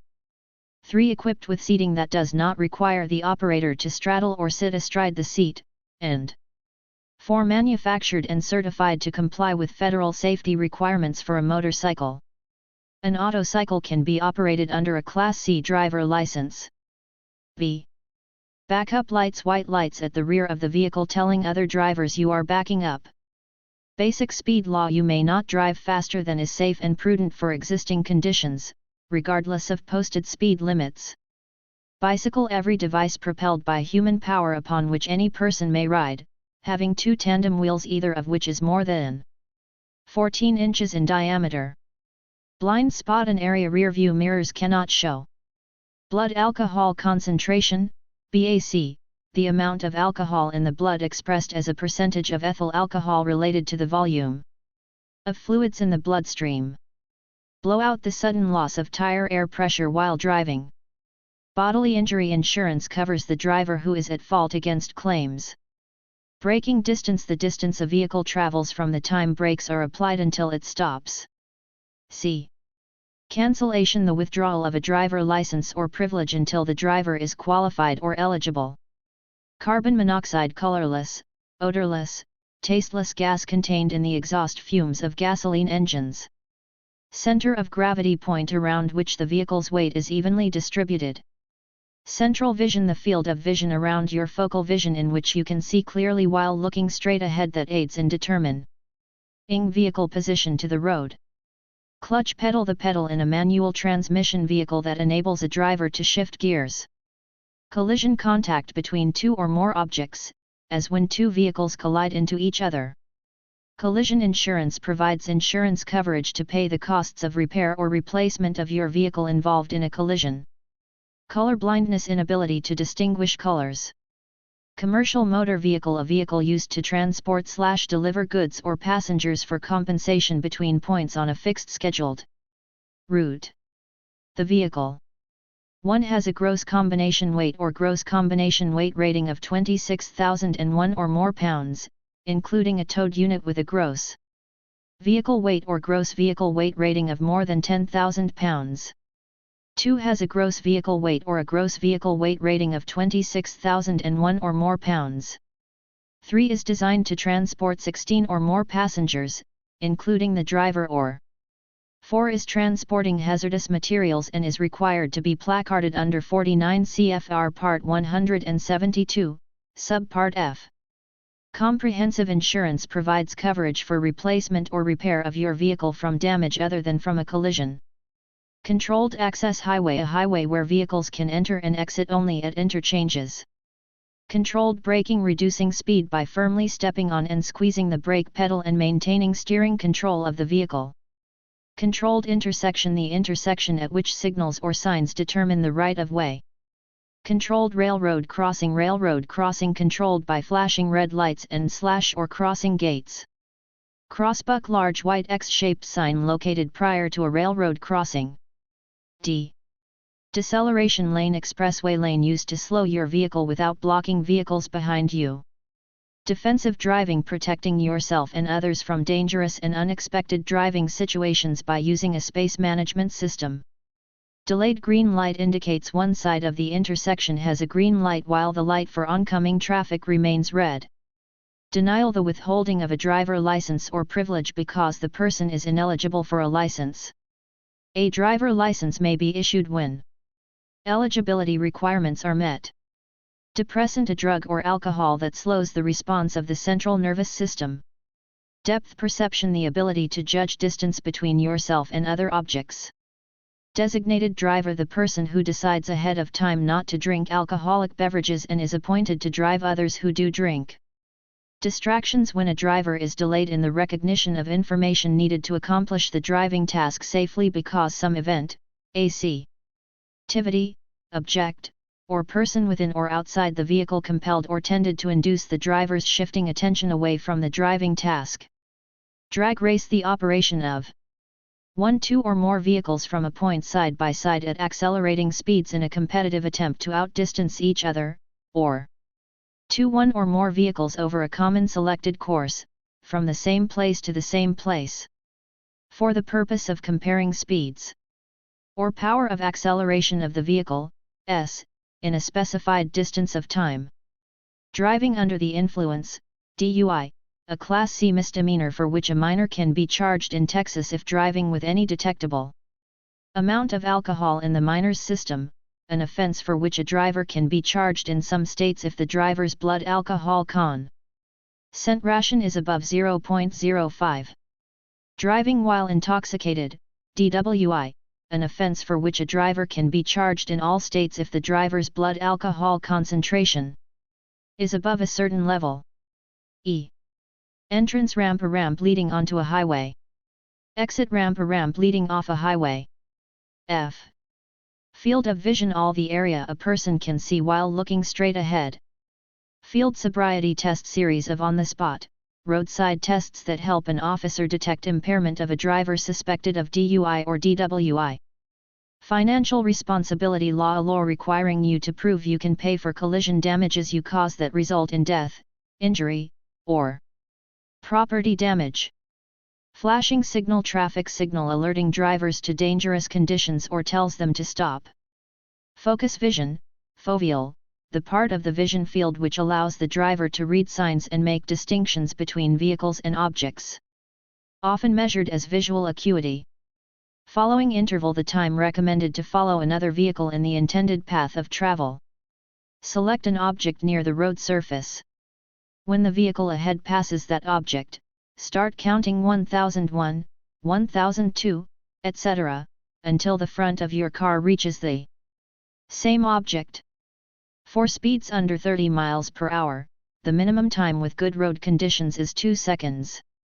For speeds above 30 miles per hour, maintain 4 seconds, more for adverse conditions, of following time. Developing a 4-second following interval is the best practice for a beginning or less experienced driver. Force of impact: the force with which one moving object hits another object. This varies according to speed, weight, and distance between impact and stop, and is based on forces of inertia and momentum. Friction: the force creating heat which helps the tire maintain traction on the road, unless too much heat is generated which may cause traction loss due to melting of tire rubber on the road. G. Gap time or distance interval between vehicles on road. Glare recovery time: the time your eyes need to regain clear vision after being affected by bright lights. Glare resistance: the ability to continue seeing when looking at bright lights. Graduated driver license program requires young drivers to progress through a series of licensing stages with various restrictions such as accompanying drivers, times permitted to drive, and allowable passengers. Guide sign: a sign providing directions, distances, services, points of interest, or other information. H. Hallucinogen: mind-altering drug that tends to distort a person's perception of direction, distance, and time. Hazard flasher: a device that flashes front turn signal lights and tail lights to warn others the vehicle is a hazard. Head restraints: specially designed airbag or padded devices on the backs of front seats helping to reduce whiplash injuries in a side or rear impact collision. Highway hypnosis: drowsy or trance-like condition caused by concentration on the road ahead and monotony of driving. Hydroplaning occurs when a tire patch loses contact with the road by rising up on top of water. Highway: the width between the boundary lines of a publicly maintained way, any part of which is open to the public for vehicular travel. I. Ignition interlock device: a special mechanical control device installed on a motor vehicle's dashboard. A driver must exhale into the device to start the vehicle. The court-ordered installation of an interlock ignition device must be performed by a DPS-certified service center. Implied consent law: anyone who receives a driver license automatically consents to be tested for blood alcohol content and other drugs. If stopped for suspicion of alcohol or drug usage while driving. Intoxilyzer: the breath test instrument machine commonly used for determining blood alcohol content. J. K. L. Lane change: lateral maneuver, moving the vehicle from one lane to another using proper space management procedures.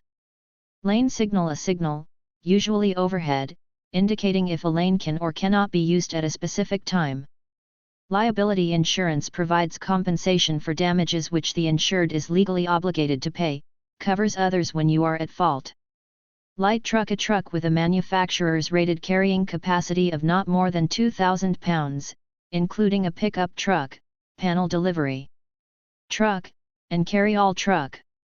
Limited use lanes: traffic flow lanes posted and designed to accommodate special vehicles or carpools. M. Median area of ground separating traffic moving in opposite directions. Merging area: stretch of road at the end of an acceleration lane on an expressway where vehicles join the flow of traffic. Minimum speed limit to keep traffic moving safely by not allowing drivers to drive slower than a certain speed. Moped: a motor-driven cycle that cannot attain a speed in 1 mile of more than 30 miles per hour and the engine 1 cannot produce more than 2 brake horsepower, and 2 if an internal combustion engine has a piston displacement of 50 cubic centimeters or less and connects to a power drive system that does not require the operator to shift gears. Two-wheeled vehicle that can be driven with either a motor or pedal. Motorcycle: a motor vehicle, other than a tractor, equipped with a rider's saddle and designed to have wind propelled not more than 3 wheels on the ground. Motor-driven cycle, a motorcycle equipped with an engine displacement of 250 cubic centimeters or less. The term does not include an electric bicycle. N. Night blindness, not being able to see well at night. No-fault insurance covers an insured's losses and expenses associated with a collision regardless of fault. O. Odometer, the device on the instrument panel indicating the total number of miles the vehicle has been driven. Overdriving headlights, driving at a speed making your stopping distance longer than the distance lighted by your headlights. Low beams are limited to 45 miles per hour and high beams are limited to 65 miles per hour for stopping purposes. Oversteer, when the rear tire patches lose varying degrees of traction and the front tire patches have more traction, causing a spinning effect, yaw, around the vehicle's center of gravity. The vehicle has a tendency to spin to the left or right even though the driver is not turning the steering wheel. Overtake, to pass the vehicle ahead. Over-the-counter medicine, drug that can be obtained legally without a doctor's prescription. P. Parallel parking, the vehicle lines up parallel or going the same direction as the curb. When parallel parking, the vehicle must be 6 to 18 inches from the curb. Passive restraint device, a restraint device, such as an airbag or an automatic safety belt, that works without the passenger or driver initiating the device. Pedestrian, a person on foot. Pedestrian signal, a signal used at traffic intersections that indicates when a person should walk or wait. Peer pressure, mental and social influence of others of a similar age on decision-making skills. Perception distance, the distance your vehicle travels during perception time. Perception time, the length of time it takes for the driver to make a risk reduction decision. Peripheral vision, the area a person can see that is around the central field of vision. Perpendicular parking, the vehicle is parked at a right angle to a curb or parking stripe using visual reference points for entering and leaving. Prescription medicine, drug that can be purchased legally only when ordered by a doctor. Preventive maintenance, routine care and attention to your vehicle. Property damage insurance protects the driver who is at fault against claims for damages to another person's property, up to specified limits. Protected left turn made on a left turn, green arrow, or delayed green light while oncoming traffic is stopped. Protective gear, the items a motorcyclist wears to protect head, eyes, and body. Q. R. Race, the use of one or more vehicles in an attempt to 1. Outgain or outdistance another vehicle or prevent another vehicle from passing. 2. Arrive at a given destination ahead of another vehicle, S, or 3. Test the physical stamina or endurance of an operator over a long-distance driving route. Reaction distance, the distance a vehicle travels from the point the driver perceives the need to act and the point where the driver takes action through braking, steering, or acceleration. Distance your vehicle travels until the driver perceives the need to change speed or position. Reaction time, the time the vehicle travels from the point the driver perceives the need to act and the point where the driver takes the action through braking, steering, or acceleration. Length of time it takes the driver to execute a reduced risk action, after a response is perceived by the driver. Reduced visibility, the inability of a driver to see clearly. Reference point, a part of the outside or inside of a vehicle, as viewed from the driver's seat, that relates to some part of the road which allows the driver to estimate position on the road. The road positions, points of reference, of the vehicle assist the driver in determining when to start turning, vehicle limitations, or where the vehicle is actually located. Regulatory sign, a sign controlling traffic. Restraint device, any part of a vehicle holding an occupant in the seat during a collision. Restricted interlock license authorizes an individual to operate a motor vehicle equipped with an ignition interlock device. Revocation, the termination of a driver license or privilege for an indefinite period of time.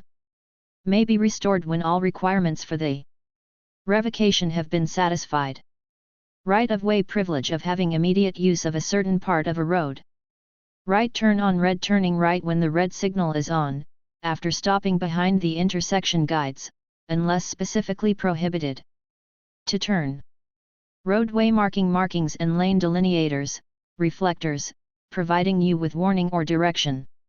Rocking a vehicle, repeating the sequence of driving forward a little then back a little to move your vehicle out of deep snow, mud, or sand. Rumble strips, sections of rough pavement intended to alert drivers of approaching roadway construction, toll booth plaza, or other traffic conditions. S. Safety belt, a lap belt and any shoulder straps included as original equipment on or added to a vehicle.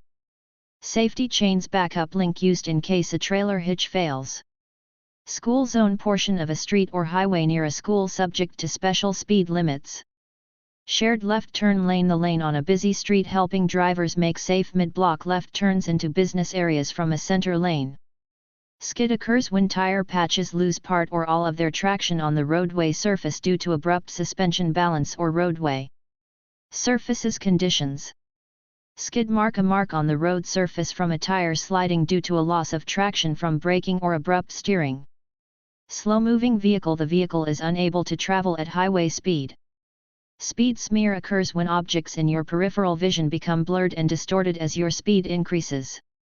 Staggered stop, stopping when the white line visually disappears under the hood line. This allows extra space for left-turning vehicles.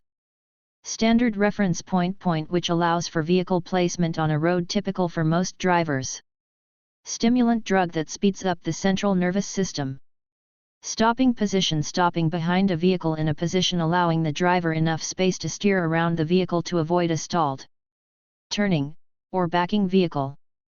Suspension, the temporary withdrawal of a driver license or privilege for a definite period of time.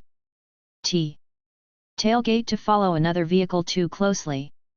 Total stopping distance, the distance your vehicle travels while you make a stop. Traction, friction or gripping power between the tire patches and the road surface. Traffic circle, the intersections that form when several roads meet at a circle. Traffic control devices, any signal, sign, or pavement marking used to control the movement of traffic. Traffic signal, any signal used to control the movement of traffic.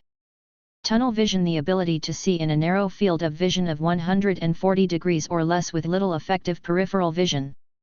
Turn vehicle maneuver, to change direction to the left or right. Turnabout, the maneuvers for turning into or out of a road/driveway using reference points for positioning. U. Uncontrolled intersection, an intersection that has no signs or signals to regulate traffic, including railroad crossings that do not have flashing red lights or crossing gates.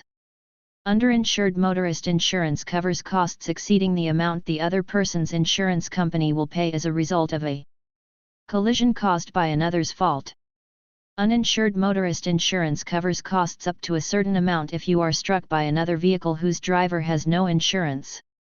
Unprotected left turn made at a signal-controlled intersection without a special left turn light.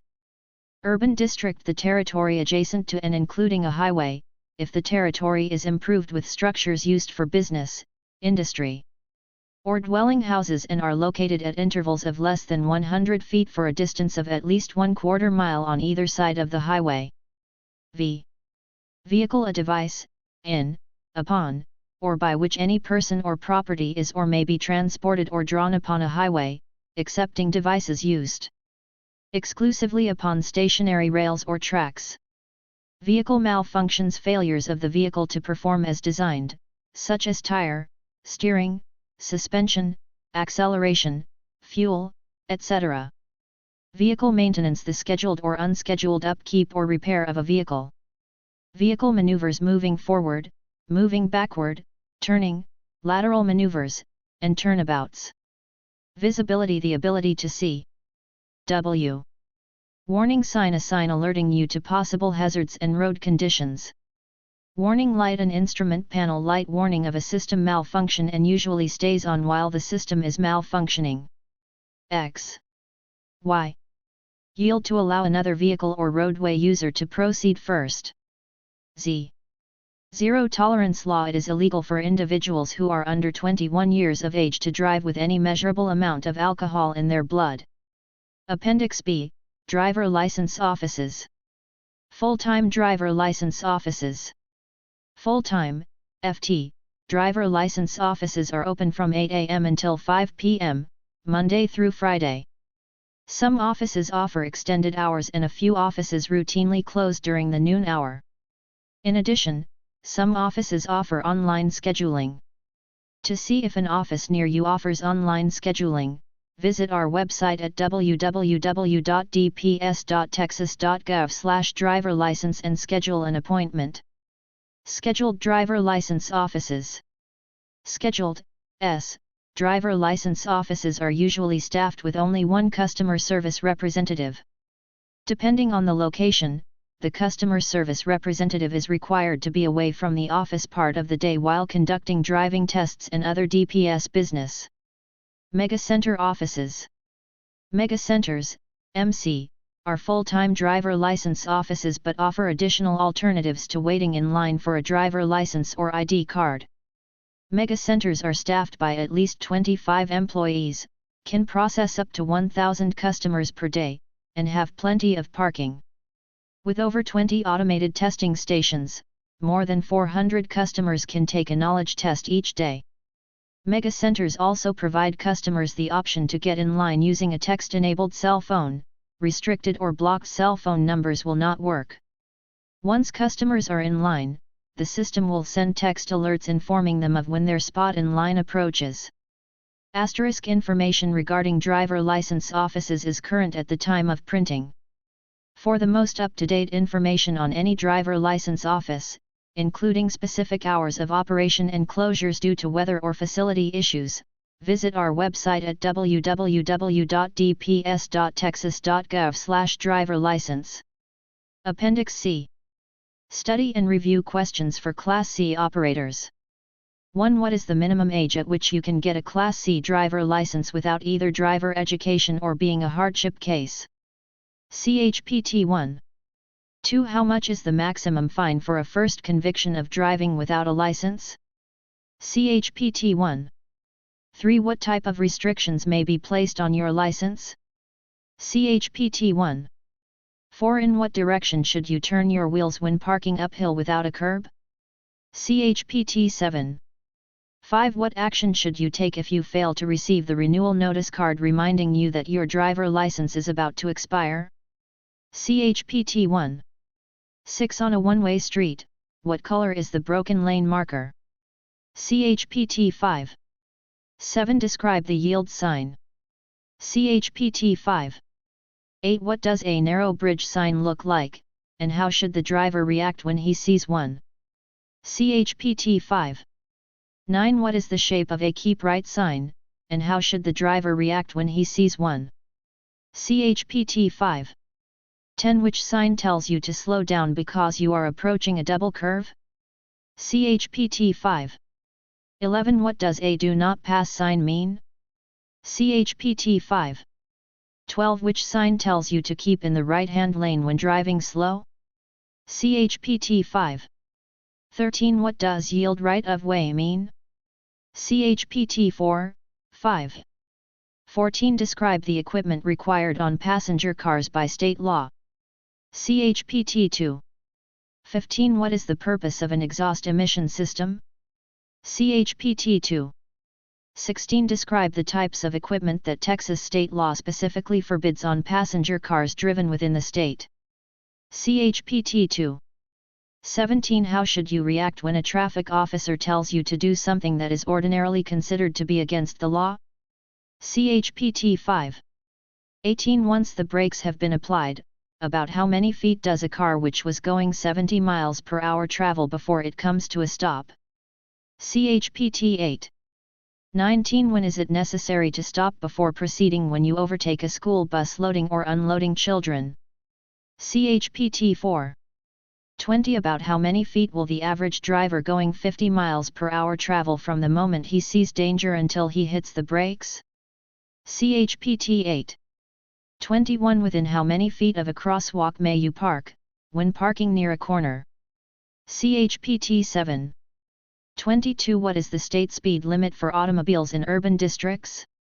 CHPT 8.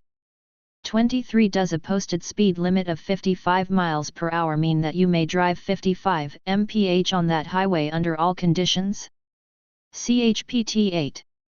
24. You should never drive on the left half of the roadway when you are within how many feet from an intersection, bridge, or railroad crossing. CHPT 6. 25. What should you do if you discover you are in the wrong lane to make a turn as you enter an intersection? CHPT 6. 26. When two cars meet at the intersection of a two-lane road with a four-lane road, which one must yield the right-of-way? CHPT 4. 27. If you are driving and hear a siren coming, what should you do? CHPT 4. 28. What is the first thing that should be done when a car starts to skid? CHPT 9. 29. At what time of the day should your headlights be turned on? CHPT 9. 30. Under what conditions may your driver license be suspended? CHPT 1. 31. What is carbon monoxide, and how may it be harmful to drivers? CHPT 14. 32. Describe what you should do if you have a blowout while driving. CHPT 9. 33. What should you do when driving down a steep grade in a car with standard transmission? CHPT 9. 34. What should you do if you damage an unattended vehicle? CHPT 11. 35. When are crash reports required? CHPT 11, 36. If you are required to show proof of financial responsibility for the future, how many years must such proof be kept up? CHPT 3. 37. What type of sign warns you to watch right and left for cross traffic? CHPT 5. 38. Describe the emblem that identifies vehicles which travel at speeds of 25 miles per hour or less. CHPT 5. 39. In which gear should you drive when going down a steep hill? CHPT 9. 40. What qualifications must one have to teach a beginner to drive? CHPT 1. 41. If the person is under 18, when does his provisional license expire? CHPT 1. 42. When parked parallel, your curb side wheels must be no more than how many inches from the curb? CHPT 7. 43. When following another car, what is a good distance at which you should follow behind? CHPT 8. 44. To what agency and within what time period must a change of address be reported for driver licensing purposes? CHPT 1. 45. What effects does the use of marijuana and amphetamine have on driving? CHPT 10. 46. What is the penalty for being convicted of driving while intoxicated? CHPT 10. 47. What does a green arrow showing with a red light mean? CHPT 5. 48. How should you react to a flashing red light? CHPT 5. 49. Which sign tells you to watch out for a train? CHPT 5. 50. Describe the sign that warns you to slow down for a winding road. CHPT 5. 51. What sign indicates that the road that you are on merges with another? CHPT 5. 52. What kind of sign warns you that the highest safe speed for the turn ahead is 25 miles per hour? CHPT 5. 53. Describe the sign that tells you to watch for cross traffic ahead. CHPT 5. 54. What type of sign warns you that you should slow down for a sharp rise in the roadway? CHPT 5. 55. Describe the type of sign that would let you know that you were on a short state highway in a city or urban area. CHPT 5. 56. What is the maximum number of inches you may lawfully allow an object to extend beyond the left fender of your car? CHPT 2. 57. Under what conditions must you always stop? CHPT 5. 58. What should you do when coming onto a street from a private alley or driveway? CHPT 4.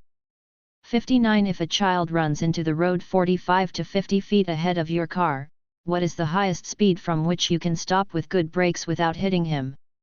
CHPT 8. 60. How close to a fire plug may a vehicle lawfully park? CHPT 7. 61. What does a posted speed limit of 55 miles per hour mean? CHPT 5.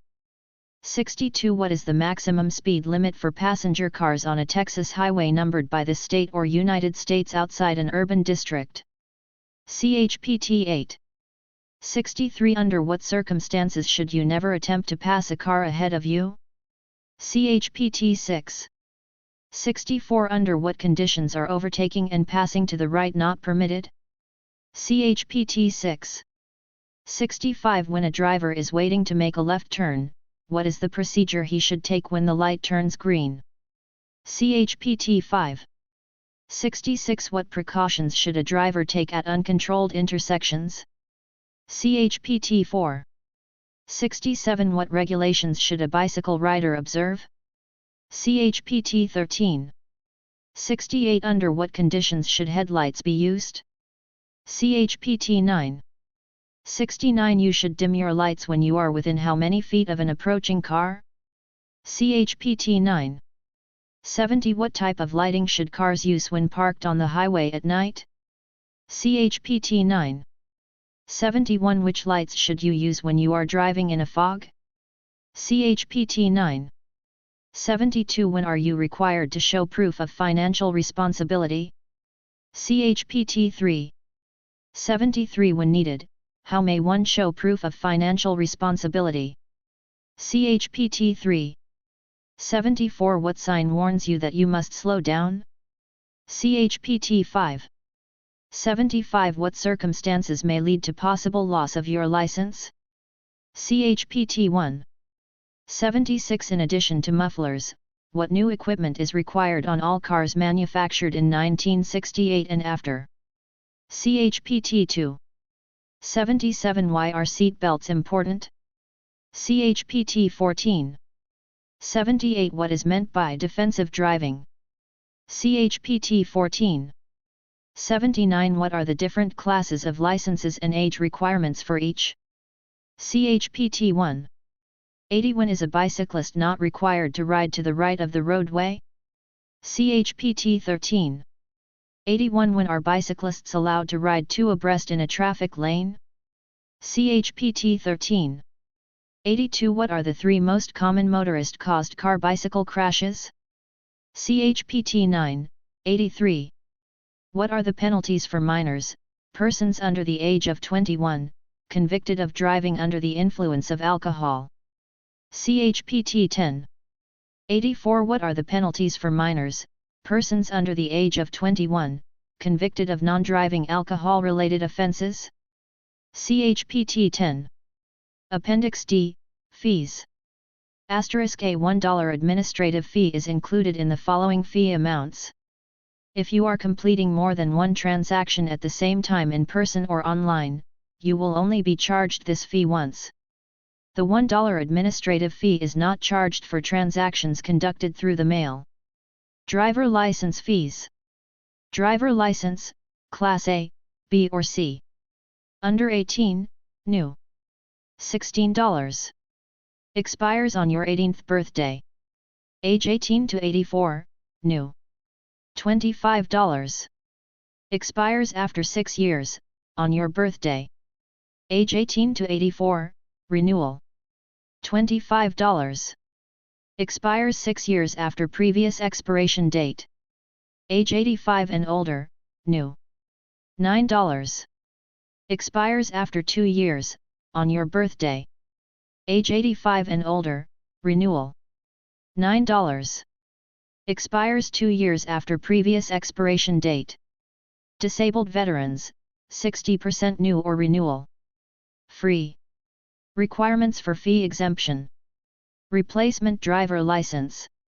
Replace a lost, stolen, or damaged license. Change address or name.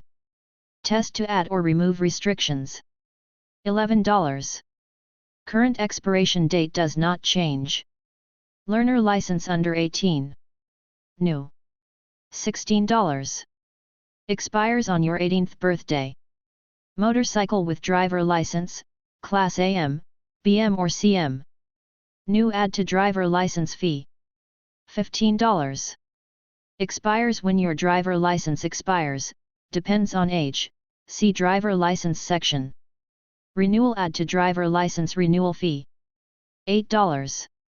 Expires when your driver license expires, depends on age, see driver license section. Add motorcycle to existing driver license. $16. Expiration date on driver license does not change. Motorcycle license, Class M, only. New. $25. Expires when your driver license expires, depends on age, see driver license section. Renewal. $33. Expiration date depends on age, see driver license section. Learner license for motorcycle, Class M, only. Under 18. $16. Expires on your 18th birthday. Limited term driver license. For temporary visitors to the U.S. $25. Expires when period of lawful presence expires, or in 1 year if lawful presence period is duration of status. Occupational driver license. New or renewal. $10 per year. Issued up to 2 years. Must pay reinstatement fees first. Add interlock restriction to driver license. $10. Must pay reinstatement fees first. Driver license for individuals registered under Chapter 62, CCP. New or renewal. $21. Expires 1 year after previous expiration date. Identification card, ID, fees. Identification, ID, card. Age 59 and younger, new. $16. Expires after 6 years, on your birthday. Age 59 and younger, renewal. $16. Expires 6 years after previous expiration date. Age 60 and older, new or renewal. $6. Expires 6 years after previous expiration date. Replacement ID card. Replace a lost, stolen, or damaged ID card. Change address or name. $11. Current expiration date does not change. Limited term ID card. For temporary visitors to the U.S. $16. Expires when period of lawful presence expires, or in 1 year if lawful presence period is duration of status. ID card for individuals registered under Chapter 62, CCP. New or renewal. $21. Expires 1 year after previous expiration date. Don't be fake. Are you interested in an exciting career with the DPS? Top 10 reasons to join Texas DPS. 1. Competitive salaries and benefits. 2. Vacation and sick leave monthly accruals. 3. Overtime and stipend pay for education and second language. 4. Clothing allowance and state-of-the-art equipment provided. 5. Opportunity for graduate and postgraduate degrees. 6. State-issued vehicles for law enforcement positions. 7. Wide range of specialties and promotion opportunities. State Trooper. Texas Rangers. Intelligence and Counterterrorism. Special Weapons and Tactics, SWAT. Explosive Ordnance Disposal, EOD. Tactical Marine Unit. Dive Team. Rotary and Fixed-Wing Pilots. K9 and Motorcycle Unit. 8. Career stability within a legendary and highly elite organization. 9. Statewide jurisdiction and opportunity to live and work anywhere in the state. 10. To protect and serve Texas. For many career opportunities visit dps.texas.gov. DL7. Driver License Division Careers. Be on the front lines in keeping Texas secure and providing excellent customer service to over 20 million Texas residents with the Texas Department of Public Safety.